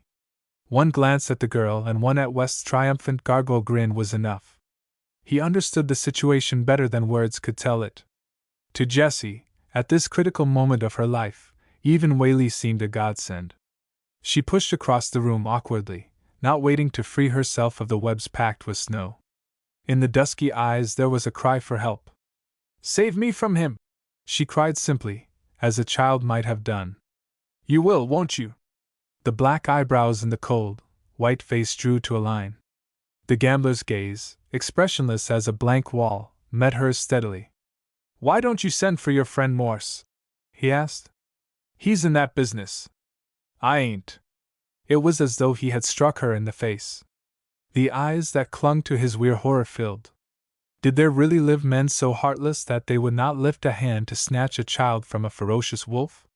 West's laughter barked out, rapacious and savage. She's mine, just like I said she'd be. My damn pretty lil high-steppin' squaw. His partner looked at him bleakly. Oh, she's yours, is she? You bet your boots. I'll show her, make her eat out of my hand. boasted the convict. Will you show McCrae too, and all his friends, as well as the Northwest Mounted? Will you make 'em all eat out of your hands? What'd you mean? Why, I had a notion you were loaded up with trouble and didn't need to hunt more, sneered the gambler. I had a notion the redcoats were on your heels to take you across the plains to hang you. I'll learn 'em about that, the huge fugitive bragged. They say I'm a killer. Let it ride. I'll sure enough let 'em see they're good guessers. Whaley shrugged his shoulders and looked at him with cold contempt. You've got a bare chance for a getaway if you travel light and fast. I'd want long odds to back it, he said coolly. There's a hell of a thing to tell a friend, West snarled. It's the truth. Take it or leave it. But if you try to bull this through your own way and don't let me run it, you're done for. How done for? The gambler did not answer. He turned to Jessie. Unless you want your feet to freeze, you'd better get those duffels off. The girl took off her mitts and tried to unfasten the leggings after she had kicked the snowshoes from her feet. But her stiff fingers could not loosen the knots. The free trader stooped and did it for her while West watched him sulkily. Jessie unwound the cloth and removed moccasins and duffels. She sat barefooted before the fire, but not too close. If they're frozen, I'll get snow, Whaley offered. They're not frozen, thank you, she answered. What'd you mean done for? Repeated West. His partner's derisive, scornful eye rested on him. Use your brains, man. The Mounted are after you hot and heavy. You know their record. They get the man they go after. Take this fellow Beresford, the one that jugged you. The big ruffian shook a furious fist in the air. Curse him, he shouted, and added a dozen crackling oaths. Curse him and welcome, Whaley replied. But don't fool yourself about him. He's a go-getter. Didn't he go up Peace River after Pierre Poulet? Didn't he drag him back with cuffs on most a year later? That's what you've got against you, 300 redcoats like him. You trying to scare me? Demanded West sullenly. I'm trying to hammer some common sense into your head. Your chance for a safe getaway rests on one thing. You've got to have friends in the lone lands who'll hide you till you can slip out of the country. Can you do that if the trappers, friends of McCrae, nearly all of them, carried the word of what you did to this girl? I'm gonna take her with me. West stuck doggedly to his idea. He knew what he wanted. His life was forfeit, anyhow. He might as well go through to a finish. From where she sat before the great fire, Jessie's whisper reached Whaley. Don't let him, please. It was an ineffective little wail straight from the heart. Whaley went on, as though he had not heard. It's your deal, not mine. I'm just telling you. Take this girl along, and your life's not worth a plugged nickel. Hell's hinges. In 2 days she'll be crazy about me. That's how I am with women. In 2 days she'll hate the ground you walk on, if she hasn't killed herself or you by that time. Waves of acute pain were pricking into Jessie's legs from the pink toes to the calves. She was massaging them to restore circulation and had to set her teeth to keep from crying. But her subconscious mind was wholly on what passed between the men. She knew that Whaley was trying to re-establish over the other the mental dominance he had always held. It was a frail enough tenure, no doubt, likely to be upset at any moment by vanity, suspicion, or heady gusts of passion. In it, such as it was, lay a hope. Watching the gambler's cold, impassive face, the stony look in the poker eyes, she judged him tenacious and strong-willed. For reasons of his own he was fighting her battle. He had no intention of letting West take her with him. Why? What was the motive in the back of his mind? She acquitted the man of benevolence. If his wishes chanced to march with hers, it was because of no altruism. He held a bitter grudge against Angus McCrae and incidentally against her for the humiliation of his defeat at the hands of Morse. To satisfy this he had only to walk out of the house and leave her to an ugly fate. Why did he not do this? Was he playing a deep game of his own in which she was merely a pawn? She turned the steaming duffels over on the mud hearth to dry the other side. She drew back the moccasins and the leggings that the heat might not scorch them. The sharp pain waves still beat into her feet and up her limbs. To change her position she drew up a stool and sat on it. This she had pushed back to a corner of the fireplace. For Bully West was straddling up and down the room, a pent volcano ready to explode. He knew Whaley's advice was good. It would be suicide to encumber himself with this girl in his flight. But he had never disciplined his desires. He wanted her. He meant to take her. Passion, the lust for revenge, the bully streak in him that gloated at the sight of someone young and fine trembling before him, all these were factors contributing to the same end. By gar, he would have what he had set his mind on, no matter what Whaley said. Jesse knew the fellow was dangerous as a wounded buffalo bull in a corral. He would have his way if he had to smash and trample down anyone that opposed him. Her eyes moved to Whaley's black-browed, bloodless face. How far would the gambler go in opposition to the other? As her glance shifted back to West, it was arrested at the window. The girl's heart lost a beat, then sang a paean of joy. For the copper-colored face of Onista was framed in the pane. Chapter 23, A Foretaste of Hell. Jesse's eyes flew to West and to Whaley. As yet neither of them had seen the Blackfoot. She raised a hand and pretended to brush back a lock of hair. The Indian recognized it as a signal that she had seen him. His head disappeared. Thoughts in the girl's mind raced. If Winthrop Beresford or Tom Morse had been outside instead of Onista, she would not have attempted to give directions. Either of them would have been more competent than she to work out the problem. But the Blackfoot lacked initiative. He would do faithfully whatever he was told to do, but any independent action attempted by him was likely to be indecisive. She could not conceive of Onista holding his own against two such men as these except by slaughtering them from the window before they knew he was there. He had not in him sufficient dominating ego. Whaley was an unknown quantity. It was impossible to foresee how he would accept the intrusion of Onista. Since he was playing his own game, the chances are that he would resent it. In West's case there could be no doubt. If it was necessary to his plans, he would not hesitate an instant to kill the Indian. Reluctantly, she made up her mind to send him back to Faraway for help. He would travel fast. Within 5 hours at the outside he ought to be back with her father or Beresford. Surely, with Whaley on her side she ought to be safe till then. She caught sight of Onista again, his eyes level with the windowsill. He was waiting for instructions. Jessie gave them to him straight and plain. She spoke to Whaley, but for the Blackfoot's ear. "Bring my father here. At once. I want him.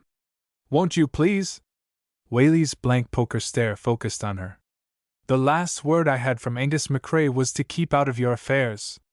I can take a hint without waiting for a church to fall on me. Get someone else to take your messages.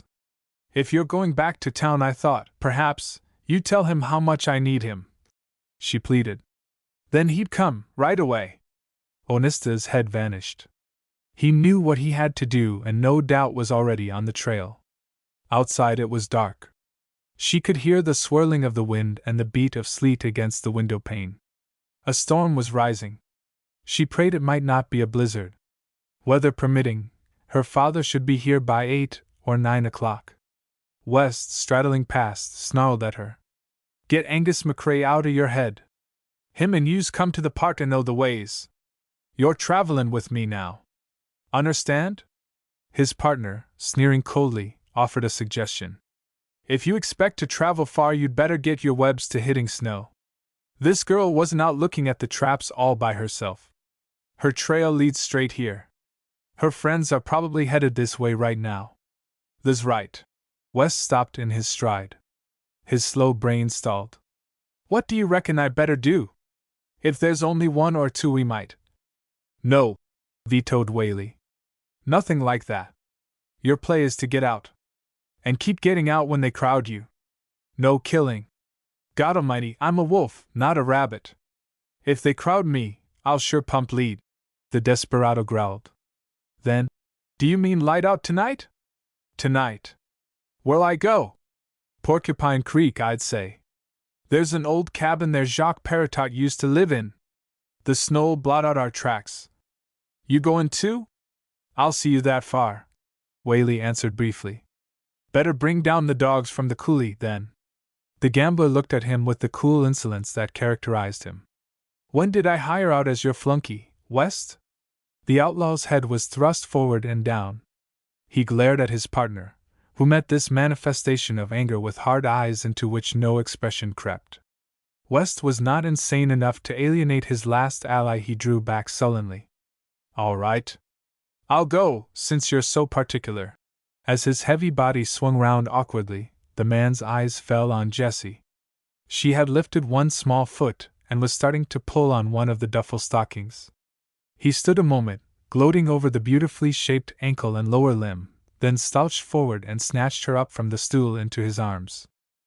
His savage, desirous eyes had given her an instant's warning. She was half up before his arms, massive as young trees, dragged her into his embrace. But before I go, I'll have a kiss from my squaw, he roared. Just to show her that Bully West has branded her and claims ownership. She fought fiercely, desperately, pushing against his rough bearded face and big barrel chest with all the force in her lithe young body. She was as a child to him. His triumphant laughter pealed as he crushed her warm, soft trunk against his own and buried her in his open coat. With an ungentle hand he forced round the averted head till the fear-filled eyes met his. Kiss your man, he ordered. The girl said nothing. She still struggled to escape, using every ounce of strength she possessed. The fury of her resistance amused him. He laughed again, throwing back the heavy bristling jaw in a roar of mirth. Your man, your master, he amended.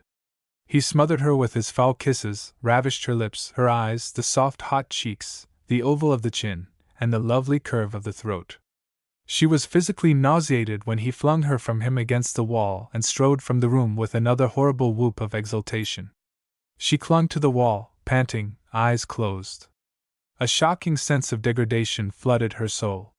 She felt as though she were drowning in it, fathoms deep. Her lids fluttered open and she saw the gambler. He was still sitting on the stool. A mocking, cynical smile was in the eyes that met Jessie's. And Tom Morse, where is he? The man jeered. A chill shook her. Dry sobs welled up in her throat. She was lost. For the first time she knew the cold clutch of despair at her heart. Whaley did not intend to lift a hand for her. He had sat there and let West work his will. Angus McCrae gave me instructions aplenty, he explained maliciously. I was to keep my hands off you. I was to mind my own business. When you see him again, if you ever do, will you tell him I did exactly as he said? She did not answer. What was there to say? In the cabin was no sound except that of her dry, sobbing breath. Whaley rose and came across the room. He had thrown aside the gambler's mask of impassivity. His eyes were shining strangely. I'm going, now, out into the storm. What about you? If you're here when West comes back, you know what it means. Make your choice. Will you go with me or stay with him? You're going home? Yes. His smile was enigmatic. It carried neither warmth nor conviction. The man had played his cards well. He had let West give her a foretaste of the hell in store for her. Anything rather than that, she thought. And surely Whaley would take her home. He was no outlaw, but a responsible citizen who must go back to Faraway to live. He had to face her father and Winthrop Beresford of the Mounted, and Tom Morse. He would not harm her. He dared not. But she took one vain precaution. You promised to take me to my father. You'll not be like him. A lift of the head indicated the man who had just gone out. He's a fool. I'm not. That's the difference. He shrugged his shoulders. Make your own choice. If you'd rather stay here. But she had made it. She was getting hurriedly into her furs and was putting on her mittens. Already she had adjusted the snowshoes. We'd better hurry, she urged. He might come back. It'll be bad luck for him if he does, the gambler said coolly. You ready? She nodded that she was. In another moment they were out of the warm room and into the storm. The wind was coming in whistling gusts, carrying with it a fine sleet that whipped the face and stung the eyeballs. Before she had been out in the storm 5 minutes, Jessie had lost all sense of direction. Whaley was an expert woodsman. He plunged into the forest, without hesitation, so surely that she felt he must know where he was going. The girl followed at his heels, head down against the blast. Before this day she had not for months taken a long trip on webs. Leg muscles, called into use without training, were sore and stiff. In the darkness the soft snow piled up on the shoes. Each step became a drag. The lacings and straps lacerated her tender flesh till she knew her duffels were soaked with blood. More than once she dropped back so far that she lost sight of Whaley. Each time he came back with words of encouragement and good cheer. "Not far now," he would promise. "Across a little bog and then camp. Keep coming." Once he found her sitting on the snow, her back to a tree. "You'd better go on alone." "I'm done," she told him drearily. He was not angry at her. Nor did he bully or browbeat. "Tough sledding," he said gently. "But we're most there. Got to keep going. Can't quit now." He helped Jessie to her feet and led the way down into a spongy morass. The brush slapped her face.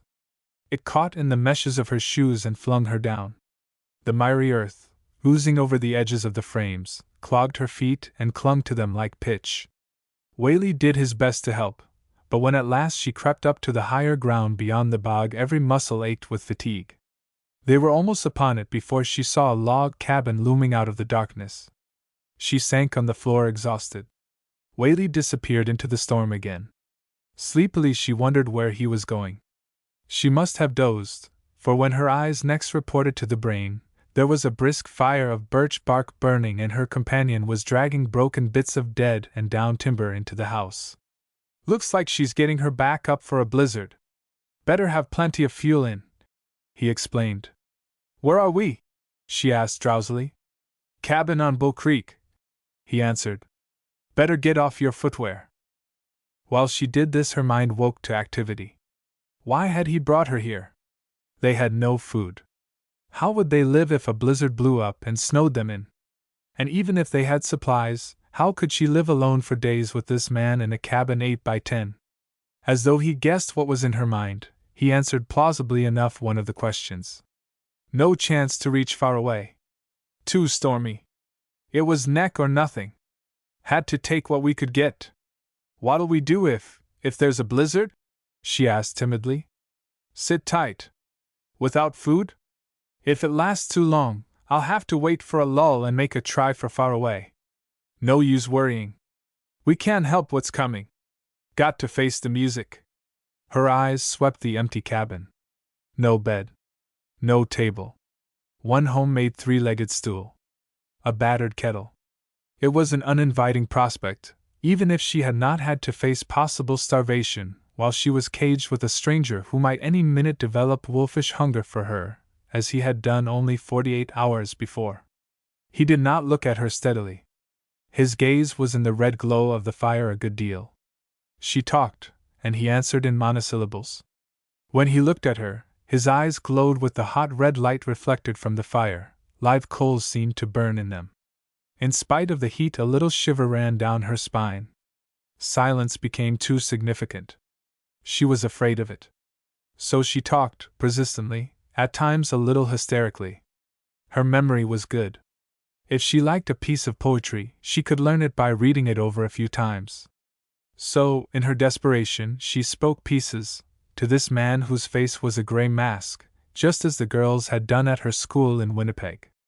Often, at night camps, she had recited for her father. If she had no dramatic talent, at least she had a sweet, clear voice, an earnestness that never ranted, and some native or acquired skill in handling inflections.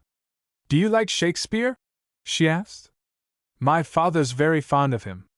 I know parts of several of the plays. Henry V. now. That's good. There's a bit where he's talking to his soldiers before they fight the French. Would you like that?" "Go on," he said gruffly, sultry eyes on the fire. With a good deal of spirit she flung out the gallant lines.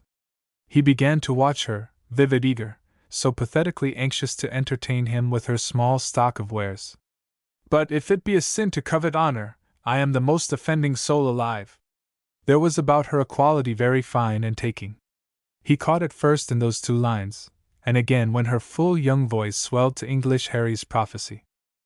And Crispian shall ne'er go by, from this day to the ending of the world, but we in it shall be remembered. We few, we happy few, we band of brothers, for he today that sheds his blood with me shall be my brother, be he ne'er so vile, this day shall gentle his condition, and gentlemen in England now abed shall think themselves accurs they were not here, and hold their manhoods cheap whiles any speaks that fought with us upon St. Crispin's day.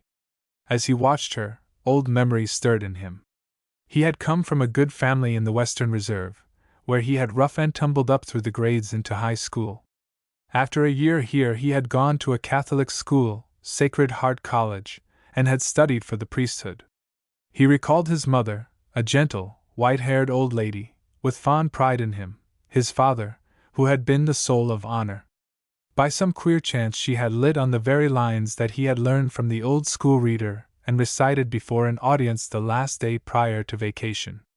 He woke from his reveries to discover that she was giving him Tennyson, that fragment from Guinevere, when Arthur tells her of the dream her guilt has tarnished. And as she spoke there stirred in him the long-forgotten aspirations of his youth. For indeed I knew of no more subtle master under heaven than is the maiden passion for a maid, not only to keep down the base in man, but teach high thought and amiable words and courtliness, and the desire of fame, and love of truth, and all that makes a man. His eyes were no longer impassive. There was in them, for the moment at least, a hunted, haggard look. He saw himself as he was, in a blaze of light that burned down to his very soul. And he saw her too transformed, not a half-breed, the fair prey of any man's passion, but a clean, proud, high-spirited white girl who lived in the spirit as well as the flesh. "You're tired. Better lie down and sleep," he told her, very gently. Jessie looked at him, and she knew she was safe. She might sleep without fear. This man would not harm her any more than Beresford or Morse would have done. Some chemical change had occurred in his thoughts that protected her. She did not know what it was, but her paean of prayer went up to heaven in a little rush of thanksgiving. She did not voice her gratitude to him, but the look she gave him was more expressive than words. Out of the storm a voice raucous and profane came to them faintly. "Ah, Crapo Wolf, prend garde! You!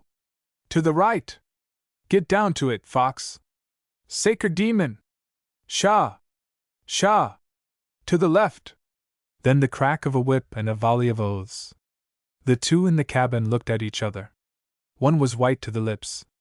The other smiled grimly. It was the gambler that spoke their common thought. "Bully West, by all that's holy!" Chapter 24 West makes a decision. Came to those in the cabin a string of oaths, the crack of a whip lashing out savagely, and the yelps of dogs from a crouching, cowering team. Whaley slipped a revolver from his belt to the right-hand pocket of his fur coat. The door burst open. A man stood on the threshold, a huge figure crusted with snow, beard and eyebrows ice-matted. He looked like the storm king who had ridden the gale out of the north. This on the outside, at a first glance only. For the black scowl he flung at his partner was so deadly that it seemed to come red-hot from a furnace of hate and evil passion. "Run to earth!" he roared. "Thought you'd hole up, you damned fox, where I wouldn't find you. Thought you'd give Bully West the slip, you and that lil hellcat. Talk about Porcupine Creek, eh? Tried to send me mooshin' over there while you and her." What the fellow said sent a hot wave creeping over the girl's face to the roots of her hair. The gambler did not speak, but his eyes, filmed and wary, never lifted from the other's bloated face. "Figured I'd forget the old whiskey cash, eh? Figured you could gimme the double-cross and get away with it? Hell's hinges, Bully West's no fool. He's forgot more'n you ever knew." The man swaggered forward, the lash of the whip trailing across the puncheon floor. Triumph rode in his voice and straddled in his gait. He stood with his back to the fireplace absorbing heat, hands behind him and feet set wide. His eyes gloated over the victims he had trapped. Presently he would settle with both of them. "Not a word to say for yourselves, either one o' you," he jeered. "Good enough. I'll do what talkin's needed, then I'll strip the hide off and both o' you." With a flirt of the arm he sent the lash of the dog whip snaking out toward Jessie. She shrank back against the wall, needlessly. It was a threat, not an attack, a promise of what was to come. Let her alone. They were the first words Whaley had spoken. In his soft, purring voice they carried out the suggestion of his crouched tenseness. If West was the grizzly bear, the other was the forest panther, more feline, but just as dangerous. The convict looked at him, eyes narrowed, head thrust forward and down. What's that? I said to let her alone. West's face heliographed amazement. Mayonine? Meaning exactly what I say. You'll not touch her. It was a moment before this flat defiance reached the brain of the big man through the penumbra of his mental fog. When it did, he strode across the room with the roar of a wild animal and snatched the girl to him. He would show whether anyone could come between him and his woman. In 3 long steps Whaley padded across the floor. Something cold and round pressed against the back of the outlaw's tough red neck. Drop that whip. The order came in a low-voiced imperative. West hesitated. This man, his partner, would surely never shoot him about such a trifle. Still. What's eating you? He growled. Put up that gun. You ain't fool enough to shoot. Think that hard enough and you'll never live to know better. Hands off the girl. The slow brain of West functioned. He had been taken wholly by surprise, but as his cunning mind worked the situation out, he saw how much it would be to Whaley's profit to get rid of him. The gambler would get the girl and the reward for West's destruction. He would inherit his share of their joint business, and would reinstate himself as a good citizen with the mounted and with McRae's friends. Surlily the desperado yielded. All right, if you're so set on it. Drop the whip. The fingers of West opened and the handle fell to the floor. Deftly the other removed a revolver from its place under the outlaw's left armpit. West glared at him. That moment the fugitive made up his mind that he would kill Whaley at the first good opportunity. A tide of poisonous hatred raced through his veins. Its expression, but not its virulence, was temporarily checked by wholesome fear. He must be careful that the gambler did not get him first. His voice took on a whine intended for good fellowship. I reckon I was too peremptory. O' course I was sore the way you two left me holdin' the sack. Anyone would have been now, wouldn't they? But no use friends fallin' out. We got to make the best of things. Whaley's chill face did not warm. He knew the man with whom he was dealing. When he began to butter his phrases, it was time to look out for him. He would forget that his partner had brought him from far away a dog team with which to escape, that he was supplying him with funds to carry him through the winter. He would remember only that he had balked and humiliated him. Better get into the house the stuff from the sled, the gambler said. And we'll rustle wood. No telling how long this storm will last. That's right, agreed West. When I saw them sun dogs today I figured we was in for a blizzard. Too bad you didn't outfit me for a longer trip. A gale was blowing from the north, carrying on its whistling breath a fine hard sleet that cut the eyeballs like powdered glass. The men fought their way to the sled and wrestled with the knots of the frozen ropes that bound the load. The lumps of ice that had gathered round these had to be knocked off with hammers before they could be freed. When they staggered into the house with their packs, both men were half frozen. Their hands were so stiff that the fingers were jointless. They stopped only long enough to limber up the muscles. Whaley handed to Jessie the revolver he had taken from West.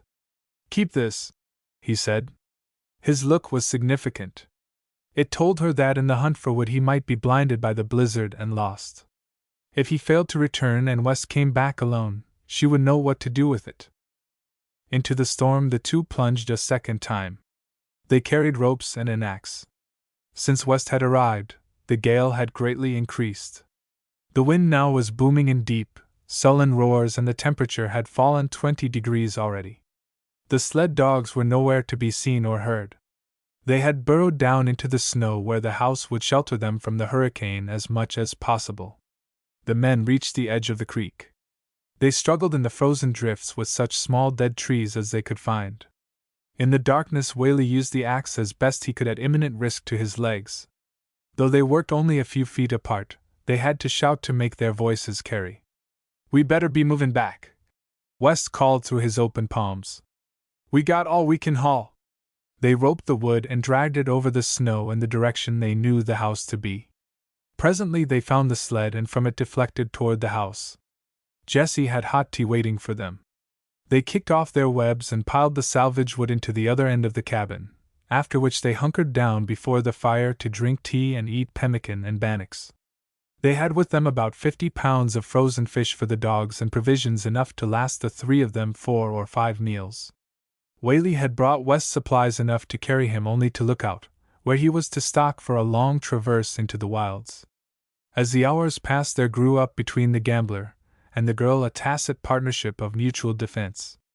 No word was spoken of it, but each knew that the sulky brute in the chimney corner was dangerous.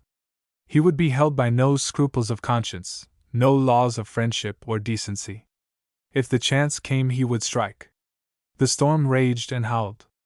It flung itself at the cabin with what seemed a ravenous and implacable fury. The shriek of it was now like the skirling of 1,000 bagpipes, again like the wailing of numberless lost souls. Inside, West snored heavily, his ill-shaped head drooping on the big barrel chest of the man. Jessie slept while Whaley kept guard. Later she would watch in her turn. There were moments when the gale died down, but only to roar again with a frenzy of increased violence. The grey day broke and found the blizzard at its height. Chapter 25 For the Wee Lamb Lost. Beresford, in front of the C.N. Morse and Company trading post, watched his horse paw at the snow in search of grass underneath. It was a sign that the animal was prairie-bred. On the plains near the border grass cures as it stands, retaining its nutriment as hay. The native pony pushes the snow aside with its forefoot and finds its feed. But in the timber country of the north grass grows long and coarse. When its sap dries out, it rots. The officer was thinking that he had better put both horse and carriole up for the winter. It was time now for dogs and sled. Even in summer this was not a country for horses. There were so many lakes that a birch bark canoe covered the miles faster. Darkness was sweeping down over the land, and with it the first flakes of a coming storm. Beresford had expected this, for earlier in the day he had seen 2 bright mock suns in the sky. The Indians had told him that these sun dogs were warnings of severe cold, and probably a blizzard. Out of the edge of the forest a man on snowshoes came. He was moving fast. Beresford, watching him idly, noticed that he toed in.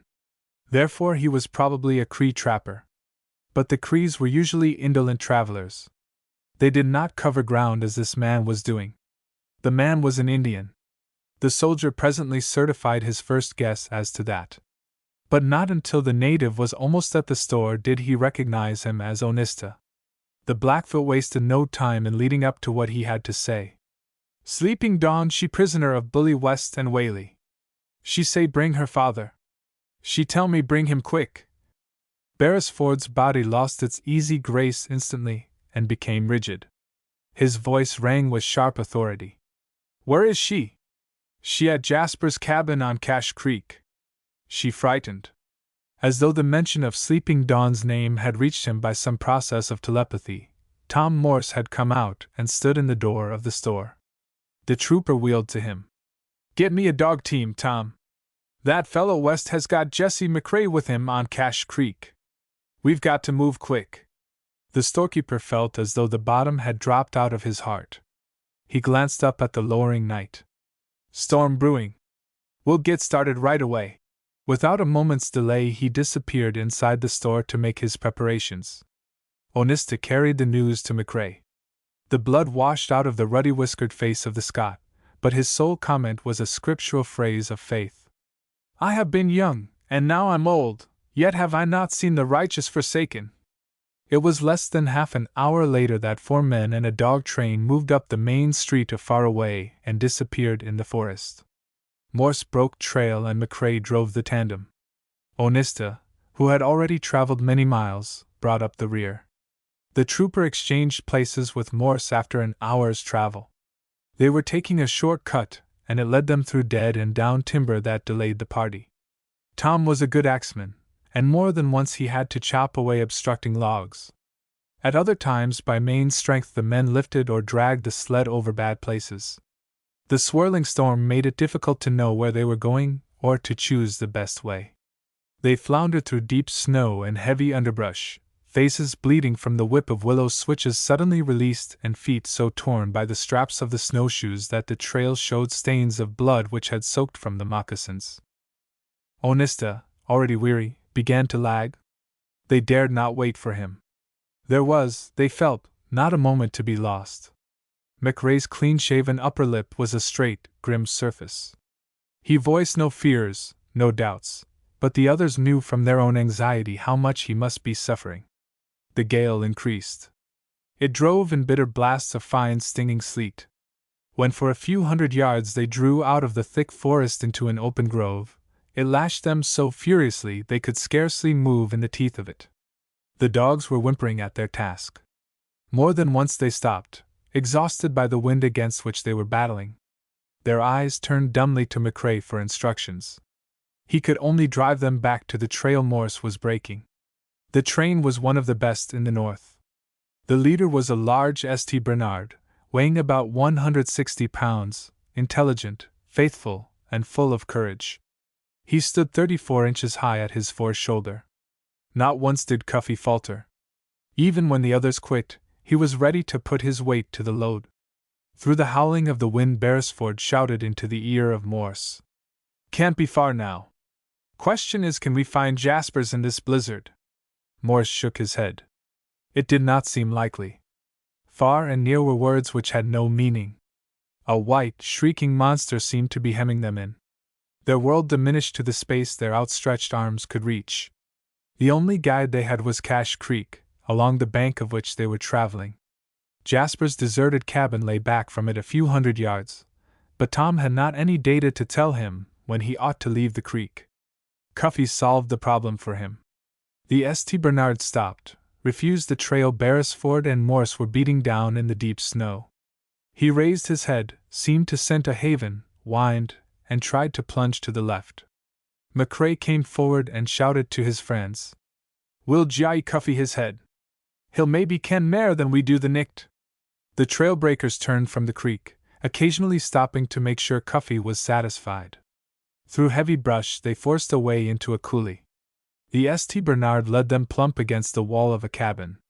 There was a light inside, the fitful, leaping glow of fire flames. The men stumbled through drifts to the door, McRae in the lead. The Scotchman found the latch and flung open the door. The other two followed him inside. The room was empty. At first they could not believe their eyes. It was not reasonable to suppose that any sane human beings would have left a comfortable house to face such a storm. But this was just what they must have done. The state of the fire, which was dying down to hot coals, told them it had not been replenished for hours. West and Whaley clearly had decided they were not safe here and had set out for another hiding place. The men looked at each other in blank silence. The same thought was in the mind of all. For the present they must give up the pursuit. It would not be possible to try to carry on any farther in such a blizzard. Yet the younger men waited for McRae to come to his decision. If he called on them to do more, they would make a try with him. "We'll stay here," Angus said quietly. "Build up the fire, lads, and we'll cast back for Onista." Either of the others spoke. They knew it must have cost the Scotchman a pang to give up even for the night. He had done it only because he recognized that he had no right to sacrifice all their lives in vain. The dogs took the back trail reluctantly. The sled had been unloaded and was lighter. Moreover, they followed a trail already broken except where the sweep of the wind had filled it up. McRae cheered them to their work. "Up why ye couldna! Guid dog! Cha cha! You'll be doing grand work, Cuffy! Marquet!" Morse stumbled over Onista where he lay in the trail. The Blackfoot was still conscious, though he was drowsing into that sleep which is fatal to Arctic travelers caught in a blizzard. He had crawled on hands and feet through the snow after his knees failed him. It must have been only a few minutes after he completely collapsed that they found him. He was given a gulp or two of whiskey and put on the sled. Again the dogs buckled to the pull. A quarter of an hour later the party reached the cabin. Onista was given first aid. Feet and face were rubbed with snow to restore circulation and to prevent frostbite. He had been rescued in time to save him from any permanent ill effects. In the back of all their minds lay a haunting fear. What had become of Jessie? There was a chance that the blizzard had caught the party before it reached its destination. Neither West nor Whaley was an inexperienced musher. They knew the difficulties of subarctic travel and how to cope with them. But the storm had blown up with unusual swiftness. Even if the party had reached safety, the girl's troubles were not ended. With the coming of darkness, her peril would increase. As long as Whaley was with West, there was hope. The gambler was cold-blooded as a fish, but he had the saving sense of sanity. If he meant to return to far away, and there was no reason why he should not, he dared not let any harm befall the girl. But West was a ruffian unmitigated. His ruthless passion might drive him to any evil. In front of the fire they discussed probabilities. Where had the two free traders taken the girl? Not far, in the face of such a storm. They canvassed places likely to serve as retreats for West. Once MacRae, speaking out of his tortured heart, made an indirect reference to what all of them were thinking. He was looking somberly into the fire, as he spoke. "Yea, the darkness hideth not from thee, but the night shineth as the day, the darkness and the light are both alike to thee." He found in his religion a stay and comfort. If he knew that under cover of darkness evil men do evil deeds, he could reassure himself with the promise that the hairs of his daughter's head were numbered and that she was under divine protection. From a pocket next his shirt he drew a small package in oilskin. It was a Bible he had carried many years. By the light of the leaping flames he read a chapter from the New Testament and the 23rd Psalm, after which the storm-bound men knelt while he prayed that God would guard and keep safe. "The wee lamb lost in the tempest far frae the fold." Morse and Beresford were tough as hickory withes. None in the North Woods had more iron in the blood than they. Emergencies had tested them time and again. But neither of them was ashamed to kneel with the big rugged Scotchman while he poured his heart out in a petition for his lass. The security of the girl whom all four loved each in his own way was out of the hands of her friends. To know that MacRae had found a sure rock upon which to lean brought the younger men to some measure of peace. Chapter 26: A Rescue. The gray day wore itself away into the deeper darkness of early dusk. Like a wild beast attacking its prey, the hurricane still leaped with deep and sullen roars at the little cabin on Bull Creek. It beat upon it in wild, swirling gusts. It flung blasts of wind, laden with snow and sleet, against the logged walls and piled drifts round them almost to the eaves. Long since Whaley had been forced to take the dogs into the cabin to save them from freezing to death.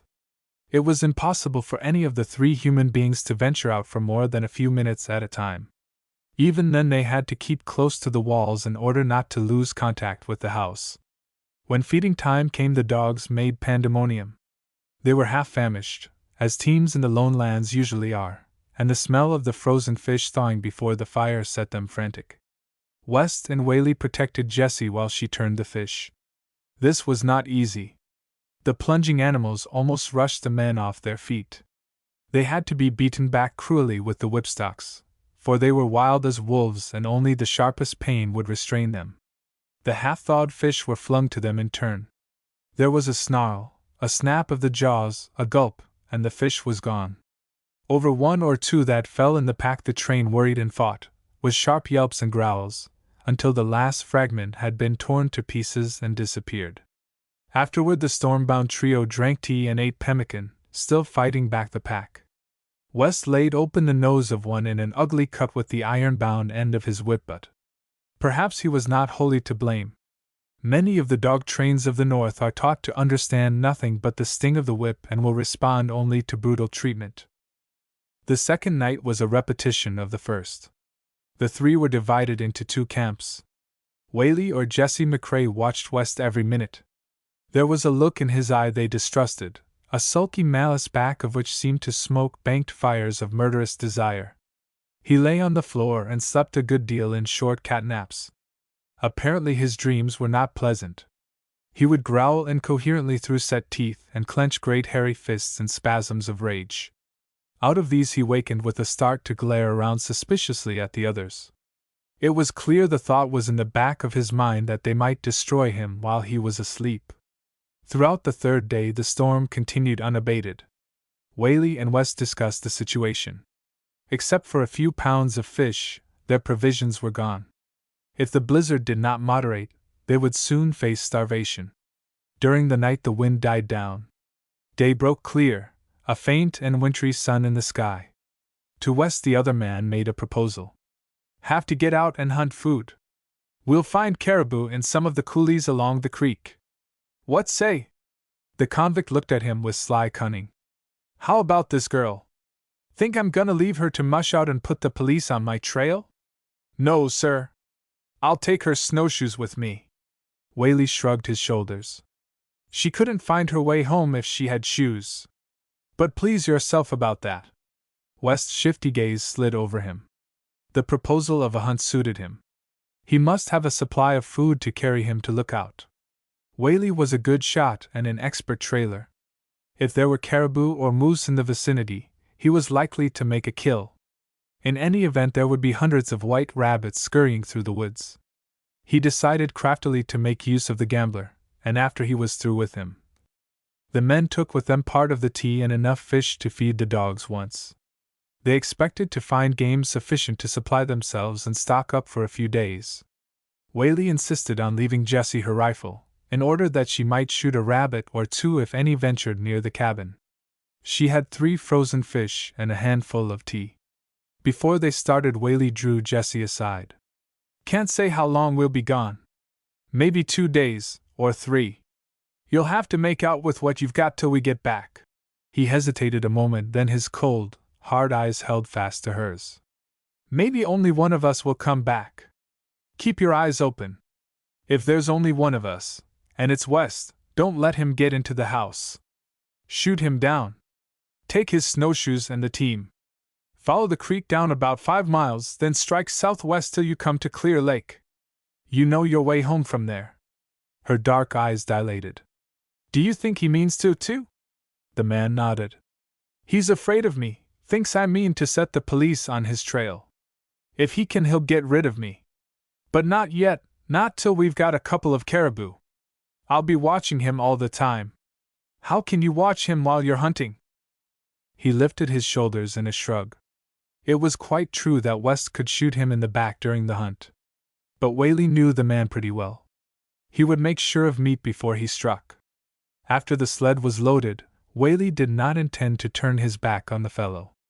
Jessie had not been brought up in the North Woods for nothing. She had seen her brother Fergus make many a rabbit snare. Now she contrived to fashion one out of some old strips of skin she found in the cabin. After she had bent down a young sapling and fastened it to a fallen log, she busied herself making a second one. Without snowshoes she did not find it possible to travel far, but she managed to shoot a fox that had ventured near the hut in the hope of finding something to fill its lean and empty paunch. Before leaving, Whaley had brought into the house a supply of wood, but Jessie added to this during the day by hauling birch poles from the edge of the creek. Darkness fell early. The girl built up a roaring fire, piled the wood up against the door so that nobody could get in without waking her. The rifle lay close at hand. She slept long and soundly. When she shook the drowsiness from her eyes, the sun was shining through the window. She breakfasted on stew made from a hindquarter of fox. After she had visited her snares and reset one that had been sprung, she gathered balsam boughs for a bed and carried them to the house to dry before the fire. Whaley had left her a small hatchet, and with this she began to shape a snowshoe from a piece of the puncheon floor. All day she worked at this, and by night had a rough sort of wooden ski that might serve at need. With red-hot coals, during the long evening, she burned holes in it through which to put the straps. The skin of the fox, cut into long strips, would do for thongs. It would be a crude, primitive device, but she thought that at a pinch she might travel a few miles on it. Tomorrow she would make a mate for it, she decided. Except for the bed of balsam boughs, her arrangements for the night were just as they had been the first day. Again she built up a big fire, piled the wood in front of the door, and put the rifle within reach. Again she was asleep almost at once, within a minute of the time when she nestled down to find a soft spot in the springy mattress she had made. Jessie worked hard on the second ski. By noon she had it pretty well shaped. Unfortunately, a small split in the wood developed into a larger one. She was forced to throw it aside and begin on another piece. 100 times her eyes had lifted to sweep the snow field for any sign of the hunter's return. Now, looking out of the window without much expectation of seeing them, her glance fell on a traveler, a speck of black on a sea of white. Her heart began to beat a drum of excitement. She waited, eyes riveted, expecting to see a second figure and a dog team top the rise and show in silhouette. None appeared. The man advanced steadily. He did not look backward. Evidently he had no companion. Was this lone traveler West? Jessie picked up the rifle and made sure that it was in good working order. A tumultuous river seemed to beat through her temples. The pulses in her fingertips were athrob. Could she do this dreadful thing, even to save honor and life, though she knew the man must be twice a murderer? Once she had tried and failed, while he stood taunting her with his horrible, broken-toothed grin. And once, in the stress of battle, she had wounded him while he was attacking. The moving black speck became larger. It came to her presently with certainty that this was not West. He moved more gracefully, more lightly, without the heavy slouching roll. And then she knew he was not Whaley either. One of her friends. A little burst of prayer welled out of her heart. She left the cabin and went toward the man. He waved a hand to her, and she flung up a joyful gesture in answer. For her rescuer was Onista. Jessie found herself with both hands in his, biting her lower lip to keep back tears. She could not speak for the emotion that welled up in her. "You, all well?" he asked, with the imperturbable facial mask of his race that concealed all emotion. She nodded. "Good," he went on. "Your father prayed the Great Spirit keep you safe. Where is father?" He looked in the direction from which he had come. "We go Jasper's cabin. Your father, Red Soldier, American trader, Onista. You gone. Big storm, snow, sleet. No can go farther. Then your father he pray. We wait till Great Spirit he say, no more wind, snow, then we move camp. All search, go out find you." He pointed north, south, east, and west. "The Great Spirit tell me to come here. I say, sleeping dawn she with God, for Jesus' sake, amen. You dear, dear boy," she sobbed. "So I find you. Hungry? No, I shot a fox. Then we go now." He looked at her feet. "Wear your snowshoes? West took them to keep me here. I'm making a pair. Come. We'll finish them." They moved toward the house. Onista stopped. The girl followed his eyes. They were fastened on a laden dog train with 2 men moving across a lake near the shore of which the cabin had been built. Her fear-filled gaze came back to the Indian. "It's West and Mr. Whaley. What'll we do?" Already he was kneeling, fumbling with the straps of his snowshoes. "You go find your father. Follow trail to camp. Then you send him here. I hide in woods. No, no, they'll find you, and that West would shoot you. Onista no tricks. They no find him." He fastened the snow webs on her feet, while she was still protesting. She glanced again at the dog train jogging steadily forward. If she was going, it must be at once. Soon it would be too late for either of them to escape. "You will hide in the woods, won't you, so they can't find you?" she implored. He smiled reassurance. "Go," he said. Another moment, and she was pushing over the crust along the trail by which the Blackfoot had come. Chapter 27 Apache Stuff. The hunters brought back 3 caribou and 2 sacks of rabbits, supplies enough to enable West to reach Lookout. The dogs were stronger than when they had set out, for they had gorged themselves on the parts of the game unfit for human use. Nothing had been said by either of the men as to what was to be done with Jessie McCrae, but the question was in the background of both their thoughts, just as was the growing anger toward each other that consumed them.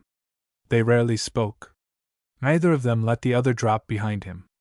Neither had slept a wink the previous night. Instead, they had kept themselves awake with hot tea. Fagged out after a day of hard hunting, each was convinced his life depended on wakefulness. West's iron strength had stood the strain without any outward signs of collapse, but Whaley was stumbling with fatigue as he dragged himself along beside the sled. The bad feeling between the partners was near the explosion point. It was bound to come before the fugitive started on his long trip north. The fellow had a single-track mind. He still intended to take the girl with him. When Whaley interfered, there would be a fight. It could not come too soon to suit West. His brooding had reached the point where he was morally certain that the gambler meant to betray him to the police and set them on his track. Smoke was rising from the chimney of the hut. No doubt the McRae girl was inside, waiting for them with a heart of fear fluttering in her bosom. Whaley's thin lips set grimly. Soon now it would be a showdown. There was a moment's delay at the door, each hanging back under pretense of working at the sled. There was always the chance that the one who went first might get a shot in the back. West glanced at the big mittens on the other's hands, laughed heartily, and pushed into the cabin. A startled grunt escaped him. "She's gone," he called out. "Probably in the woods back here, rabbit shooting likely." "She can't have gone far without snowshoes," Whaley said. The big man picked up the ski Jessie had made. "Looky here." Whaley examined it. "She might have made a pair of 'em and got away." "Hope so." The yellow teeth of the convict showed in a snarl. "Think I don't see your game? Playin' up to McRae and the redcoats. I wouldn't put it by you to sell me out." The gambler's ice-cold eyes bored into West. Was it to be now? West was not quite ready. His hands were cold and stiff. Besides, the other was on guard and the fugitive was not looking for an even break. "Oh, well, no use rowing about that. I ain't gonna chew the rag with you. It'll be you one way and me another pretty soon," he continued, shifty eyes dodging. "About the girl, easy to find out, I say. She sure didn't fly away. Musta left tracks. We'll take a look-see." Again Whaley waited deferentially, with a sardonic and mirthless grin, to let the other pass first. There were many tracks close to the cabin where they themselves, as well as the girl, had moved to and fro. Their roving glances went farther afield. Plain as the swirling waters in the wake of a boat stretched the tracks of a snowshoer across the lower end of the lake. They pushed across to examine them closer, following them a dozen yards to the edge of the ice field. The sign written there on that white page told a tale to both of the observers, but it said more to one than to the other. "Someone's been here," West cried with a startled oath. "Yes," agreed Whaley. He did not intend to give any unnecessary information. "Unlit out again. Must have gone to get help for the girl." "Yes," assented the gambler, and meant no. What he read from the writing on the snow was this: someone had come and someone had gone. But the one who had come was not the one who had gone. An Indian had made the first tracks. He could tell it by the shape of the webs and by the way the traveler had towed in. The outward-bound trail was different. Someone lighter of build was wearing the snowshoes, someone who took shorter steps and towed out. "See. She run out to meet him. Here's where her feet kept sinking in," West said. The other nodded. Yes, she had hurried to meet him, but that was not all he saw. There was the impression of a knee in the snow. It was an easy guess that the man had knelt to take off the shoes and adjust them to the girl's feet. "And here's where she cut off into the woods," the convict went on. "She's hidin' up there now. I'm hittin' the trail after her hot foot." Whaley's derisive smile vanished almost before it appeared. What he knew was his own business. If West wanted to take a walk in the woods, it was not necessary to tell him that a man was waiting for him there behind some tree. "Think I'll follow this fellow," Whaley said with a lift of the hand toward the tracks that led across the lake. "We've got to find out where he went. If the mounted are hot on our trail, we want to know it." "Sure," West assented craftily, eyes narrowed to conceal the thoughts that crawled through his murderous brain. "We gotta know that." He believed Whaley was playing into his hands. The man meant to betray him to the police. He would never reach them. And he, Bully West, would at last be alone with the girl, nobody to interfere with him. The gambler was used to taking chances. He took one now and made his first mistake in the long duel he had been playing with West. The eagerness of the fellow to have him gone was apparent. The convict wanted him out of the way so that he could go find the girl. Evidently he thought that Whaley was backing down as gracefully as he could. I'll start right after him. Back soon, the gambler said casually. Yes, soon, agreed West. Their masked eyes still clung to each other, wary and watchful. As though without intent, Whaley backed away, still talking to the other. He wanted to be out of revolver range before he turned. West also was backing clumsily, moving toward the sled. The convict wheeled and slid rapidly to it. Whaley knew his mistake now. West's rifle lay on the sled and the man was reaching for it. The man on the ice field did the only thing possible. He bent low and traveled fast. When the first shot rang out, he was nearly 150 yards away. He crumpled down into the snow and lay still. West's hands were cold, his fingers stiff. He had not been sure of his aim. Now he gave a whoop of triumph. That was what happened to anyone who interfered with Bully West. He fired again at the still huddled heap on the lake. Presently he would go out there and make sure the man was dead. Just now he had more important business, an engagement to meet a girl in the woods back of the house. Got him good, he told himself aloud. He sure had it coming to him, the damned traitor. To find the McCrae girl could not be difficult. She had left tracks as she waded away in the deep snow. There was no chance for her to hide. Nor could she have gone far without webs. The little catamount might, of course, shoot him. He had to move carefully, not to give her an opportunity. As he went forward, he watched every tree, every stick of timber behind which she might find cover to ambush him. He was not of a patient temperament, but life in the wilds had taught him to subdue when he must his gusty restlessness. Now he took plenty of time. He was in a hurry to hit the trail with his train and be off, but he could not afford to be in such great haste as to stop a bullet with his body. He called to her. "Where you at, Dawn? I mean to hurt you none. Come out and quit devilin' me."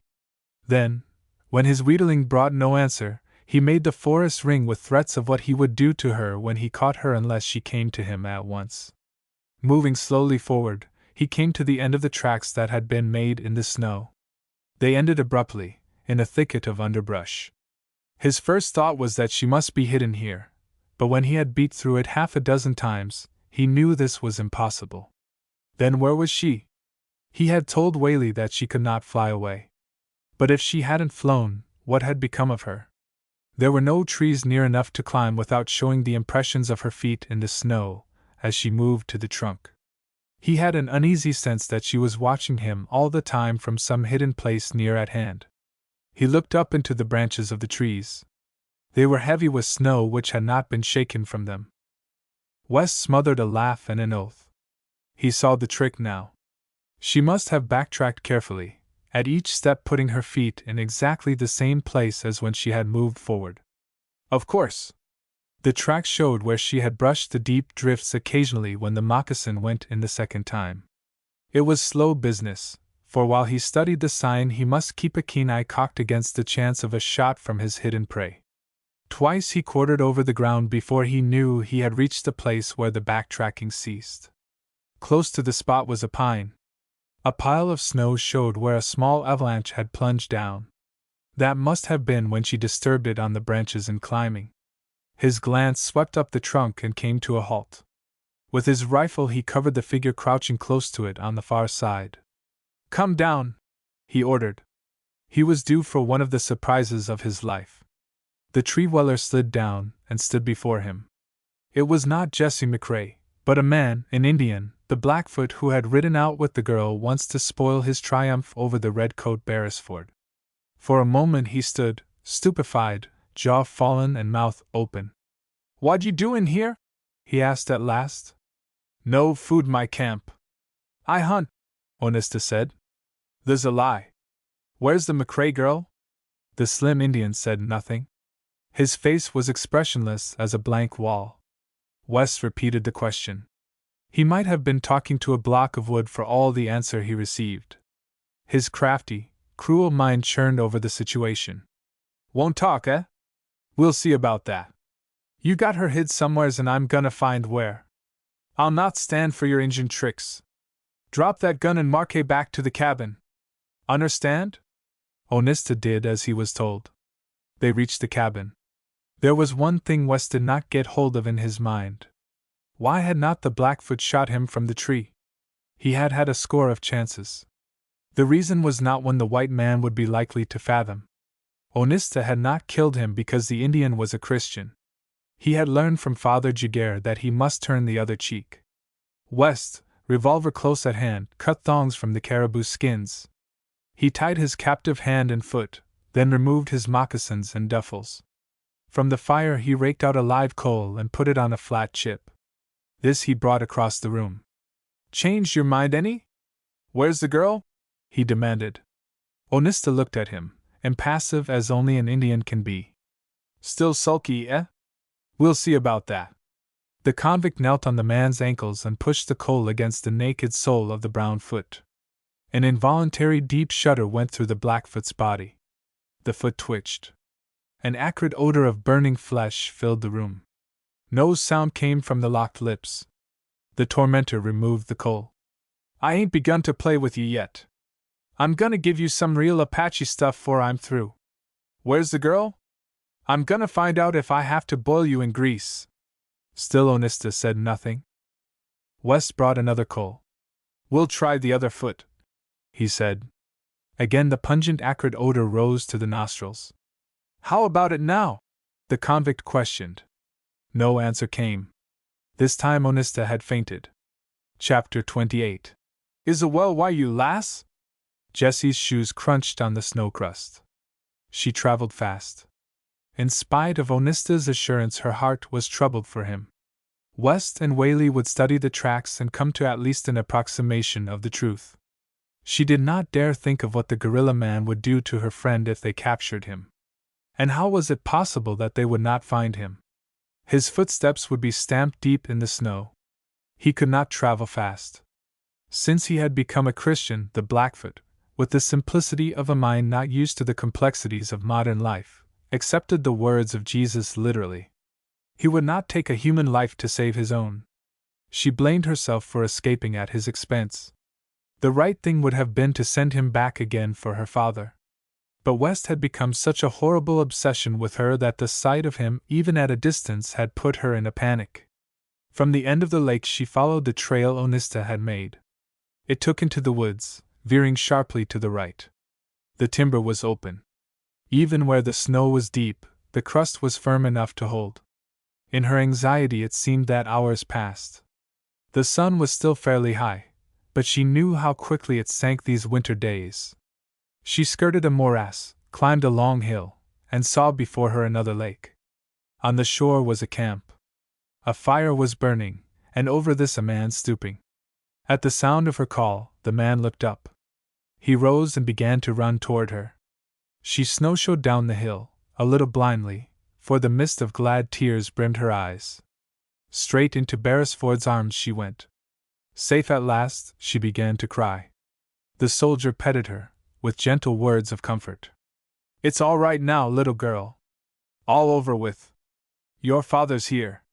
See! He's coming. We'll not let anything harm you." McCrae took the girl into his arms and held her tight. His rugged face was twisted with emotion. A dam of ice melted in his heart. The voice with which he spoke, broken with feeling, betrayed how greatly he was shaken. "My bairn! My wee dottie! To God be the thanks!" She clung to him, trying to control her sobs. He stroked her hair and kissed her, murmuring Gaelic words of endearment. A thought pierced him, like a sword thrust. He held her at arm's length, a fierce anxiety in his haggard face. "Is a well why you lass?" he asked, almost harshly. She understood his question. Her level eyes met his. They held no reservations of shame. "All's well with me, father. Mr. Whaley was there the whole time." He stood out against West. "He was my friend." She stopped, enough said. "The Lord be thank it," he repeated again, devoutly. Tom Morse, rifle in hand, had come from the edge of the woods and was standing near. He had heard her first call, had seen her go to the arms of Beresford direct as a hurt child to those of its mother, and he had drawn reasonable conclusions from that. For under stress the heart reveals itself, he argued, and she had turned simply and instinctively to the man she loved. He stood now outside the group, silent. Inside him too a river of ice had melted. His haunted, sunken eyes told the suffering he had endured. The feeling that flooded him was deeper than joy. She had been dead and was alive again. She had been lost and was found. "Where have you been?" asked Beresford. "We've been looking for days. In a cabin on Bull Creek.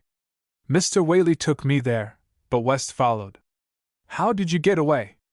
"We were out of food. They went hunting. West took my snowshoes. Onesta came. He saw them coming back and gave me his shoes. He went and hid in the woods. But they'll see his tracks, they'll find him. We must hurry back." "Yes," agreed McCrae. "I'm thinking if West finds the lad, he'll do him ill." Morse spoke for the first time, his voice dry as a chip. "We'd better hurry on, Beresford and I. You and Miss McCrae can bring the sled." McCrae hesitated, but assented. There might be desperate need of haste. "That'll be the best way. But you'll be careful, lad. Yon West's a wolf. He'd as lief kill ye baith as look at ye." The younger men were out of sight over the brow of the hill long before McCrae and Jessie had the dogs harnessed. "You'll ride, lass?" the father announced. She demurred. "We can go faster if I walk, let me drive. Then you can break trail where the snow's soft." "No, you'll ride, my dear. There's nae sic a hurry. The lads'll do what's to be done. On why ye?" Jessie got into the carriole and was bundled up to the tip of the nose with buffalo robes, the capote of her own fur being drawn over the head and face. For riding in the subarctic winter is a freezing business. "Marque 6, ordered McCrae. Footnote: most of the dogs of the North were trained by trappers who talked French and gave commands in that language. Hence even the Anglo-Saxon drivers used in driving a good many words of that language. WMR. Cuffy led the dogs up the hill, following the trail already broken. The train made good time, but to Jessie it seemed to crawl. She was tortured with anxiety for Onesta. An express could not have carried her fast enough. It was small comfort to tell herself that Onesta was a Blackfoot and knew every ruse of the woods. His tracks would lead straight to him, and the veriest child could follow them. Nor could she persuade herself that Whaley would stand between him and West's anger. To the gambler Onesta was only a niche. The train passed out of the woods to the shore of the lake. Here the going was better. The sun was down, and the snow crust held dogs and sled. 150 yards from the cabin McCrae pulled up the team. He moved forward and examined the snow. With a heave Jessie flung aside the robes that wrapped her and jumped from the carriole. An invisible hand seemed to clutch tightly at her throat. For what she and her father had seen were crimson splashes in the white. Someone or something had been killed or wounded here. Onesta, of course. He must have changed his mind, tried to follow her, and been shot by West as he was crossing the lake. She groaned, her heart heavy. McCrae offered comfort. "He'll likely be only wounded. The lads wouldna hae moved him yet if he'd no been livin'. The train moved forward, Jessie running beside Angus. Morse came to the door. He closed it behind him. "Onesta?" cried Jessie. "He's been hurt. But we were in time. He'll get well. West shot him. We saw stains in the snow." "No, he shot Whaley." "Whaley?" echoed McCrae. "Yes. Wanted to get rid of him. Thought your daughter was hidden in the woods here. Afraid, too, that Whaley would give him up to the Northwest Mounted." "Then Whaley's dead?" the Scotchman asked. "No, West hadn't time right then to finish the job. Pretty badly hurt, though. Shot in the side and in the thigh." "And West?" "We came too soon. He couldn't finish his deviltry. He lit out over the hill soon as he saw us." They went into the house. Jessie walked straight to where Onesta lay on the balsam boughs and knelt beside him. Beresford was putting on one of his feet a cloth soaked in caribou oil. "What did he do to you?" she cried, a constriction of dread at her heart. A ghost of a smile touched the immobile face of the native. "Apache stuff, he called it. But West burned his feet to make him tell where you were. Beresford told her gently. Oh! She cried in horror. Good old Onista. He gamed it out. Wouldn't say a word. West saw us coming and hit the trail. Is he? He's gone. I mean Onista. Suffering to beat the band, but not a whimper out of him. He's not permanently hurt, be walking around in a week or two. You poor boy! The girl cried softly, and she put her arm under the Indian's head to lift it to an easier position. The dumb lips of the Blackfoot did not thank her, but the dark eyes gave her the gratitude of a heart wholly hers. All that night the house was a hospital. The country was one where men had learned to look after hurts without much professional aid. In a rough way, Angus McCrae was something of a doctor. He dressed the wounds of both the injured, using the small medical kit he had brought with him. Whaley was a bit of a stoic himself. The philosophy of his class was to take good fortune or ill undemonstratively. He was lucky to be alive. Why whine about what must be? But as the fever grew on him with the lengthening hours, he passed into delirium. Sometimes he groaned with pain. Again he fell into disconnected babble of early days. He was back again with his father and mother, living over his wild and erring youth. Don't tell Mother. I'll square it all right if you keep it from her. Rotten run of cards. $97. You'll have to wait, I tell you. Mother, if you won't cry like that. McCrae used the simple remedies he had. In themselves they were, he knew, of little value. He must rely on good nursing and the man's hardy constitution to pull him through. With Morse and Beresford he discussed the best course to follow. It was decided that Morse should take Onista and Jessie back to Faraway next day and return with a load of provisions. Whaley's fever must run its period. It was impossible to tell yet whether he would live or die, but for some days at least it would not be safe to move him. Chapter 29. Not Going Alone. Morse, I've watched ye through 4-5 days of near hell. I can nay, I'd rather tack why me as a lone companion on the long traverse. You're canny and you're bold. That's why I'm trustin' my lass to your care. It's a short bit of a trip, and far as I can see there's nae danger. But the fear's in me. That's the truth, man. Gie me your word you'll no let her oto your sight till ye hand her ower to my wife at Faraway. Angus clamped a heavy hand on the young man's shoulder. His blue eyes searched steadily those of the trader. I'll not let her 20 yards from me any time. That's a promise, McCrae, the trader said quietly. Well wrapped from the wind, Onista sat in the carriole. Jessie kissed the Scotchman fondly, laughing at him the while. You're a goose, father. I'm all right. You take good care of yourself. That West might come back here. No chance of that. West will never come back except at the end of a rope. He's headed for the edge of the Barrens, or up that way somewhere, Beresford said. And inside of a week I'll be northbound on his trail myself. Jessie was startled, a good deal distressed. I'd let him go. He'll meet a bad end somewhere. If he never comes back, as you say he won't, then he'll not trouble us. The soldier smiled grimly. That's not the way of the mounted. Get the fellow you're sent after. That's our motto. I've been assigned the job of bringing in West, and I've got to get him. You don't mean you're going up there alone to bring back that wolf man? Oh, no, the trooper answered lightly. I'll have a Cree along as a guide. A Cree? She scoffed. What good will he be if you find West? He'll not help you against him at all. Not what he's with me for. I'm not supposed to need any help to bring back one man. It's just suicide to go after him alone, she persisted. Look what he did to the guard at the prison, to Mr. Whaley, to Onista. He's just awful, hardly human. The lad's under orders, lass, McCrae told her. Gin they send him into the north after West, he'll just have to go. He canna argy-bargy aboot it. Jessie gave up, reluctantly.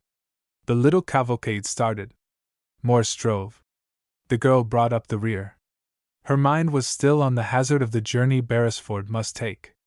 When Morse stopped to rest the dogs for a few moments, she tucked up Onista again and recurred to the subject. I don't think Beresford should go after West alone except for a Cree guide.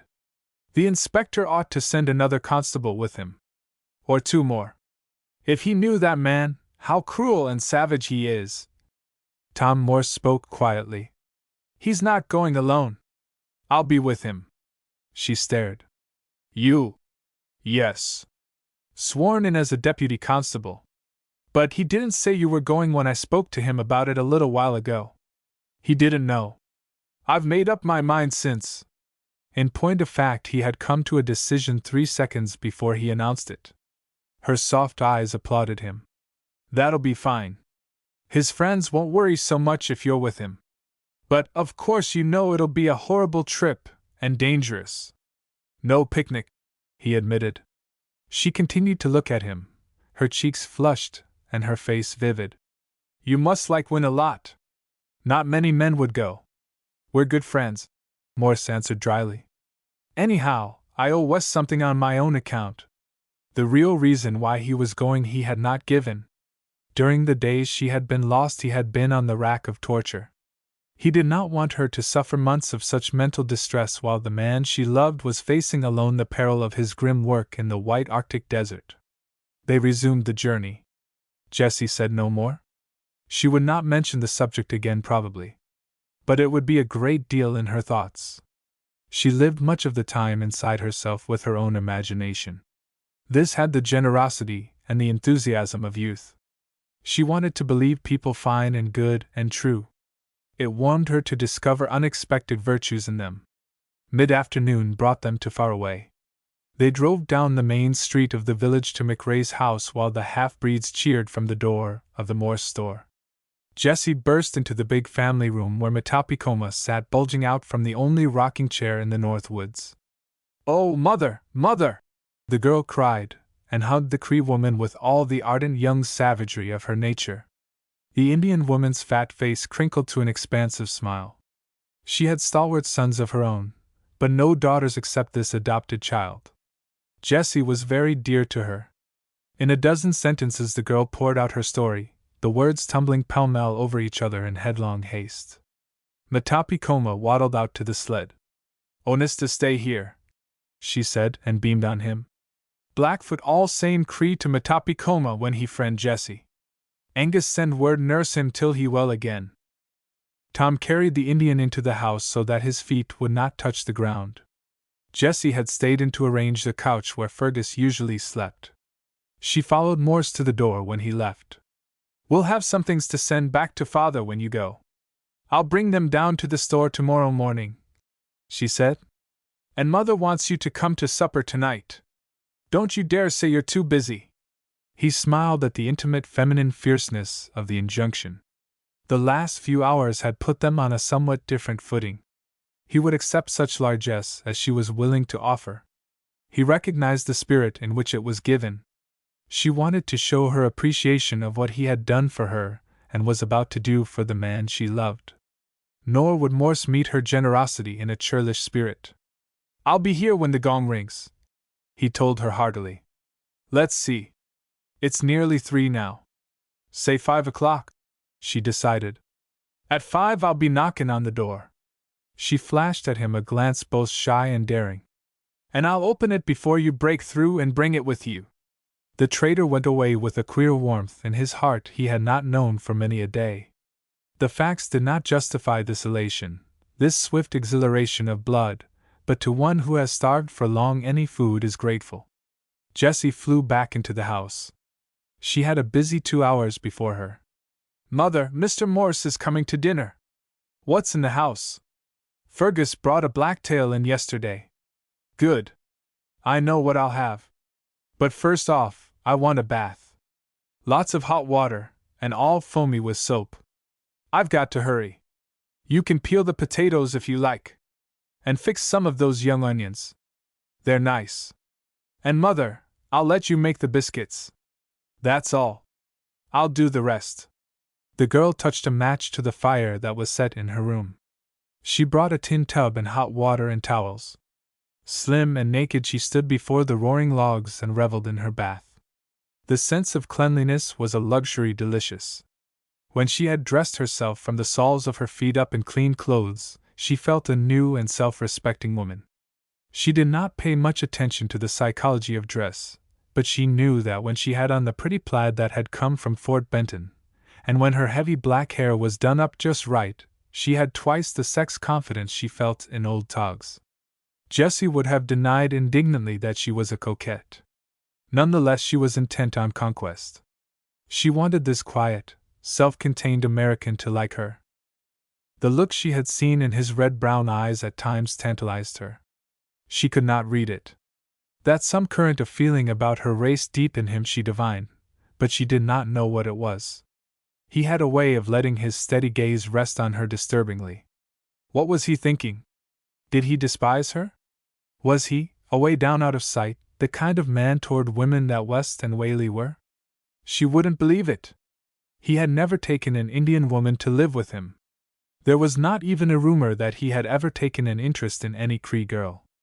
Of course she did not like him, not the way she did when Beresford or even Onista, but she was glad he held himself aloof.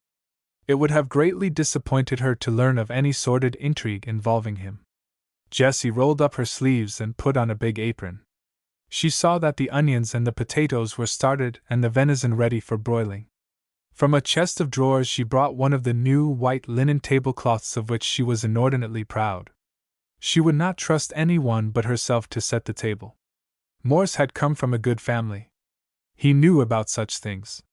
She was not going to let him go away thinking Angus McRae's family were barbarians, even though his wife was a Cree and his children of the half-blood. On the table she put a glass dish of wild strawberry jam. In the summer she had picked the fruit herself, just as she had gathered the Saskatoon berries sprinkled through the pemmican she was going to use for the rubabu.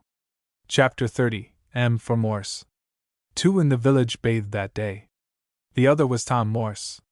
He discarded his serviceable moccasins, his caribou skin capote with the fur on, his moose skin trousers, and his picturesque blanket shirt. For these he substituted the ungainly clothes of civilization, a pair of square-toed boots, a store suit, a white shirt. This was not the way far-away dressed for gala occasions, but in several respects the trader did not choose to follow the habits of the North. At times he liked to remind himself that he was an American and not a French half-breed born in the woods. As he had promised, he was at the McRae's by the appointed hour. Jessie opened to his knock. The girl almost took his breath. He had not realized how attractive she was. In her rough outdoor costumes she had a certain naive boyishness, a very taking quality of vital energy that was sexless. But in the house dress she was wearing now, Jessie was wholly feminine. The little face, cameo fine and clear-cut, the slender body, willow straight, had the soft rounded curves that were a joy to the eye. He had always thought of her as dark, but to his surprise he found her amazingly fair for one of the Métis blood. A dimpled smile flashed him welcome. "You did come, then? Is it the wrong night? Weren't you expectin' me?" he asked in pretended alarm. "I was and I wasn't. It wouldn't have surprised me if you had decided you were too busy to come. Not when Miss Jessie McRae invites me." "She invited you once before," the girl reminded him. "Then she asked me because she thought she ought. Is that why I'm asked this time?" She laughed. "You mustn't look a gift dinner in the mouth." They were by this time in the big family room. She relieved him of his coat. He walked over to the couch upon which Onista lay. "How goes it? Tough sled in?" he asked. The bronze face of the Blackfoot was immobile. He must still have been in great pain from the burnt feet, but he gave no sign of it. "Onista find good friends," he answered simply.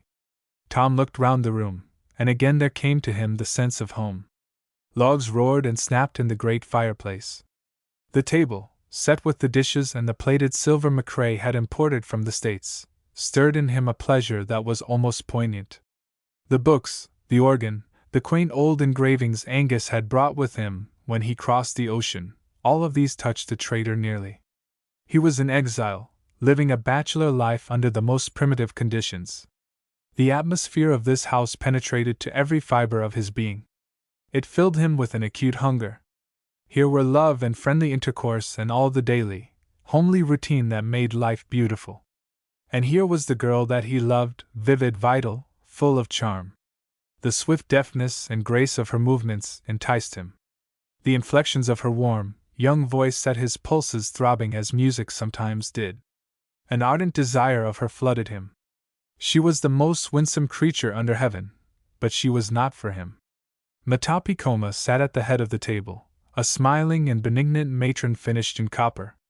She had on her best dress, a beaded silk with purple satin trimmings, brought by a Red River cart from Winnipeg, accompanied with a guarantee from the trader that Queen Victoria had none better. The guarantee was worth what it was worth, but Matapikoma was satisfied. Never had she seen anything so grand. That Angus McRae could afford to buy it for her proved him a great chief. Jessie waited on the table herself. She set upon it such a dinner as either of her guests had eaten in years. Venison broiled to a turn, juicy, succulent mallard ducks from the cold storage of their larder, mashed potatoes with gravy, young boiled onions from Whoop-Up, homemade rhubarb of delicious flavor, hot biscuits and wild strawberry jam. And finally, with the tea, a brandy-flavored plum pudding that an old English lady at Winnipeg had taught Jessie how to make. Onista ate lying on the couch. Afterward, filled to repletion, with the sense of perfect contentment a good dinner brings, the two young men stuffed their pipes and puffed strata of smoke toward the log rafters of the room. Jessie cleared the table, then sat down and put the last stitches in the gun case she had been working at intermittently for a month. It was finished, but she had not till now stitched the initials into the cloth. As the swift fingers of the girl flashed back and forth, both men watched, not too obviously, the profile shadowed by the dark, abundant, shining hair. The picture of her was an intimate one, but Tom's tricky imagination tormented him with one of still nearer personal association. He saw her in his own house, before his own fireside, a baby clinging to her skirt. Then, resolutely, he put the mental etching behind him. She loved his friend Beresford, a man out of 1,000, and of course he loved her. Had he not seen her go straight to his arms after her horrible experience with West? Matapikoma presently waddled out of the room and they could hear the clatter of dishes. "I told her I'd help her wash them if she'd wait," explained Jessie. "But she'd rather do them now and go to bed. My conscience is clear, anyhow," she added with a little bubble of laughter. "And I don't have to do the work." "Is that the kind of a conscience you have, Mr. Morse?" "If I were you, my conscience would tell me that I couldn't go and leave my guests," he answered. She raked him with a glance of merry derision. "Oh, I know how yours works. I wouldn't have it for anything. It's an AWFLOY bossy one. It's sending you out to the barrens with Win Beresford just because he's your friend." "Not quite. I have another reason, too," he replied. "Yes, I know. You don't like West. Nobody does. My father doesn't, or Fergus, or Mr. Whaley, but they're not taking the long trail after him as you are. You can't get out of it that way." She had not, of course, hit on the real reason for going that supplemented his friendship for the constable, and he did not intend that she should. "It doesn't matter much why I'm going. Anyhow, it'll be good for me. I'm getting soft and fat. After I've been out in the deep snows a month or so, I'll have taken up my belt a notch or two. It's time I wrestled with a blizzard and tried livin' on lean rabbit." 7. Footnote 7. Rabbit is about the poorest meat in the North. It is lean and stringy, furnishes very little nourishment, and not much fat, and is not a muscle builder. In a country where oil and grease are essentials, such food is not desirable. The Indians ate great quantities of them. WMR. Her gaze swept his lean, hard, compact body. "Yes, you look soft," she mocked. "Father said something of that sort when he looked at that door there you came through." Tom had been watching her stitching. He offered a comment now, perhaps, to change the subject. "It is embarrassing for a modest man to talk about himself." "You're working that W upside down," he said. "Am I? Who said it was a W? I guessed it might be." "You're a bad guesser. It's an M. M stands for McRae, doesn't it?" "Yes, and W for Winthrop," he said with a little flare of boldness. A touch of soft color flagged her cheeks. "And I for impudence," she retorted with a smile that robbed the words of offense. He was careful not to risk outstaying his welcome. After an hour he rose to go. His goodbye to Matapikoma and Onista was made in the large living room. Jessie followed him to the outside door. He gave her a word of comfort as he buttoned his coat. "Don't you worry about Win. I'll keep an eye on him." "Thank you." "And he'll keep one on you, I suppose?" He laughed. That reversal of the case was a new idea to him. The prettiest girl in the North was not holding her breath till he returned safely. "I reckon," he said, "we'll team together fine. Don't be foolhardy, either of you," she cautioned. "No," he promised, and held out his hand. "Goodbye, if I don't see you in the mornin', Dot." He did not know she was screwing up her courage and had been for half an hour to do something she had never done before. She plunged at it, a tide of warm blood beating into her face beneath the tan. "And is for Morse too, and T for Tom," she said. With the same motion she thrust the gun case into his hand and him out of the door. He stood outside, facing a closed door, the bit of fancy work in his mittens. An exultant electric tingle raced through his veins. She had given him a token of friendship he would cherish all his life. Chapter 31: The Long Trail. For 4 days Whaley lay between life and death. There were hours when the vital current in him ebbed so low that McCrae thought it was the beginning of the end. But after the 5th day he began definitely to mend. His appetite increased. The fever in him abated. The delirium passed away. Just a week from the time he had been wounded, McCrae put him on the carryall and took him to town over the hard crust of the snow. Beresford returned from Fort Edmonton a few hours later, carrying with him an appointment for Morse as guide and deputy constable. "Mainshin's Ledroit," said the officer, clapping his friend on the shoulder. "You're one of us now. A great chance for a short life you've got. Time for the insurance companies to cancel any policies they may have on you." Morse smiled. He was only a deputy, appointed temporarily, but it pleased him to be chosen even in this capacity as a member of the most efficient police force in the world. "Mainshin's Ledroit" was the motto of the mounted. Tom did not intend that the morale of that body should suffer through him if he could help it. Angus McCrae had offered his dog train for the pursuit, and Beresford had promptly accepted. The 4 dogs of the Scotch trapper were far and away better than any others that could be picked up in a hurry. They had stamina, and they were not savage and wolfish like most of those belonging to the Indians and even to the Hudson's Bay Company. Supplies for the trip had been gathered by Morse.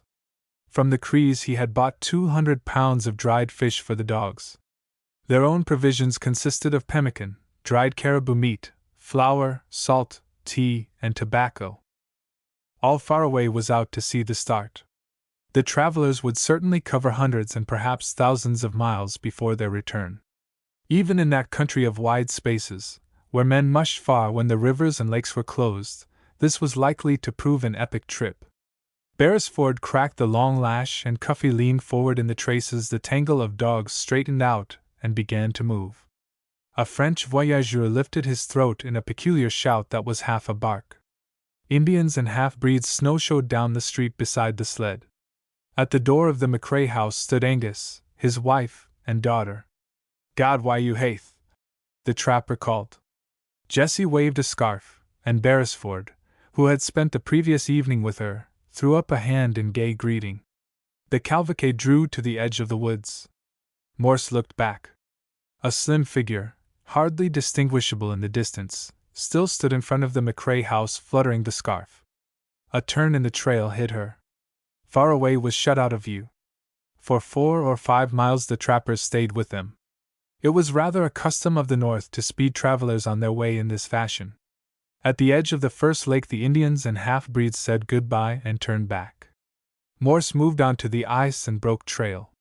The dogs followed in tandem, Cuffy, Kuna, Bull, and Caesar. They traveled fast over the ice and reached the woods beyond. The timber was not thick. Beyond this was a second lake, a larger one. By the time they had crossed this, the sun was going down. The men watched for a sheltered place to camp, and as soon as they found one, they threw off the trail to the edge of the woods, drawing up the sledge back of them as a windbreak. They gathered pine for fuel and cut balsam boughs for beds. It had come on to snow, and they ate supper with their backs to the drive of the flakes, the hoods of their furs drawn over their heads. The dogs sat round in a half-circle watching them and the frozen fish thawing before the fire. Their faces, tilted a little sideways, ears cocked and eyes bright, looked anxiously expectant.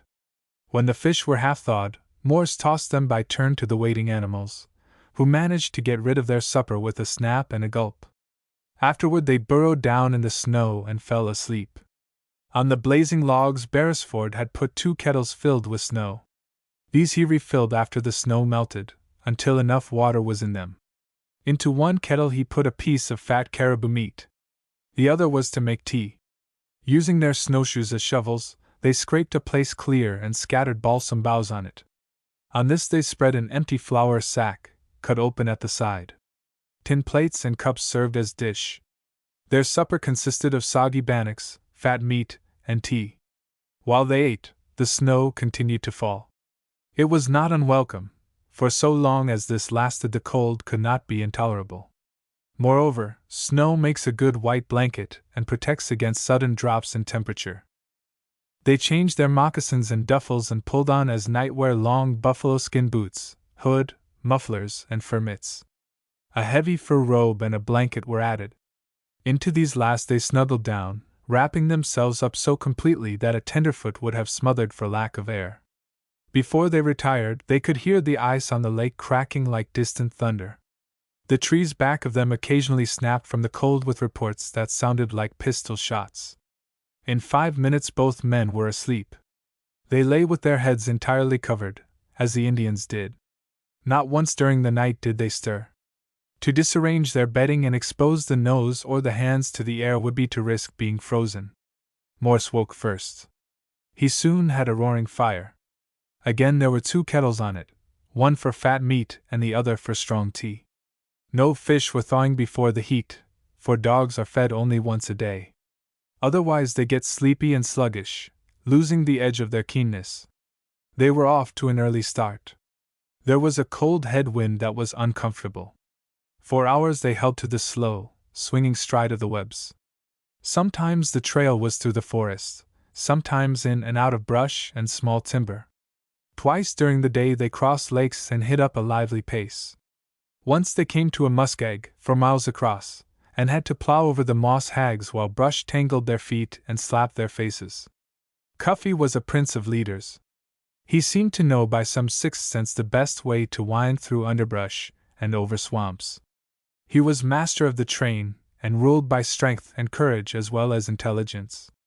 Bull had ideas of his own, but after one sharp brush with Cuffy, from which he had emerged ruffled and bleeding, the native dog relinquished claim to dominance. The travelers made about 15 miles before noon. They came to a solitary teepee, built on the edge of a lake with a background of snow-burdened spruce. This lodge was constructed of poles arranged cone-shaped side by side, the chinks between plastered with moss wedged in to fill every crevice. A thin wisp of smoke rose from an open space in the top.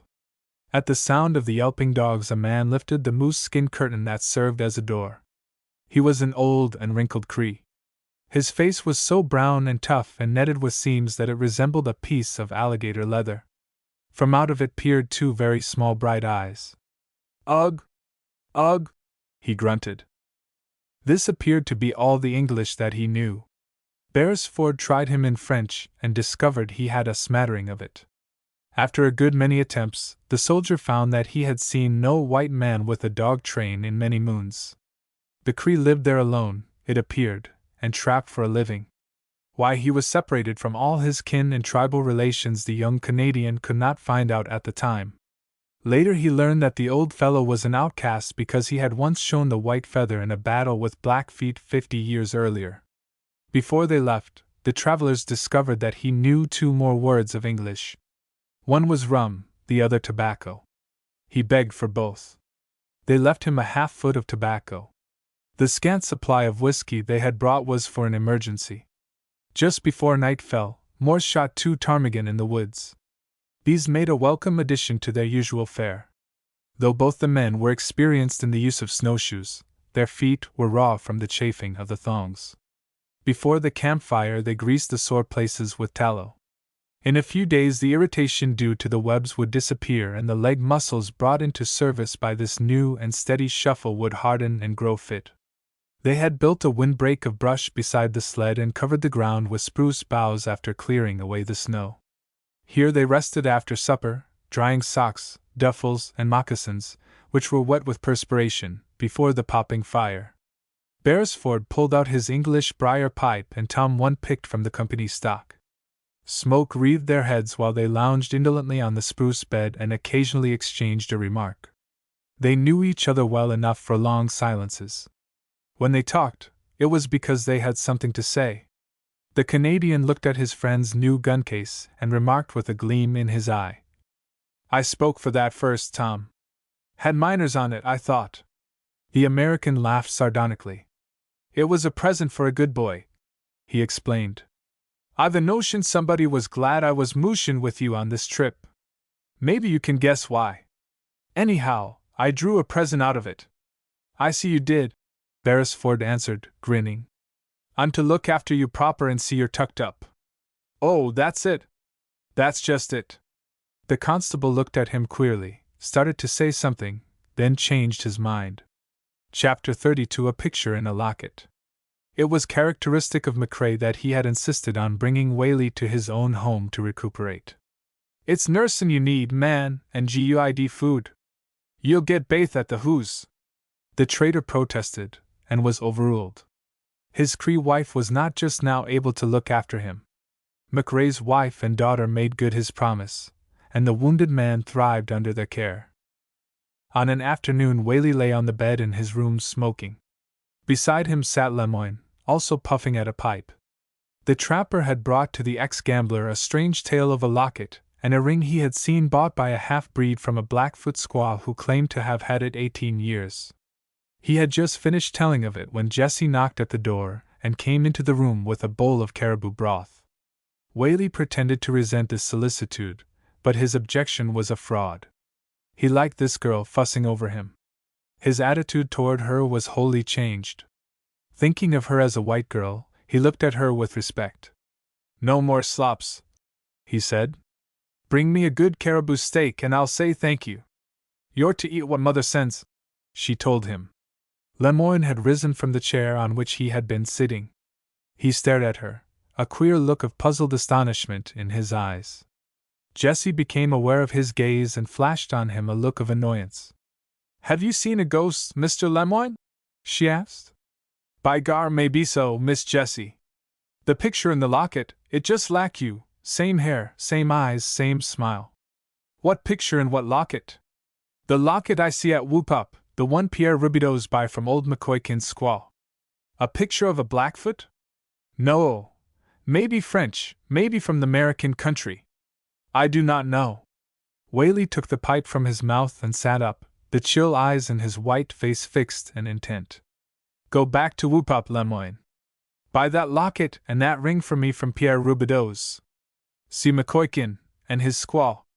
Find out where she got it, and when. Run down the whole story."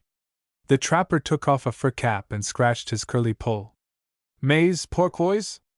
All that will take money, is it not so? I'll let you have the money. Spend what you need, but account for it to me afterward." Jessie felt the irregular beat of a hammer inside her bosom. "What is it you think, Mr. Whaley?" she cried softly. "I don't know what I think. Probably nothing to it. But there's a locket. We know that. With a picture that looks like you, Lemoyne here thinks. We'd better find out whose picture it is, hadn't we?" "Yes, but do you mean that maybe it has something to do with me?" "How can it? The sister of Stokimani's was my mother. Onista is my cousin. Ask Stokimani's. She knows. What could this woman of the picture be to me?" Jessie could not understand the fluttering pulse in her throat. She had not doubted that her mother was a Blackfoot. All the romance of her clouded birth centered around the unknown father who had died when she was a baby. Stokimani's had not been very clear about that. She had never met the man, according to the story she had told Sleeping Dawn. Neither she nor those of her tribal group knew anything of him. Was there a mystery about his life? In her childish dreams Jessie had woven one. He was to her everything desirable, for he was the tie that bound her to all the higher standards of life she craved. I don't know. Likely it's all a mare's nest. Find Stochomades Lemoine and bring her back with you. Well, see what she can tell us.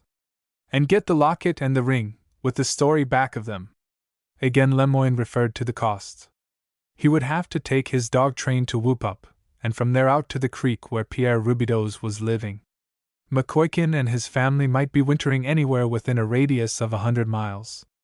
Was there any use in going out on such a wild hare chase? Whaley thought there was and said so with finality. He did not give his real reason, which was that he wanted to pay back to McCrae and his daughter the debt he owed. They had undoubtedly saved his life after he had treated her outrageously. There was already 1 score to his credit, of course. He had saved her from West. But he felt the balance still tipped heavily against him. And he was a man who paid his debts. It was this factor of his make-up, the obligation of old associations laid upon him, that had taken him out to West with money, supplies, and a dog train to help his escape. Jessie went out to find her father. Her eagerness to see him outflew her steps. This was not a subject she could discuss with Matapikoma. The Cree woman would not understand what a tremendous difference it made if she could prove her blood was wholly of the superior race. Nor could Jessie with tact raise such a point. It involved not only the standing of Matapikoma herself, but also of her sons. The girl found McCrae in the storeroom looking over a bundle of assorted pelts: marten, fox, mink, and beaver. The news tumbled from her lips in excited exclamations. "Oh, father, guess! Mr. Lemoine saw a picture. A Blackfoot woman had it, old McCoykin's wife, and she sold it. And he says it was like me, exactly. Maybe it was my aunt, or someone. My father's sister. Don't you think? I'll ken what I think better, Jean. You'll just quiet doon and tell me aboot it, lass," she told him.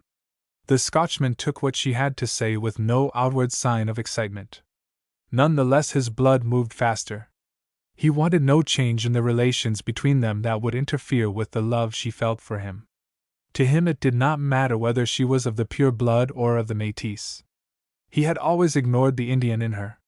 She was a precious wildling of beauty and delight. By nature she was of the ruling race.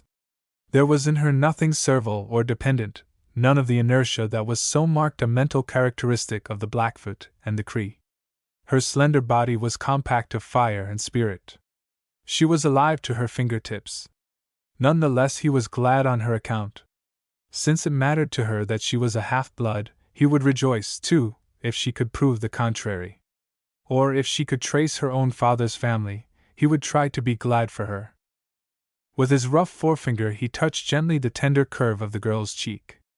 "I'm thinkin' that gin ye find relatives across the line, auld Angus McCrae will be losin' his dawdy."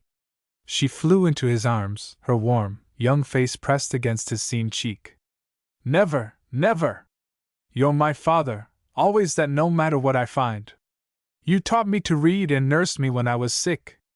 Always you've cared for me and been good to me. I'll never have any real father but you," she cried passionately. He stroked her dark, abundant hair fondly. "My lass, I've gi'en ye all the love any een could gi'e his ain bairn. I doot I've been hard on ye at times, but I'm a dour old man and fine ye ken my heart was woe for ye when I was the strictest." She could count on the fingers of one hand the times when he had said as much. Of nature he was a bit of Scotch granite externally. He was sentimental. Most of his race are. But he guarded the expression of it as though it were a vice. "Maybe Onista has heard his mother say something about it," Jessie suggested. "Like enough. There'll be nae harm in a skin the lad." But the Blackfoot had little to tell. He had been told by Stochomades that Sleeping Dawn was his cousin, but he had never quite believed it. Once, when he had pressed his mother with questions, she had smiled deeply and changed the subject. His feeling was, and had always been, that there was some mystery about the girl's birth. Stochomades either knew what it was or had some hint of it. His testimony at least tended to support the wild hopes flaming in the girl's heart. Lemoine started south for Whoop Up at break of day. Chapter 33 Into the Lone Land. Into Northern Lights the pursuers drove after a 4-day traverse. Manders, of the Mounted, welcomed them with the best he had. No news had come to him from the outside for more than 2 months, and after his visitors were fed and warmed, they lounged in front of a roaring log fire while he flung questions at them of what the world and its neighbor were doing. Manders was a dark-bearded man, big for the Northwest Police. He had 2 hobbies. One was trouble in the Balkans, which he was always prophesying. The other was a passion for Sophocles, which he read in the original from a pocket edition. Start him on the chariot race in Electra, and he would spout it while he paced the cabin and gestured with flashing eyes. For he was a Rugby and an Oxford man, though born with the wanderlust in his heart. Some day he would fall heir to a great estate in England, an old baronetcy which carried with it manors and deer parks and shaven lawns that had taken 100 years to grow. Meanwhile he lived on pemmican and sour bannocks. Sometimes he grumbled, but his grumbling was a fraud. He was here of choice, because he was a wild ass of the desert, and his ears heard only the call of adventure. Of such was the Northwest Mounted. Presently, when the stream of his curiosity as to the outside began to dry, Beresford put a few questions of his own. Manders could give him no information. He was in touch with the trappers for a radius of 100 miles, of which Northern Lights was the center, but no word had come to him of a lone traveler with a dog train passing north. Probably striking west of here, the big black Englishman suggested. Beresford's face twisted to a wry, humorous grimace. East, west, or north, they would have to find the fellow and bring him back. The manhunters spent a day at Northern Lights to rest the dogs and restock their supplies. They overhauled their dunnage carefully, mended the broken moose skin harness, and looked after one of the animals that had gone a little lame from a sore pad. From a French half-breed they bought additional equipment much needed for the trail. He was a gay, good-looking youth in new fringed leather hunting shirt, blue Saskatchewan cap trimmed with ribbons, and cross belt of scarlet cloth.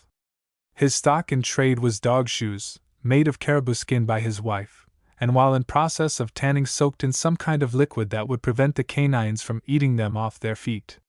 The temperature was 35 below zero when they left the post, and there were sun dogs in the sky.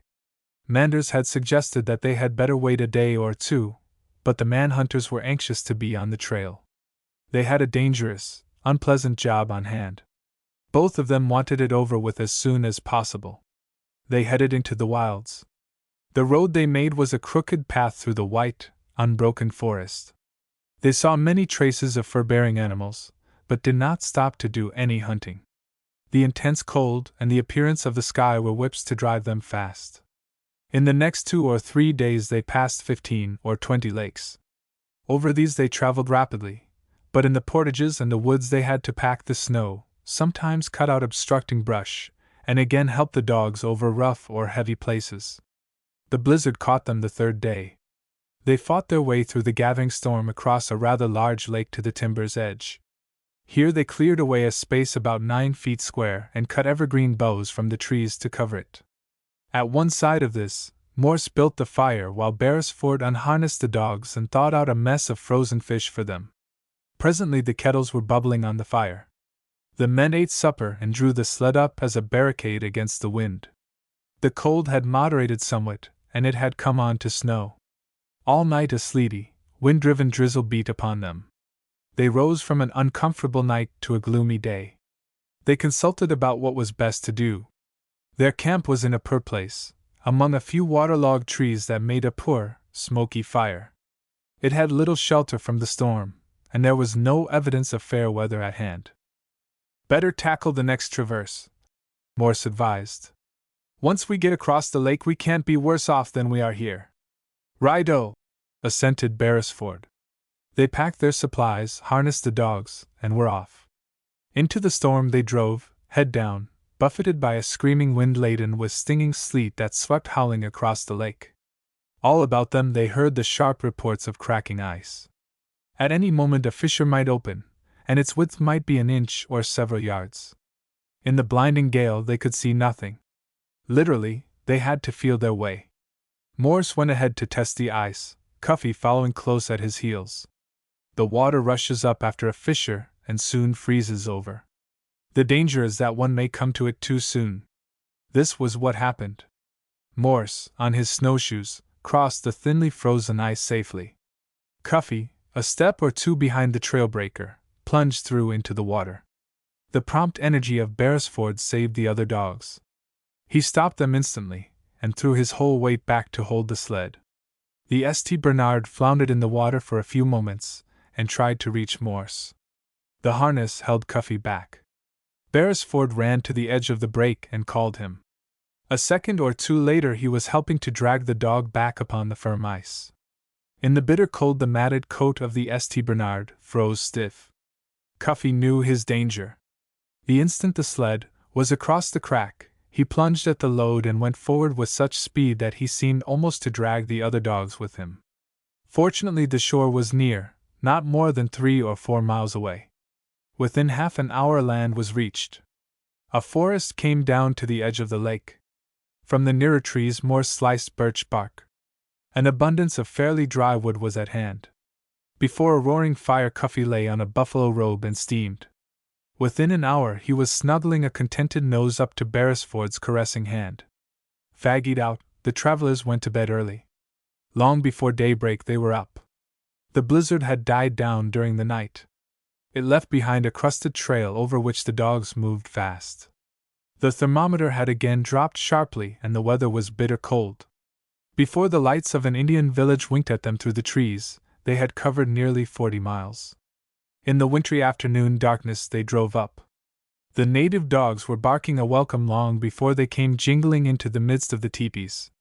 Bucks, squaws, and papooses tumbled out to see them with guttural exclamations of greeting. Some of the youngsters and 1 or 2 of the maidens had never before seen a white man. A fast and furious melee interrupted conversation. The wolfish dogs of the village were trying out the mettle of the 4 strangers. The snarling and yelping drowned all other sounds until the gaunt horde of sharp-muzzled, stiff-haired brutes had been beaten back by savage blows from the whip and by quick thrusts of a rifle. But the head man of the group invited the 2 whites into the largest hut. Morse and Beresford sat down before a smoky fire and carried on a difficult dialogue. They divided half a yard of tobacco among the men present, and gave each of the women a small handful of various colored beads. They ate sparingly of a stew made of fish, the gift of their hosts. In turn the officers had added to the menu a large piece of fat moose which was devoured with voracity. The Indians questioned had heard a story of a white man traveling alone through the lone lands with a dog train. He was a giant of a fellow and surly, the word had gone out. Who he was or where he was going they did not know, but he seemed to be making for the great river in the north. That was the sum and substance of what Beresford learned from them about West by persistent inquiry. After supper, since it was so bitterly cold outside, the man-hunters slept in the tepee of the chief. 13 Indians too slept there. 2 of them were the head man's wives, 6 were his children, 1 was a grandchild. Who the rest of the party were or what relation they bore to him, the guests did not learn. The place was filthy and the air was vile. Before morning both the young whites regretted they had not taken chances outside. Not ever again, Beresford said with frank disgust after they had set out next day. I'll starve if I have to. I'll freeze if I must. But, by Jove!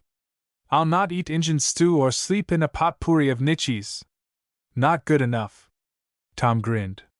While I was eating the stew, I thought I could stand sleepin' there even if I gagged at the eats, and while I was tryin' to sleep, I made up my mind if I had to choose one it would be the stew. Next time we're wrastlin' with a blizzard, we'll know enough to be thankful for our mercies. We'll be able to figure it might be a lot worse. That afternoon they killed a caribou and got much-needed fresh meat for themselves and the dogs.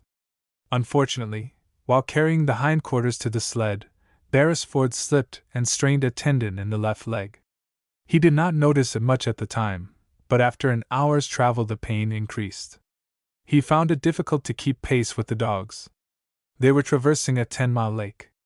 Morse proposed that they camp as soon as they reached the edge of it. Better get on the sled and ride till then, he added. Beresford shook his head.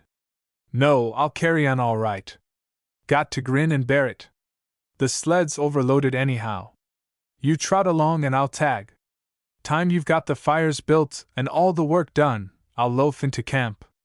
Tom made no further protest. All right. Take it easy. I'll unload and run back for you. The Montanan found a good campsite, dumped the supplies, and left Cuffy as a guard. With the other dogs he drove back and met the officer. Beresford was still limping doggedly forward. Every step sent a shoot of pain through him, but he set his teeth and kept moving. Nonetheless, he was glad to see the empty sled. He tumbled on and let the others do the work. At camp he scraped the snow away with a shoe while Morse cut spruce boughs and chopped wood for the fire. Beresford suffered a good deal from his knee that night. He did not sleep much, and when day came it was plain he could not travel. The campsite was a good one. There was plenty of wood, and the shape of the draw in which they were located was a protection from the cold wind. The dogs would be no worse for a day or two of rest. The travelers decided to remain here as long as might be necessary. Tom went hunting. He brought back a bag of 4 ptarmigan late in the afternoon. Fried, they were delicious. The dogs stood round in a half circle and caught the bones tossed to them. Crunch, crunch, crunch. The bones no longer were. The dogs, heads cocked on one side, waited expectantly for more tender tidbits. Saw deer tracks tomorrow, I'll have a try for one, Morse said. The lame man hobbled down to the lake next day, broke the ice, and fished for jack pike. He took back to camp with him all he could carry. On the 4th day his knee was so much improved that he was able to travel slowly. They were glad to see that night the lights of Fort Desolation, as one of the mounted had dubbed the post on account of its loneliness. Chapter 34 The Manhunter's Red Sign. In the white north travelers are few and far. It is impossible for one to pass through the country without leaving a record of his progress written on the terrain and in the minds of the natives. The fugitive did not attempt concealment. He had with him now an Indian guide and was pushing into the barren lands. There was no uncertainty about his movements. From Fort Chipewyan he had swung to the northwest in the line of the great frozen lakes, skirting Athabasca and following the Great Slave River to the lake of the same name. This he crossed at the narrowest point, about where the river empties into it, and headed for the eastern extremity of Lake La Martre. On his heels, still far behind, trod the 2 pursuers, patient, dogged, and inexorable. They had left far in the rear the outforts of the mounted and the little settlements of the free traders. Already they were deep in the Hudson's Bay Company trapping grounds. Ahead of them lay the barrens, stretching to the inlets of the Arctic Ocean. The days were drawing out, and the nights getting shorter. The untempered sun of the Northland beat down on the cold snow crystals and reflected a million sparks of light. In that white field the glare was almost unbearable.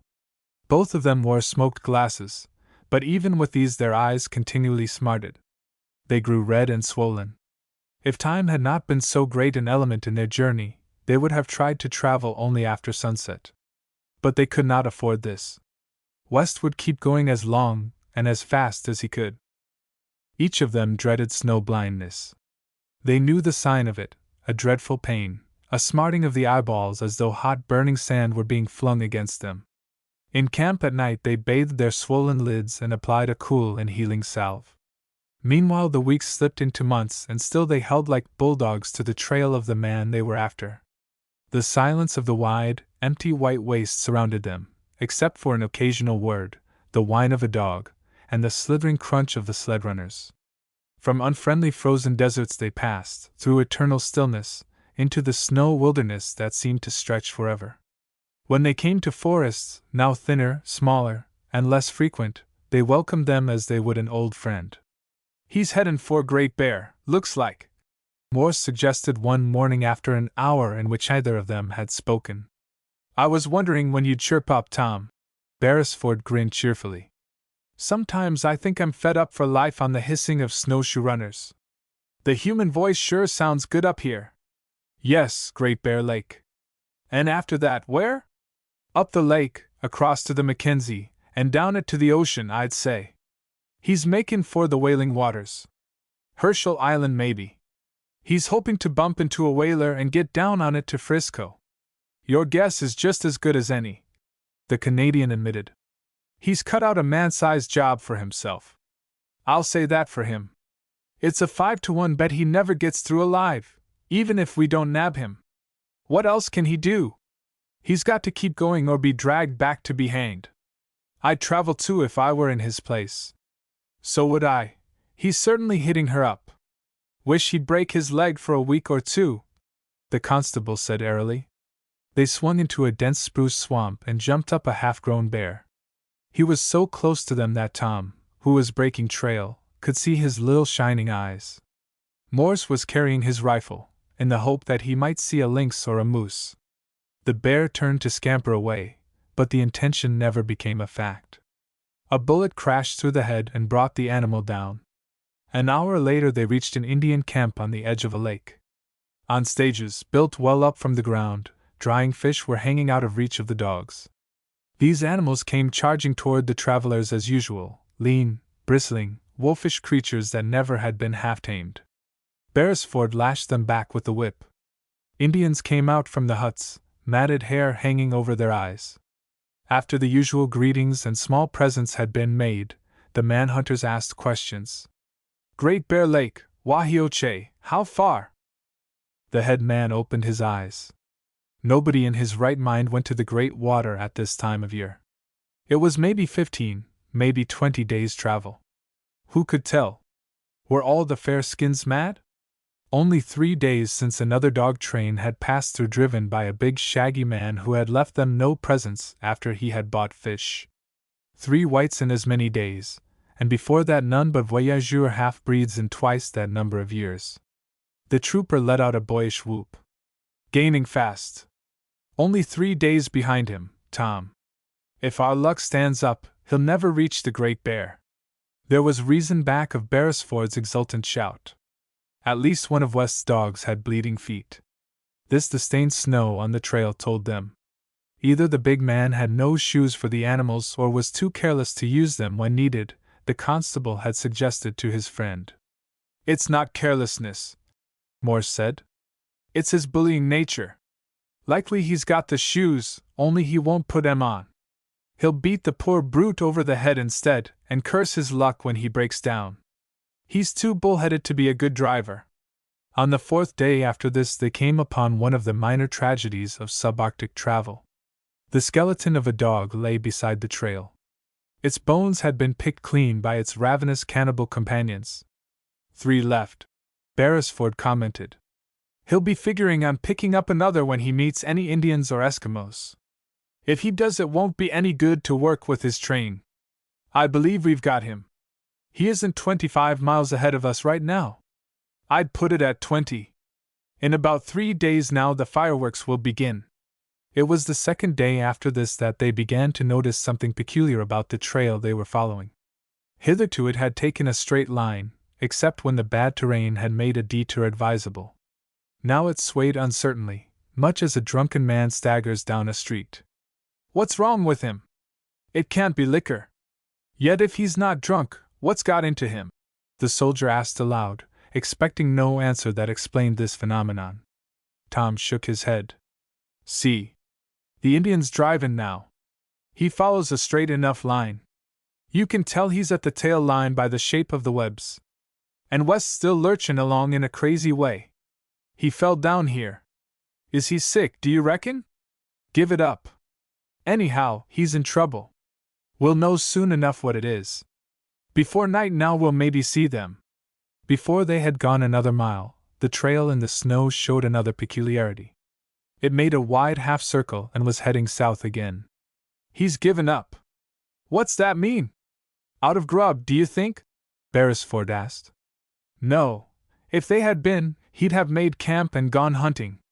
We crossed muskox sign today, you know. Righto. Can't be that. He must be sick. They kept their eyes open. At any moment now they were likely to make a discovery. Since they were in a country of scrubby brush, they moved cautiously to prevent an ambush. There was just a possibility that the fugitive might have caught sight of them and be preparing an unwelcome surprise.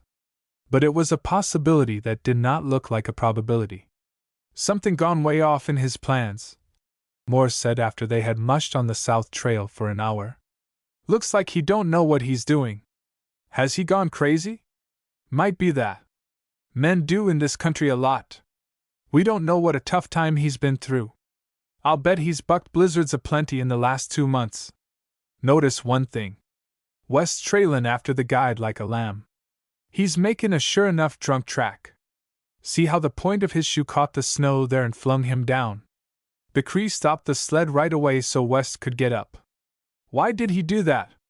And why don't West ever stray a foot out of the path that's broke? That's not like him. He's always boss o' the outfit, always lead and dot. Beresford was puzzled, too. I don't get the situation. It's been pretty nearly 1,000 miles that we've been following this trail, 800, anyhow.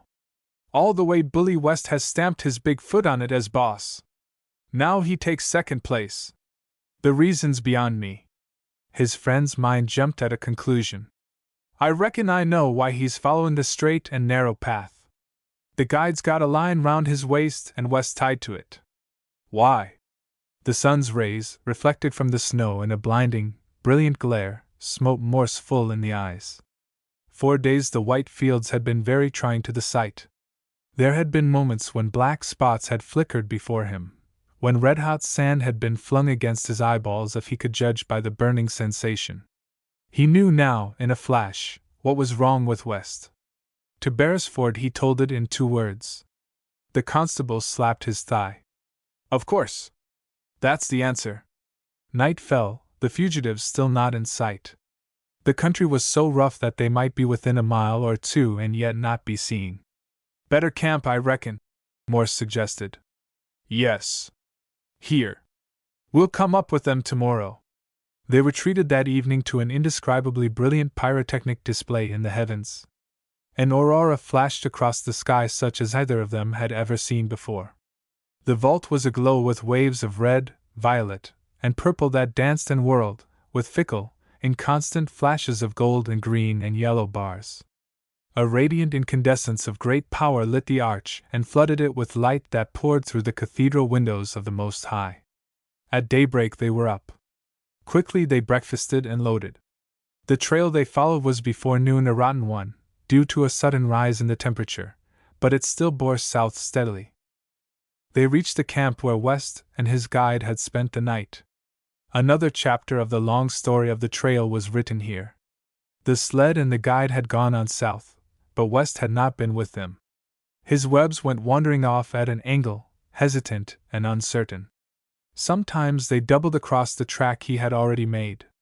Beresford was breaking trail. His hand shot straight out. In the distance there was a tiny black speck in the waste of white. It moved. Even yet the men who had come to bring the law into the lone lands did not relax their vigilance. They knew West's crafty, cunning mind. This might be a ruse to trap them. When they left the sled and moved forward, it was with rules ready. The hunters stalked their prey as they would have done a musk ox. Slowly, noiselessly, they approached. The figure was that of a huge man. He sat huddled in the snow, his back to them. Despair was in the droop of the head and the set of the bowed shoulders. One of the dogs howled. The big torso straightened instantly. The shaggy head came up. Bully West was listening intently. He turned and looked straight at them, but he gave no sign of knowing they were there. The constable took a step and the hissing of the shoerunner sounded. I'm watching you, Stomachos Socks, the heavy voice of the convict growled. Can't fool me. I see every step you're talking. It was an empty boast, almost pathetic in its futility. Morse and Beresford moved closer, still without speech. West broke into violent, impotent cursing. You're there, you damned wood Cree! Think I don't know? Think I can't see you? Well, I can. Plain as you can see me. You come here and get me, or I'll skin you alive like I done last week. Hear me? The voice rose to a scream. It betrayed terror, the horrible deadly fear of being left alone to perish in the icy wastes of the north. Beresford crept close and waved a hand in front of the big man's eyes. West did not know it. He babbled vain and foolish threats at his guide.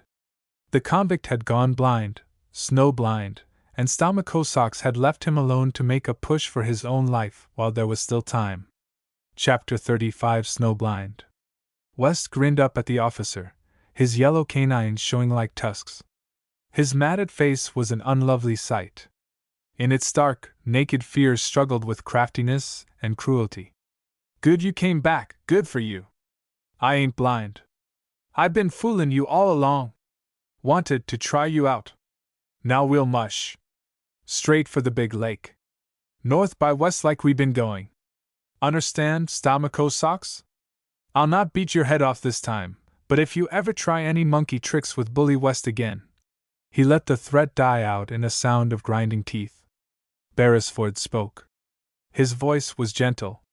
Vile though this murderer was, there was something pitiable in his condition. One cannot see a colossus of strength and energy stricken to helplessness without some sense of compassion. It's not Stamakosaks. We're two of the Northwest Mounted. You're under arrest for breaking prison and for killing Tim Kelly. The information stunned West. He stared up out of sightless eyes. So far as he had known, no member of the Mounted was within 500 miles of him. Yet the law had stretched out its long arm to snatch him back from this Arctic waste after he had traveled nearly 1,500 miles. It was incredible that there could exist such a police force on Earth. Got me, did you? He growled. He added the boast that he could not keep back. Well, you never got me if I hadn't gone blind, never in this world. There ain't any two of your damned spies could land Bully West when he's at himself. Had breakfast? He broke into a string of curses. No, our grub's runnin' low. That would crease slipped away with all we had. Wish I'd killed him last week when I skinned him with the dog whip. How long have you been blind? It's been comin' on 2-3 days. This damned burnin' glare from the snow. Yesterday they give out completely. I tied myself by a line to the engine. Knew I couldn't trust him. After all I'd done for him, too. Did you know he was traveling south with you, had been since yesterday afternoon? No, was he? Again West fell into his natural speech of invective. When I meet up with him, I'll sure enough fill him full o' slugs, he concluded savagely. You're not likely to meet him again. We've come to take you back to prison. Morse brought the train up and the hungry man was fed. They treated his eyes with the simple remedies the North knows and bound them with a handkerchief to keep out the fierce light reflected from the snow. Afterward they attached him by a line to the driver. He stumbled along behind. Sometimes he caught his foot or slipped and plunged down into the snow. Nobody had ever called him a patient man. Whenever any mishap occurred, he polluted the air with his vile speech. They made slow progress, for the pace had to be regulated to suit the prisoner. Day succeeded day, each with its routine much the same as the one before. They made breakfast, broke camp, packed, and mushed. The swish of the runners sounded from morning till night fell. Food began to run scarce. Once they left the blind man at the camp while they hunted wood buffalo. It was a long, hard business. They came back empty-handed after a 2-day chase, but less than a mile from camp they sighted a half-grown polar bear and dropped it before the animal had a chance to move. One happy hour they got through the land of little sticks and struck the forests again. They had a blazing fire again for the first time in 6 weeks. Brush and sticks and logs went into it till it roared furiously. Morse turned from replenishing it to notice that West had removed the bandage from his eyes. Better keep it on, the young man advised. I was changing it. Too tight. Gives me a headache, the convict answered sulkily. Can you see anything at all yet? Not a thing. Looks to me like I never would. Tom turned his head for him, so that he faced the blaze squarely. No light at all?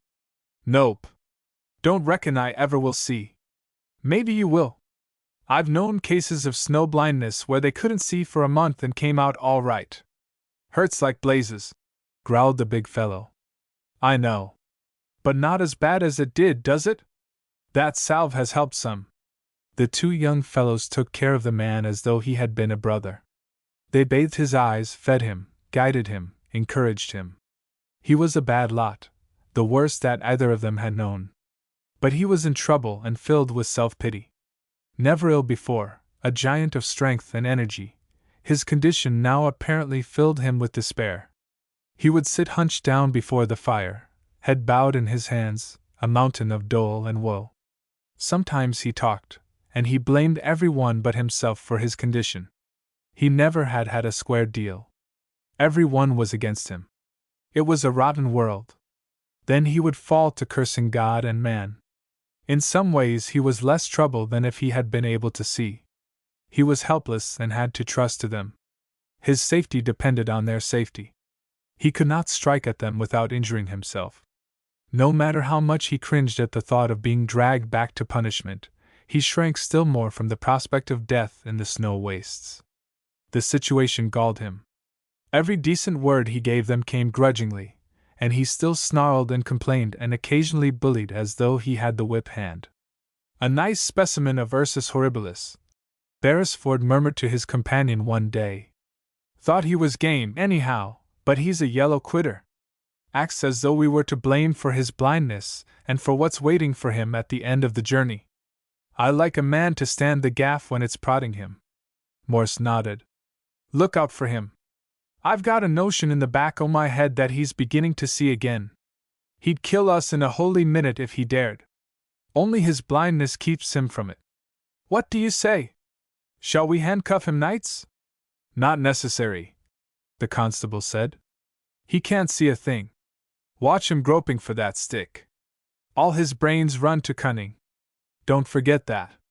Why should he have to feel so long for that stick? He laid it down himself a minute ago. Trying to slip one over on us, maybe. The Canadian looked at the lean, brown face of his friend and grinned. I've a notion our imaginations too are getting a bit jumpy. We've had one bully time on this trip, with the reverse English. It's all in the day's work to buck blizzards and starve and freeze, though I wouldn't be surprised if our systems were pretty well fed up with grief before we caught Mr. Bully West. Since then, well, you couldn't call him a cheerful traveling companion, could you? A dozen times a day I want to rip loose and tell him how much I don't think of him. Still, we'll keep an eye on him. If necessary, it'll be the bracelets for him. I'd hate to have the inspector send in a report to headquarters, Constable Beresford missing in the line of duty. I've a prejudice against being shot in the back. That's one of the reasons I'm here, to see or not if I can help it. Beresford's boyish face lit up. He understood what his friend meant. Say, far away isn't New York or London or even Toronto. But how'd you like to be sitting down to one of Jessie McRae's suppers? A bit of broiled venison done to a juicy turn, potatoes, turnips, hot biscuits spread with raspberry jam. By Jove, it makes the mouth water. And a slice of plum pudding to top off with, suggested Morse, bringing his own memory into play. Don't ask me how I'd like it. That's a justifiable excuse for murder. Get busy on that rhubarb. Our guest's howlin' for his dinner. The faint suspicions of Morse made the officers more wary. They watched their prisoner a little closer. Neither of them quite believed that he was recovering his sight. It was merely a possibility to be guarded against. But the guess of Morse had been true. It had been a week since flashes of light had first come to West faintly. He began to distinguish objects in a hazy way. Every day he could see better. Now he could tell Morse from Beresford, one dog from another.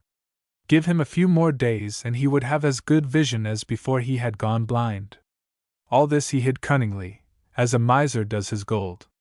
For his warped, cruel brain was planning death to these two men. After that, another plunge into the north for life and freedom. Chapter 36 The Wild Beast Leaps. Tom Morse was chopping wood. He knew how to handle an axe. His strokes fell sure and strong, with the full circling sweep of the expert. The young tree crashed down, and he began to lop off its branches. Halfway up the trunk he stopped, and raised his head to listen. No sound had come to him. None came now. But dear as a bell he heard the voice of Win Beresford calling. Help! Help! It was not a cry that had issued from his friend's throat. Tom knew that. But it was real. It had sprung out of his dire need from the heart, perhaps in the one instant of time left him, and it had leaped silently across space straight to the heart of his friend. Tom kicked into his snowshoes and began to run. He held the axe in his hand, gripped near the haft. A couple of 100 yards, perhaps, lay between him and camp, which was just over the brow of a small hill. The bushes flew past as he swung to his stride.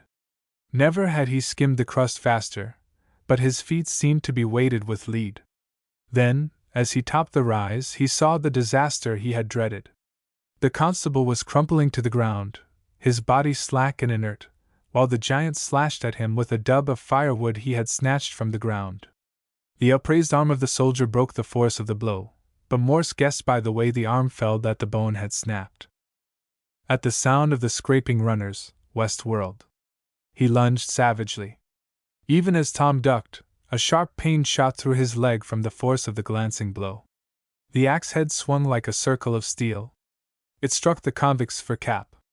The fellow went down like an ox in a slaughterhouse. Tom took one look at him and ran to his friend. Beresford was a sorry sight.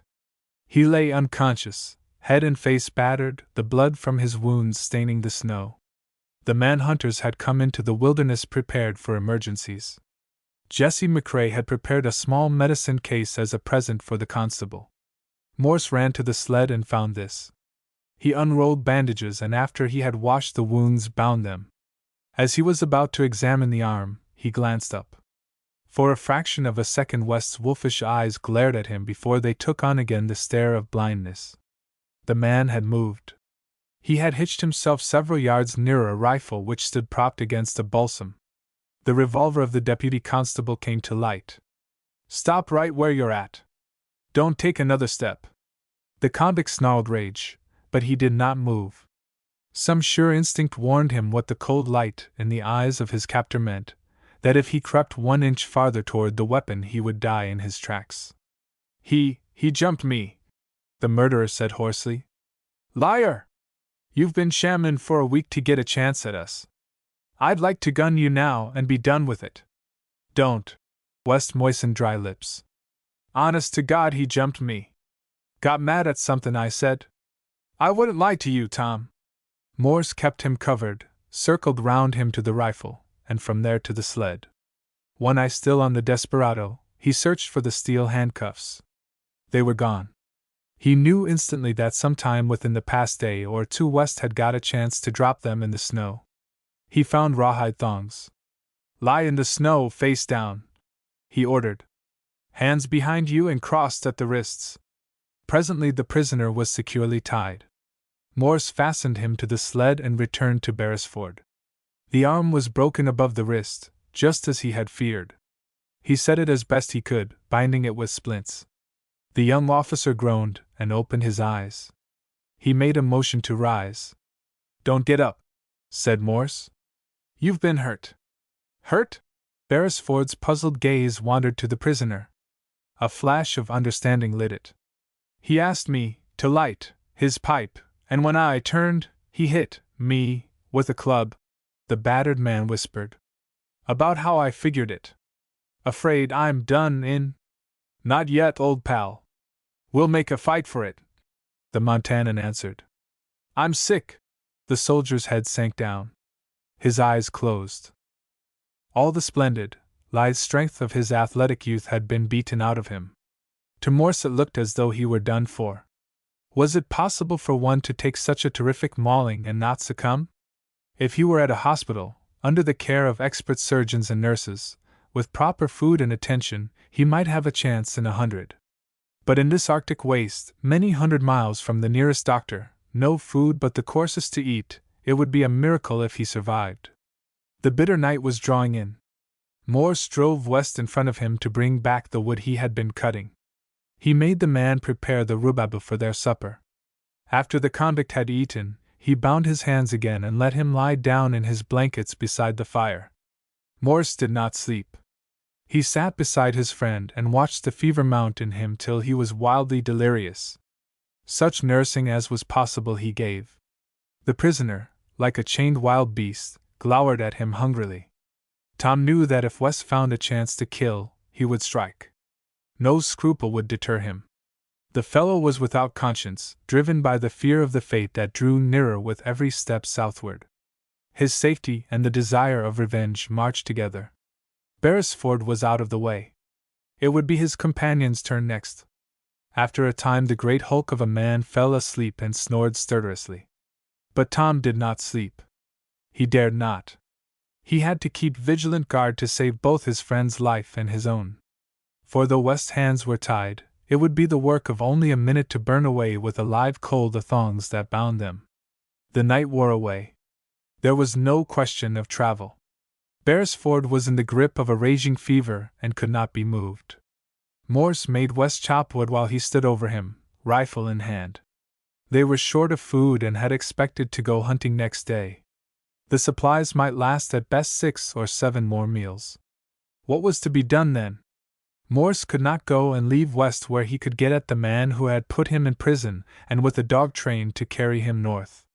Nor could he let West have a rifle with which to go in search of game. There were other problems that made the situation impossible. Another night was at hand, and again Tom must keep awake to save himself and his friend from the guerrilla man who watched him, gloated over him, waited for the moment to come when he could safely strike. And after that there would be other nights, many of them. What should he do? What could he do? While he sat beside the delirious officer, Tom pondered that question. On the other side of the fire lay the prisoner. Triumph, a horrible, cruel, menacing triumph, rode in his eye and strutted in his straddling walk when he got up. His hour was coming. It was coming fast. Once Tom fell asleep for a cat nap. He caught himself nodding, and with a jerk flung back his head and himself to wakefulness. In the air was a burning odor. Instinct told him what it was. West had been tampering with the rawhide thongs round his wrists, had been trying to burn them away. He made sure that the fellow was still fast, then drank a tin cup of strong tea.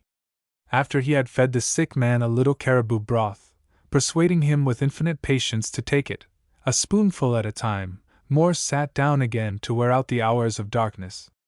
The problem that pressed on him could no longer be evaded.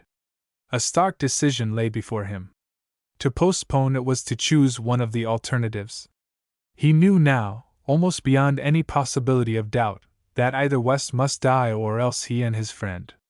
If he had not snatched himself awake so promptly an hour ago, Wynne and he would already be dead men. It might be that the constable was going to die, anyhow, but he had a right to his chance of life. On the other hand, there was one rigid rule of the Northwest Mounted. The force prided itself on living up to it literally. When a man was sent out to get a prisoner, he brought him in alive. It was a tradition. The Mounted did not choose the easy way of killing lawbreakers because of the difficulty of capturing them. They walked through danger, usually with aplomb, got their man, and brought him in. That was what Beresford had done with Pierre Poulet after the Frenchman had killed Buckskin Jerry. He had followed the man for months, captured him, lived with him alone for 1/4 of a year in the deep snows, and brought him back to punishment. It was easy enough to plead that this situation was a wholly different one. Pierre Poulet was no such dangerous wild beast as Bully West. Wynne did not have with him a companion wounded almost to death who had to be nursed back to health, one struck down by the prisoner treacherously. There was just a fighting chance for the officers to get back to desolation if West was eliminated from the equation. Tom knew he would have a man's work cut out for him to win through, without the handicap of the prisoner. Deep in his heart he believed that it was West's life or theirs. It wasn't humanly possible, in addition to all the other difficulties that pressed on him, to guard this murderer and bring him back for punishment. There was no alternative, it seemed to Tom. Thinking could not change the conditions. It might be sooner, it might be later, but under existing circumstances the desperado would find his chance to attack, if he were alive to take it. The fellow's life was forfeit. As soon as he was turned over to the state, it would be exacted of him. Since his assault on Beresford, surely he had lost all claim to consideration as a human being. Just now there were only 3 men in the world so far as they were concerned. These 3 constituted society. Beresford, his mind still wandering with incoherent mutterings, was a non-voting member. He, Tom Morse, must be judge and jury. He must, if the prisoner were convicted, play a much more horrible role. In the silence of the cold subarctic night, he fought the battle out, while automatically he waited on his friend. West snored on the other side of the fire. Chapter 37. Near the end of a long, crooked trail. When West awoke, Morse was whittling on a piece of wood with his sharp hunting knife. It was a flat section from a spruce, and it had been trimmed with an axe till it resembled a shake in shape. The outlaw's curiosity overcame his sullenness at last. It made him jumpy, anyhow, to sit there in silence except for the muttering of the sick man. "What'd you makin'?" he demanded. Morse said nothing. He smoothed the board to his satisfaction, then began lettering on it with a pencil. "I said what'd you doin'?" growled West, after another silence. The special constable looked at him, and in the young man's eyes there was something that made the murderer shiver.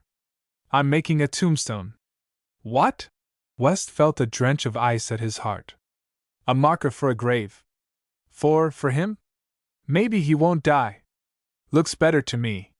Fever ain't so high. It's not for him." West moistened his dry lips with his tongue. "You will have your little joke, eh? Who's it for?" "For you." "For me?" The man's fear burst from him in a shriek. "What'd you mean for me?" From the lettering Morse read aloud. "Bully West, executed, sometime late in March, 1875. And beneath it, "May God have mercy on his soul." Tiny beads of sweat gathered on the convict's clammy forehead. I mean to murder me?" he asked hoarsely. "To execute you.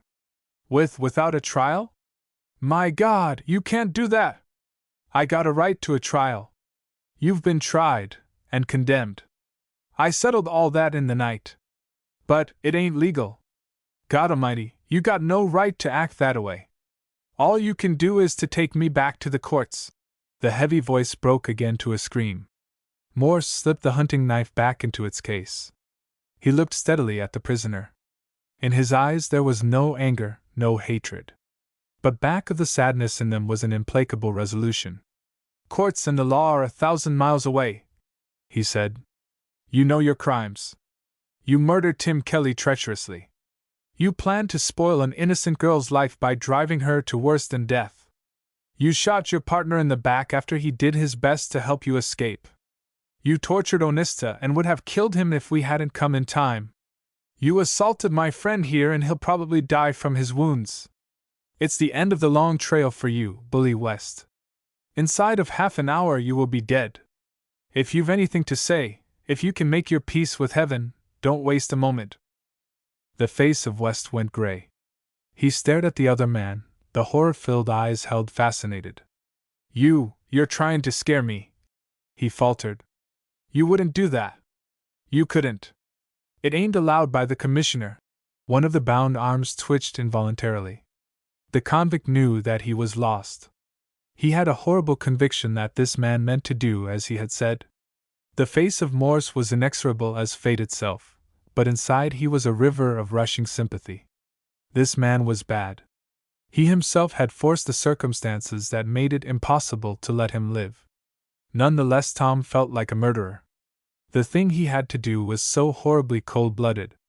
If this had been a matter between the two of them, he could at least have given the fellow a chance for his life. But not now, not with Win Beresford in the condition he was. If he were going to save his friend, he could not take the chances of a duel. 10 minutes now, Morse said. His voice was hoarse and low. He felt his nerves twitching, a tense aching in the throat. "I always liked you fine, Tom," the convict pleaded desperately. "Me and you was always good pals. You wouldn't do me dirt that away now. If you knew the right o' things, how that Kelly kept Evelyn me, how Whaley was layin' to gun me when he got a chanked, how I stood up for the McRae girl and protected her against him. God Almighty, man, you ain't I mean to kill me like a wolf." The shriek of uncontrollable terror lifted into his voice once more. "I ain't ready to die. Give me a chance, Tom. I'll change my ways. I swear I will. I'll do like you say every minute. I'll nurse Beresford. Me, I'm a fine nurse. If you'll give me a week, just one more week. That ain't much to ask. So's I can get ready." The man slipped to his knees and began to crawl toward Morse. The young man got up, his teeth set. He could not stand much of this sort of thing without collapsing himself. "Get up," he said. "We're going over the hill there." "No, no, no!" It took Morse 5 minutes to get the condemned man to his feet. The fellow's face was ashen. His knees shook. Tom was in almost as bad a condition himself. Beresford's high voice cut in. In his delirium he was perhaps living over again his experience with Pierre Poulet.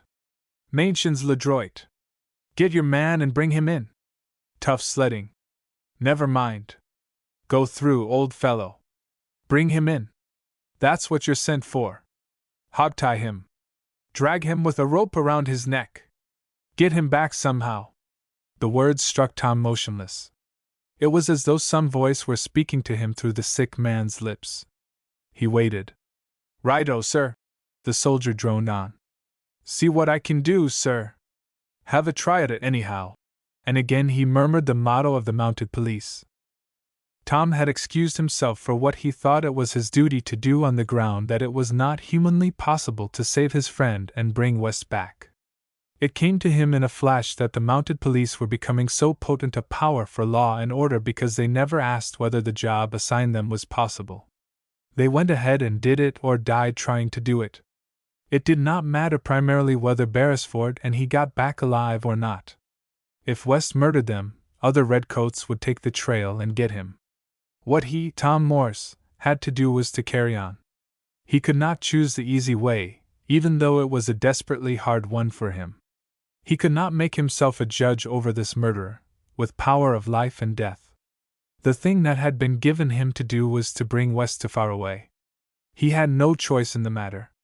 Win or lose, he had to play the hand out as it was dealt him. Chapter 38 Over a Rotting Trail. Tom believed that Beresford's delirious words had condemned them both to death.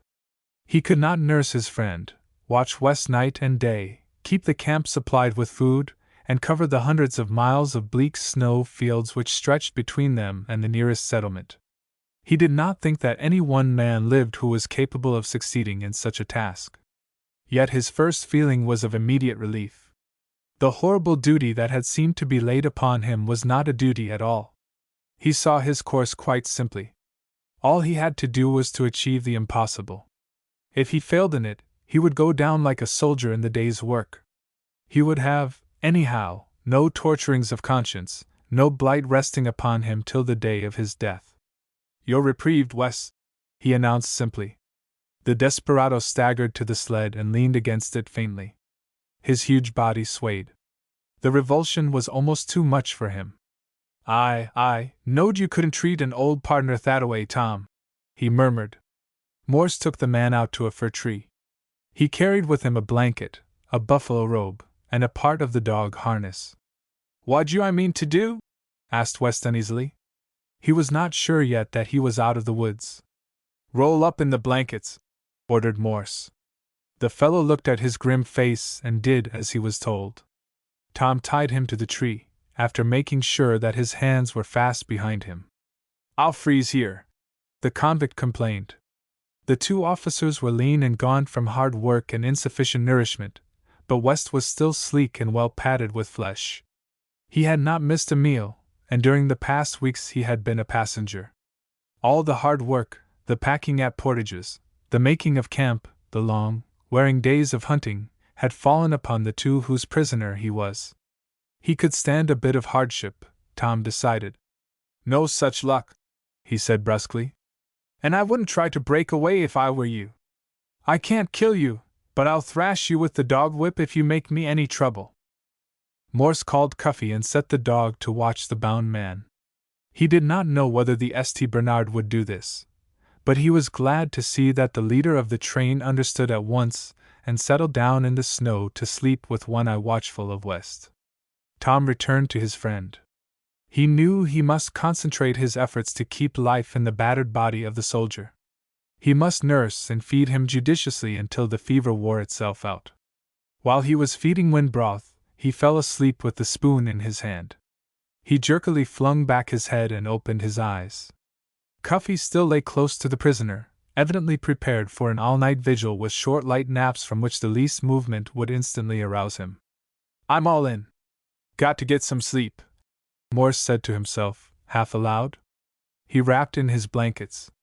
When his eyes opened, the sun was beating down from high in the heavens. He had slept from one day into the next. Even in his sleep he had been conscious of some sound drumming at his ears.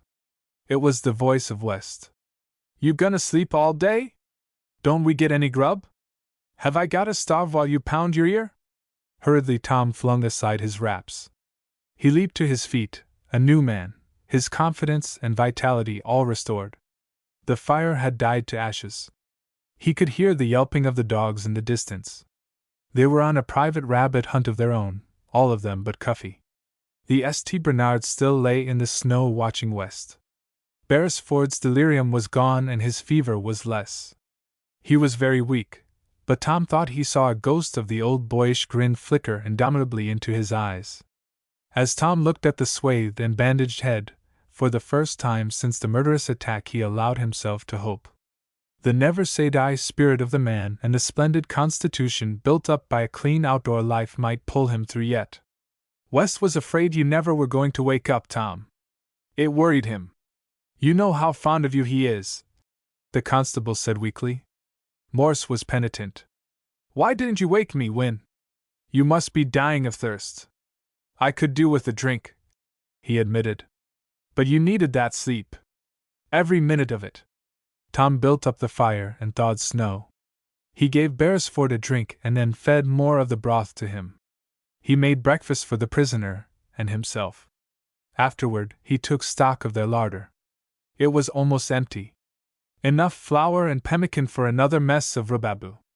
"Got to restock right away or our stomachs will be flat as a buffalo bull's after a long stampede." He spoke cheerfully, yet he and Beresford both knew a hunt for game might be unsuccessful. Rabbits would not do. He had to provide enough to feed the dogs as well as themselves. If he did not get a moose, a bear, or caribou, they would face starvation. Tom redressed the wounds of the trooper and examined the splints on the arm to make sure they had not become disarranged during the night in the delirium of the sick man. "Got to leave you, Win.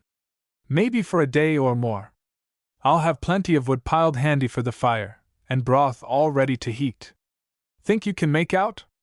The prospect could not have been an inviting one for the wounded man, but he nodded quite as a matter of course. "I'll be all right. Take your time. Don't spoil your hunt worrying about me." Yet it was with extreme reluctance Tom had made up his mind to go. He would take the dog train with him, and West unarmed, of course.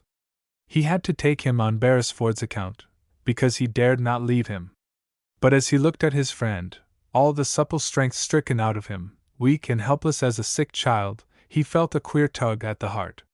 What assurance had he that he would find him still alive on his return? Beresford knew what he was thinking. He smiled, the gentle, affectionate smile of the very ill. "It's all right, old fellow. Got to buck up and carry on, you know. Look out for West. Don't give him any show at you. Never trust him, not for a minute. Remember he's a wolf." His weak hand gripped Tom's in farewell. The American turned away hurriedly, not to show the tears that unexpectedly brimmed his lids. Though he wore the hard surface of the frontier, his was a sensitive soul. He was very fond of this gay, gallant youth who went out to meet adventure as though it were a lover with whom he had an appointment.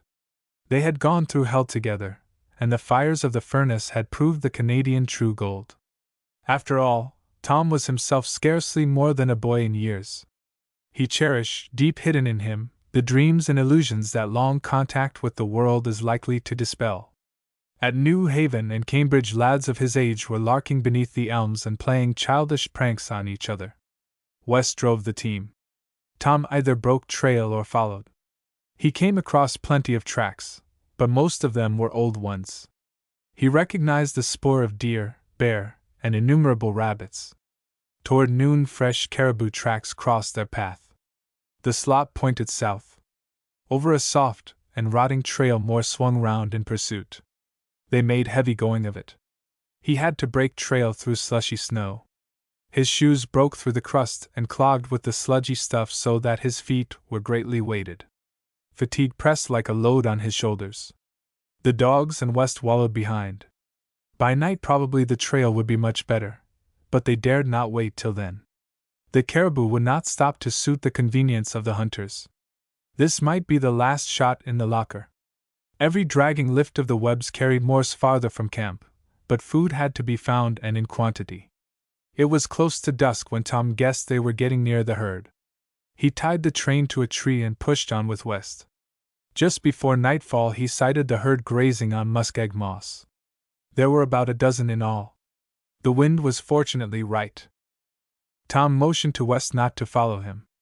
On hands and knees the hunter crept forward, taking advantage of such cover as he could find.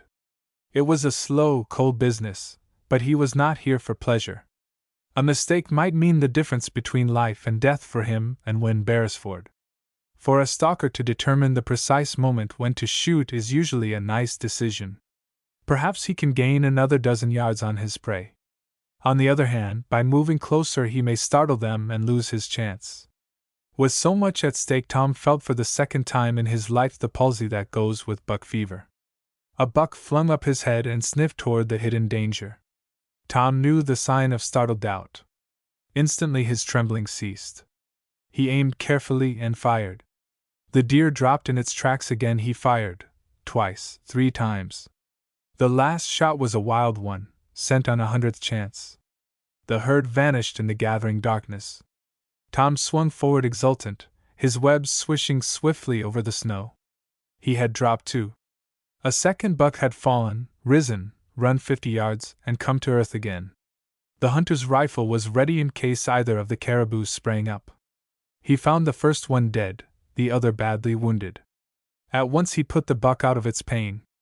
West came slouching out of the woods at Tom's signal. Directed by the officer, he made a fire and prepared for business. The stars were out as they dressed the meat and cooked a large steak on the coals. Afterward they hung the caribou from the limb of a spruce, drawing them high enough so that no prowling wolves could reach the game. With the coming of night the temperature had fallen and the snow hardened. The crust held beneath their webs as they returned to the sled. West wanted to camp where the deer had been killed. He protested, with oaths in his usual savage growl, that he was dead tired and could not travel another step. But he did. Beneath the stars the hunters mushed 20 miles back to camp. They made much better progress by reason of the frozen trail and the good meal they had eaten. It was daybreak when Morse sighted the campfire smoke. His heart leaped. Beresford must have been able to keep it alive with fuel. Therefore he had been alive an hour or 2 ago at most. Dogs and men trudged into camp ready to drop with fatigue. Beresford, from where he lay, waved a hand at Tom. "Any luck?" he asked. 2 caribou. "Good. I'll be ready for a steak tomorrow." Morse looked at him anxiously. The glaze had left his eyes. He was no longer burning up with fever. Both voice and movements seemed stronger than they had been 24 hours earlier. "Bully for you, Win," he answered. Chapter 39 A Cree Runner Brings News. "Don't you worry about that lad, Jesse. He's got as many lives as a cat, and then some. I've knew him ever since he was knee-high to a grasshopper." Brad Stearns was talking. He sat in the big family room at the McCrae house and puffed clouds of tobacco, smoke to the rafters. "Meaning Mr. Beresford?" asked Jessie demurely. She was patching a pair of leather trousers for Fergus, and she did not raise her eyes from the work. "Meaning Tom Morse," the old-timer said. "Not but what Beresford's a good lad too. Sandin' his crow and a kick like a mule in his fist. But he was brought up somewheres in the East, and o' course he's a leetle mite less tough than Tom. No, sir. Tom'll bob up one o' these here days good as ever. Don't you worry none about that. Why, he ain't been gone but, let me see, a week or so better 'n 4 months. When a man's got to go to the North Pole and back for months." Beneath her long lashes the girl slanted a swift look at Brad. "That makes twice you've told me in 2 minutes not to worry about Mr. Morse. Do I look peaked? Am I lying awake nights thinking about him, do you think?" She held up the renewed trousers and surveyed her handiwork critically. Brad gazed at her through narrowed lids. "I'll be doggoned if I know whether you are or you ain't. I'd bet a pair o' red-topped boots it's one of them lads. Course Beresford's got a red coat and spurs that jingle and a fine line o' talk. Tom he ain't got airy one o' the three. But if it's a man you're lookin' for, a two-fisted man who— A wave of mirth crossed Jessie's face like a ripple on still water. Her voice mimicked his. Why do you want to saw off an old maid on that two-fisted man you've knew ever since he was knee-high to a grasshopper? What did he ever do to you that was so doggone mean? Now looky here, you can laugh at me all you've a mind to. All I'm sayin' is— Oh, I'm not laughing at you, she interposed hurriedly with an assumption of anxiety her bubbling eyes belied. If you could show me how to get your two-fisted man when he comes back, or even the one with the red coat and the spurs and the fine line of talk. I ain't sayin' he ain't a man from the ground up too, Brad broke in. Considerin' his opportunities, he's a right hefty young fellow. But Tom Morse he— That's it exactly. Tom Morse he— Keep right on makin' fun o' me. Tom Morse he's a man out o' 10,000, and I don't know as I'm coverin' enough population at that. And you're willing to make a squaw man of him. Oh, Mr. Stearns. He looked at her severely. You got no license to talk that-a-way, Jessie McCrae. You're Angus McRae's daughter and you been to Winnipeg to school. Anyways, after what Lemoyne found out. What did he find out? Pierre Rubidoux couldn't tell him anything about the locket and the ring. McCoykin said he got it from his brother, who was one of a party that massacred an American outfit of trappers headed for Peace River. He doesn't know whether the picture of the woman in the locket was that of one of the women in the camp. All we've learned is that I look like a picture of a white woman found in a locket nearly 20 years ago. That doesn't take us very far, does it? Well, Stokematis may know something. When Onista comes back with her, we'll get the facts straight. McCrae came into the room. News, lass, he cried, and his voice rang. A Cree runner's just down frae Northern Lights. He says the lads were picked up by some trappers near Desolation. One o' them's been badly hurt, but he's on the mend. Which I dinna ken. What why starvation and blizzards and battles they've had a tough time. But the word is they're doing fine no. West? Asked Brad. Did they get him? They got him. Dragged him back to Desolation with a rope round his neck. Hung on to him while they were slam-banging through blizzards and running a race why death to get back before they starved. Found him up by the barrens somewhere, the story is. He'll be hanged at the proper time and place. It's in the word, they that take the sword shall perish with the sword. Matthew 26:52. Brad let out the exultant rebel yell he had learned years before in the Confederate Army. What did I tell you about that boy? Ain't I knowed him since he was a little bit of a tad? He's a go-getter, Tom is. Why betcha? Jessie's heart was singing too, but she could not forbear a friendly jibe at him. I suppose when Beresford wasn't there at all, he hadn't a thing to do with it, had he? The old cowpuncher raised a protesting hand. I ain't said a word against him. Now have I, McCrae? Nothin' atoll. All I done said was that I'd been tellin' everybody Tom would sure enough bring back Bully West with him.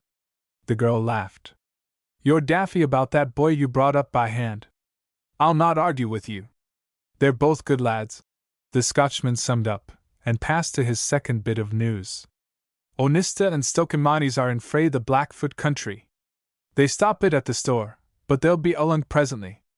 I had a word why Onista. We'll wait for him here. Did he say what he'd found out?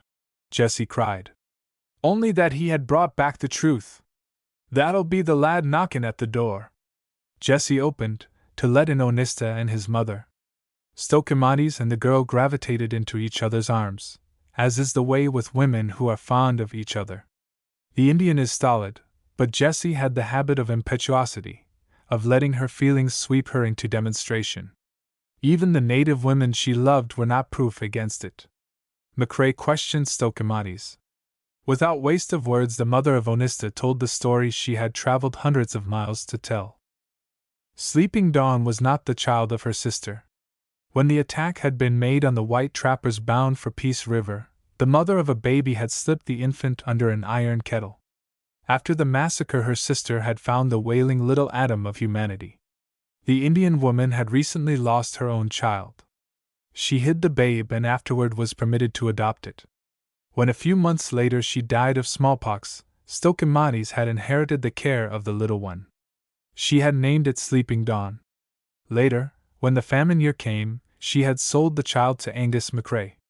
That was all she knew. But it was enough for Jessie. She did not know who her parents had been. She never would know, beyond the fact that they were Americans and that her mother had been a beautiful girl whose eyes laughed and danced. But this knowledge made a tremendous difference to her. She belonged to the ruling race and not to the Métis, just as much as when Beresford and Tom Morse did. She tried to hide her joy, was indeed ashamed of it. For any expression of it seemed like a reproach to Metapicoma and Onista and Stochomades, to her brother Fergus and in a sense even to her father. None the less her blood beat fast. What she had just found out meant that she could aspire to the civilization of the whites, that she had before her an outlook, was not to be hampered by the limitations imposed upon her by race.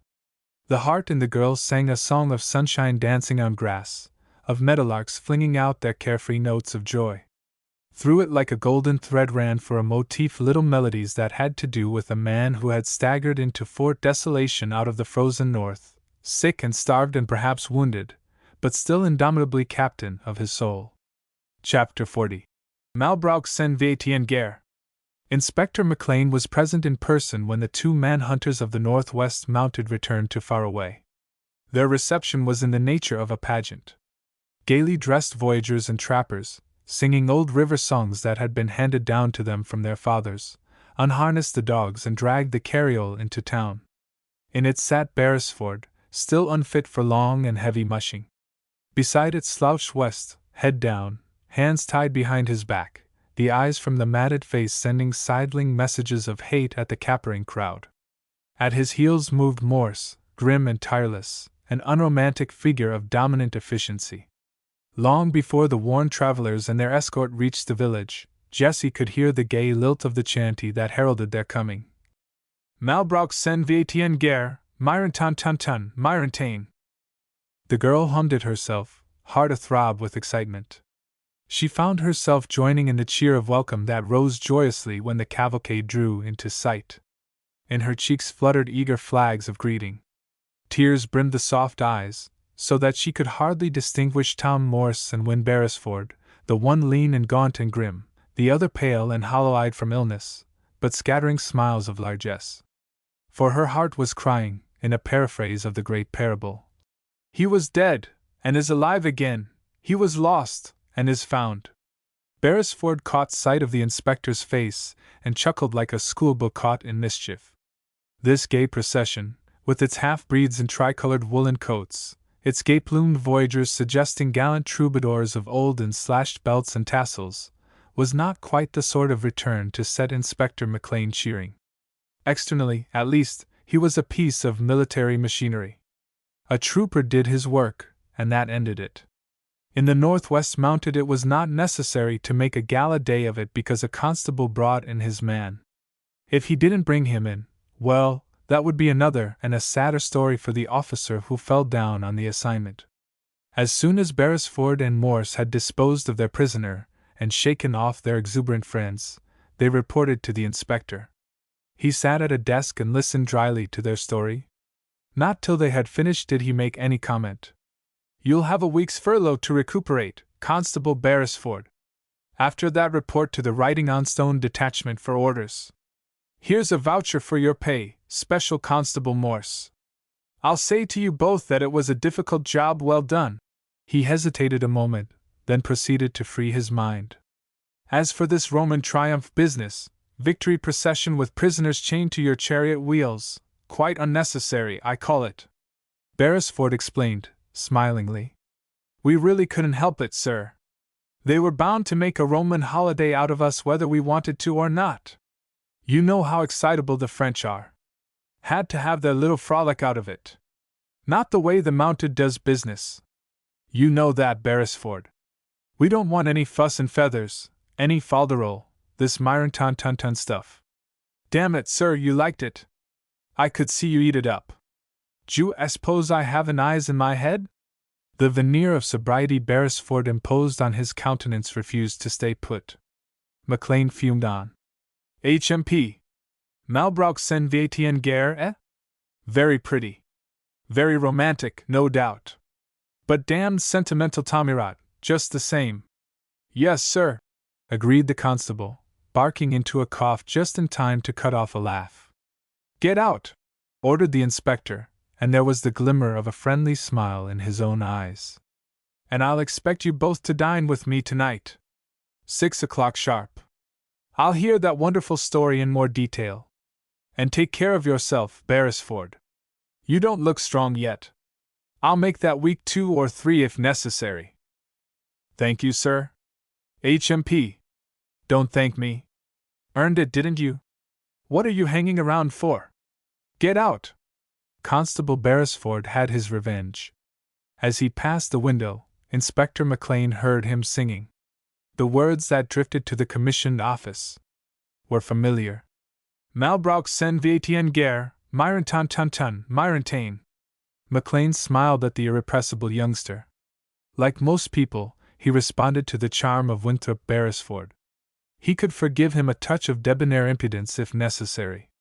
It happened that his heart was just now very warm toward both these young fellows. They had come through hell and had upheld the best traditions of the force. Between the lines of the story they had told, he gathered that they had shaved the edge of disaster a dozen times. But they had stuck to their guns like soldiers. They had fought it out week after week, hanging to their man with bulldog pluck.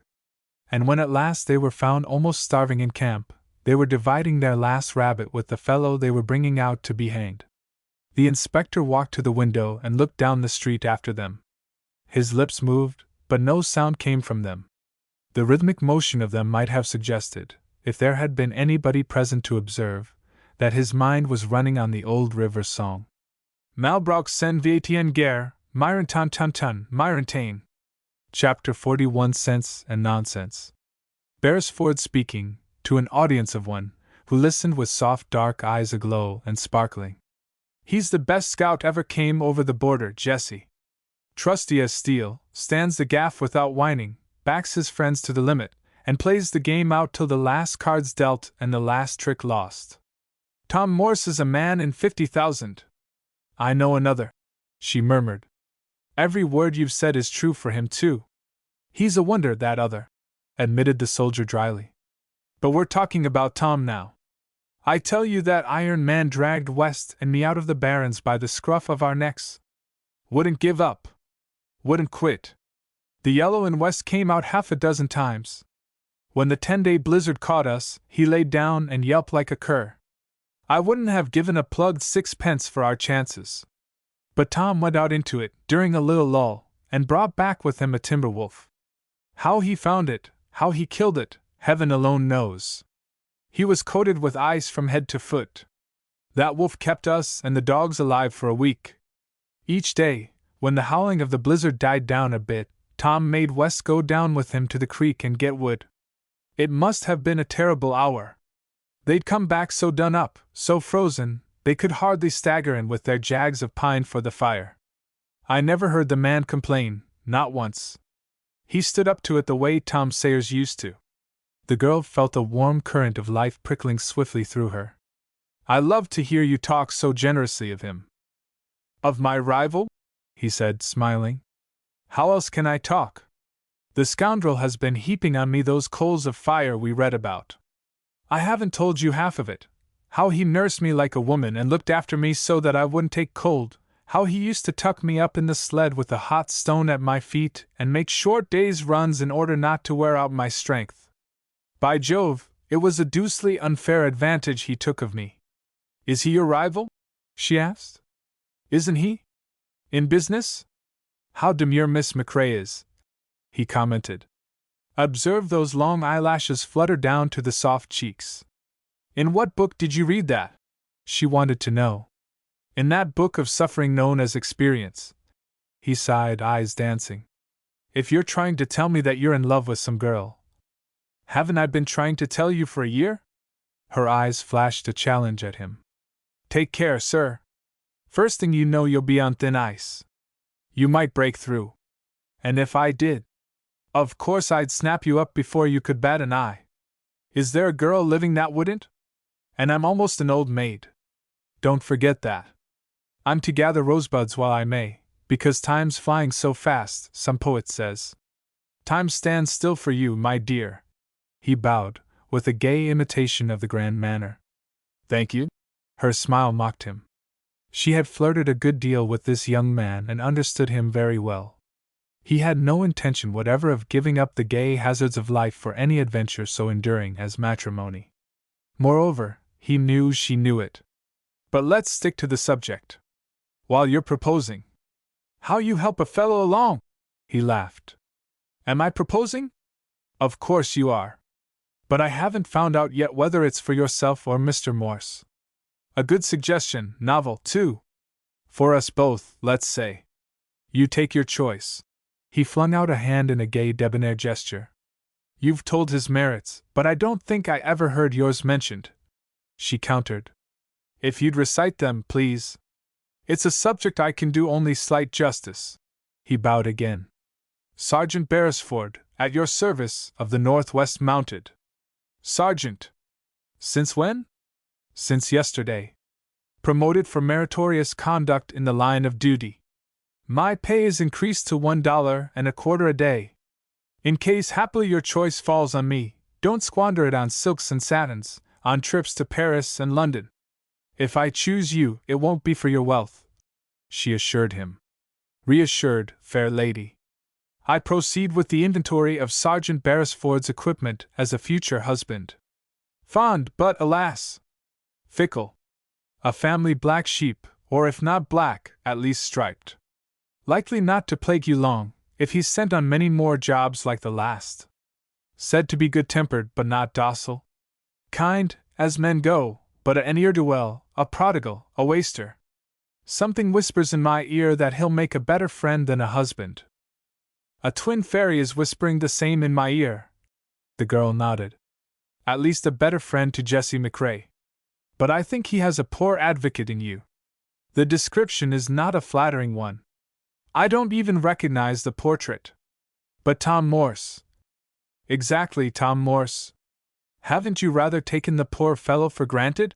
She felt an unexpected blush burn into her cheek. It stained the soft flesh to her throat. For she was discovering that the nonsense begun so lightly was embarrassing. She did not want to talk about the feelings of Tom Morse toward her. It's all very well to joke, but… Shall I ask him? He teased. She flew into a mild near panic.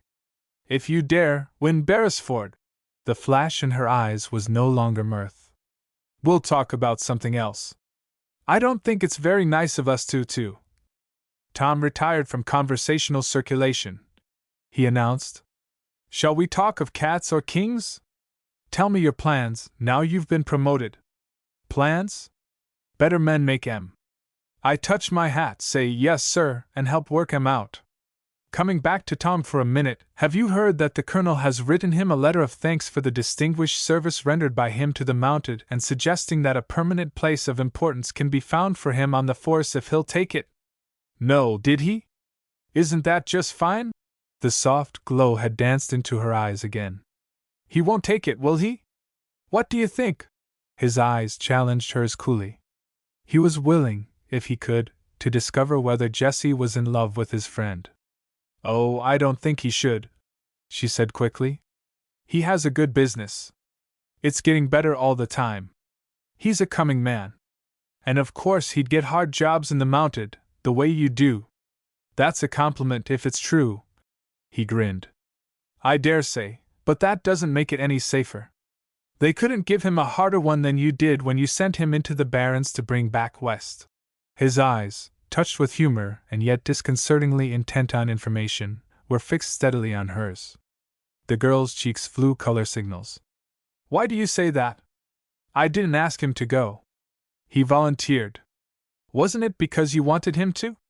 I should think you'd be the last man to say that. She protested indignantly. He was your friend, and he didn't want you to run so great a risk alone. Then you didn't want him to go? If I did, it was for you. Maybe he blames me for it, but I don't see how you can. You've just finished telling me he saved your life a dozen times. Did I say I was blaming you? His warm, affectionate smile begged pardon if he had given offense. I was just trying to get it straight. You wanted him to go that time, but you wouldn't want him to go again. Is that it? I wouldn't want either of you to go again.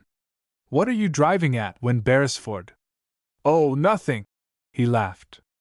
But if you think Tom's too good to waste on the Mounted, you'd better tell him so while there's still time.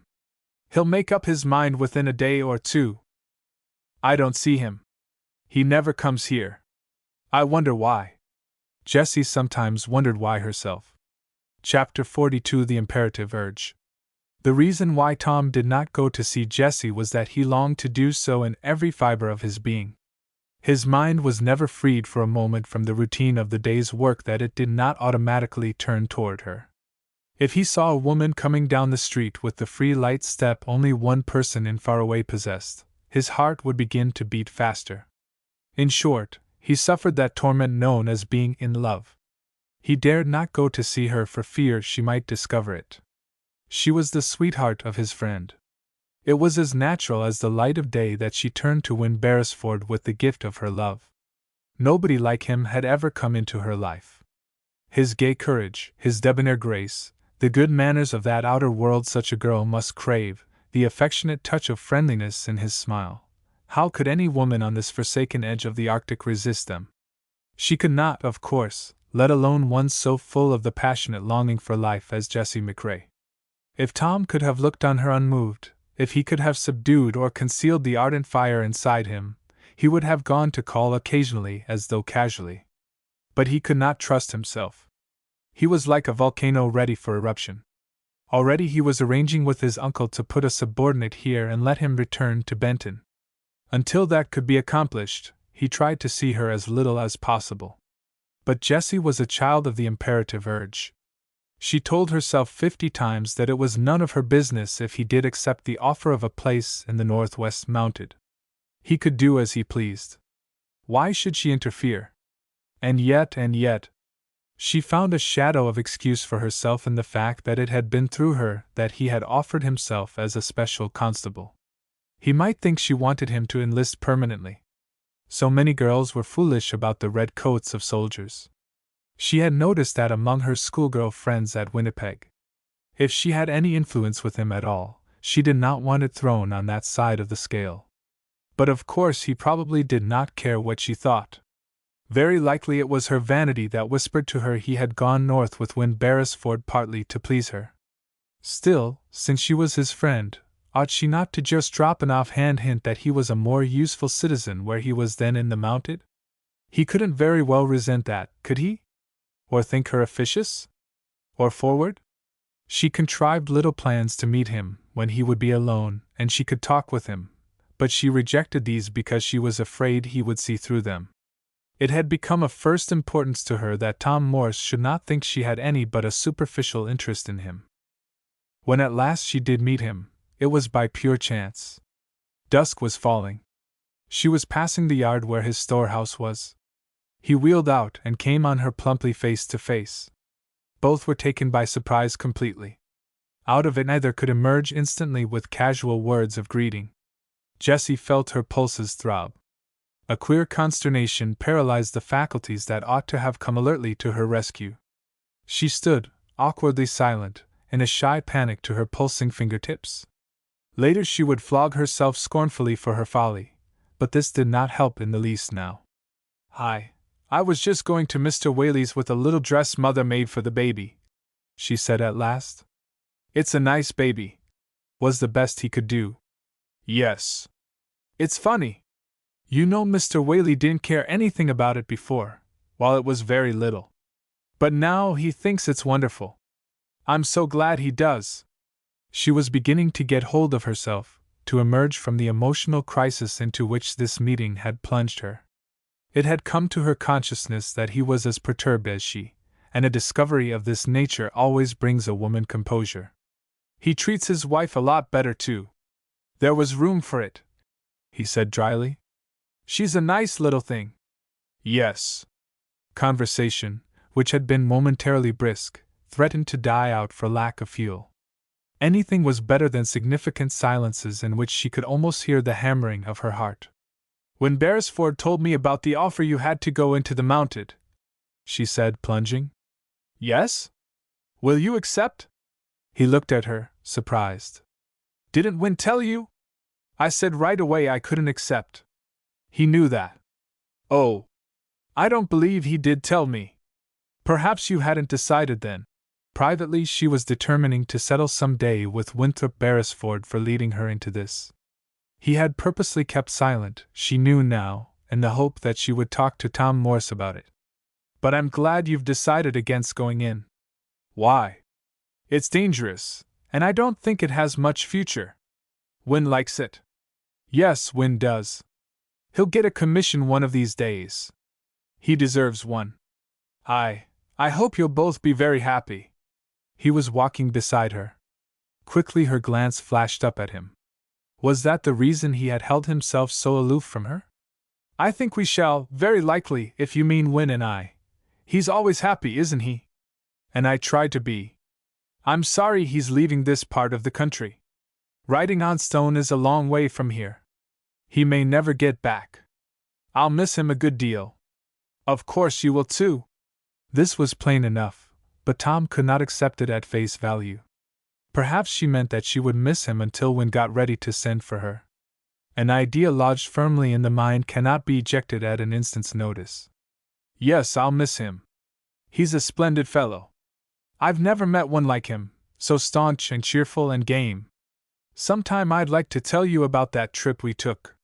You'd be proud of him. I'm sure all his friends are, she said, smiling a queer little smile that was lost in the darkness. He was a very sick man, in a great deal of pain, and we had a rather dreadful time of it. Of course it hit him far harder than it did either West or me. But never a whimper out of him from first to last.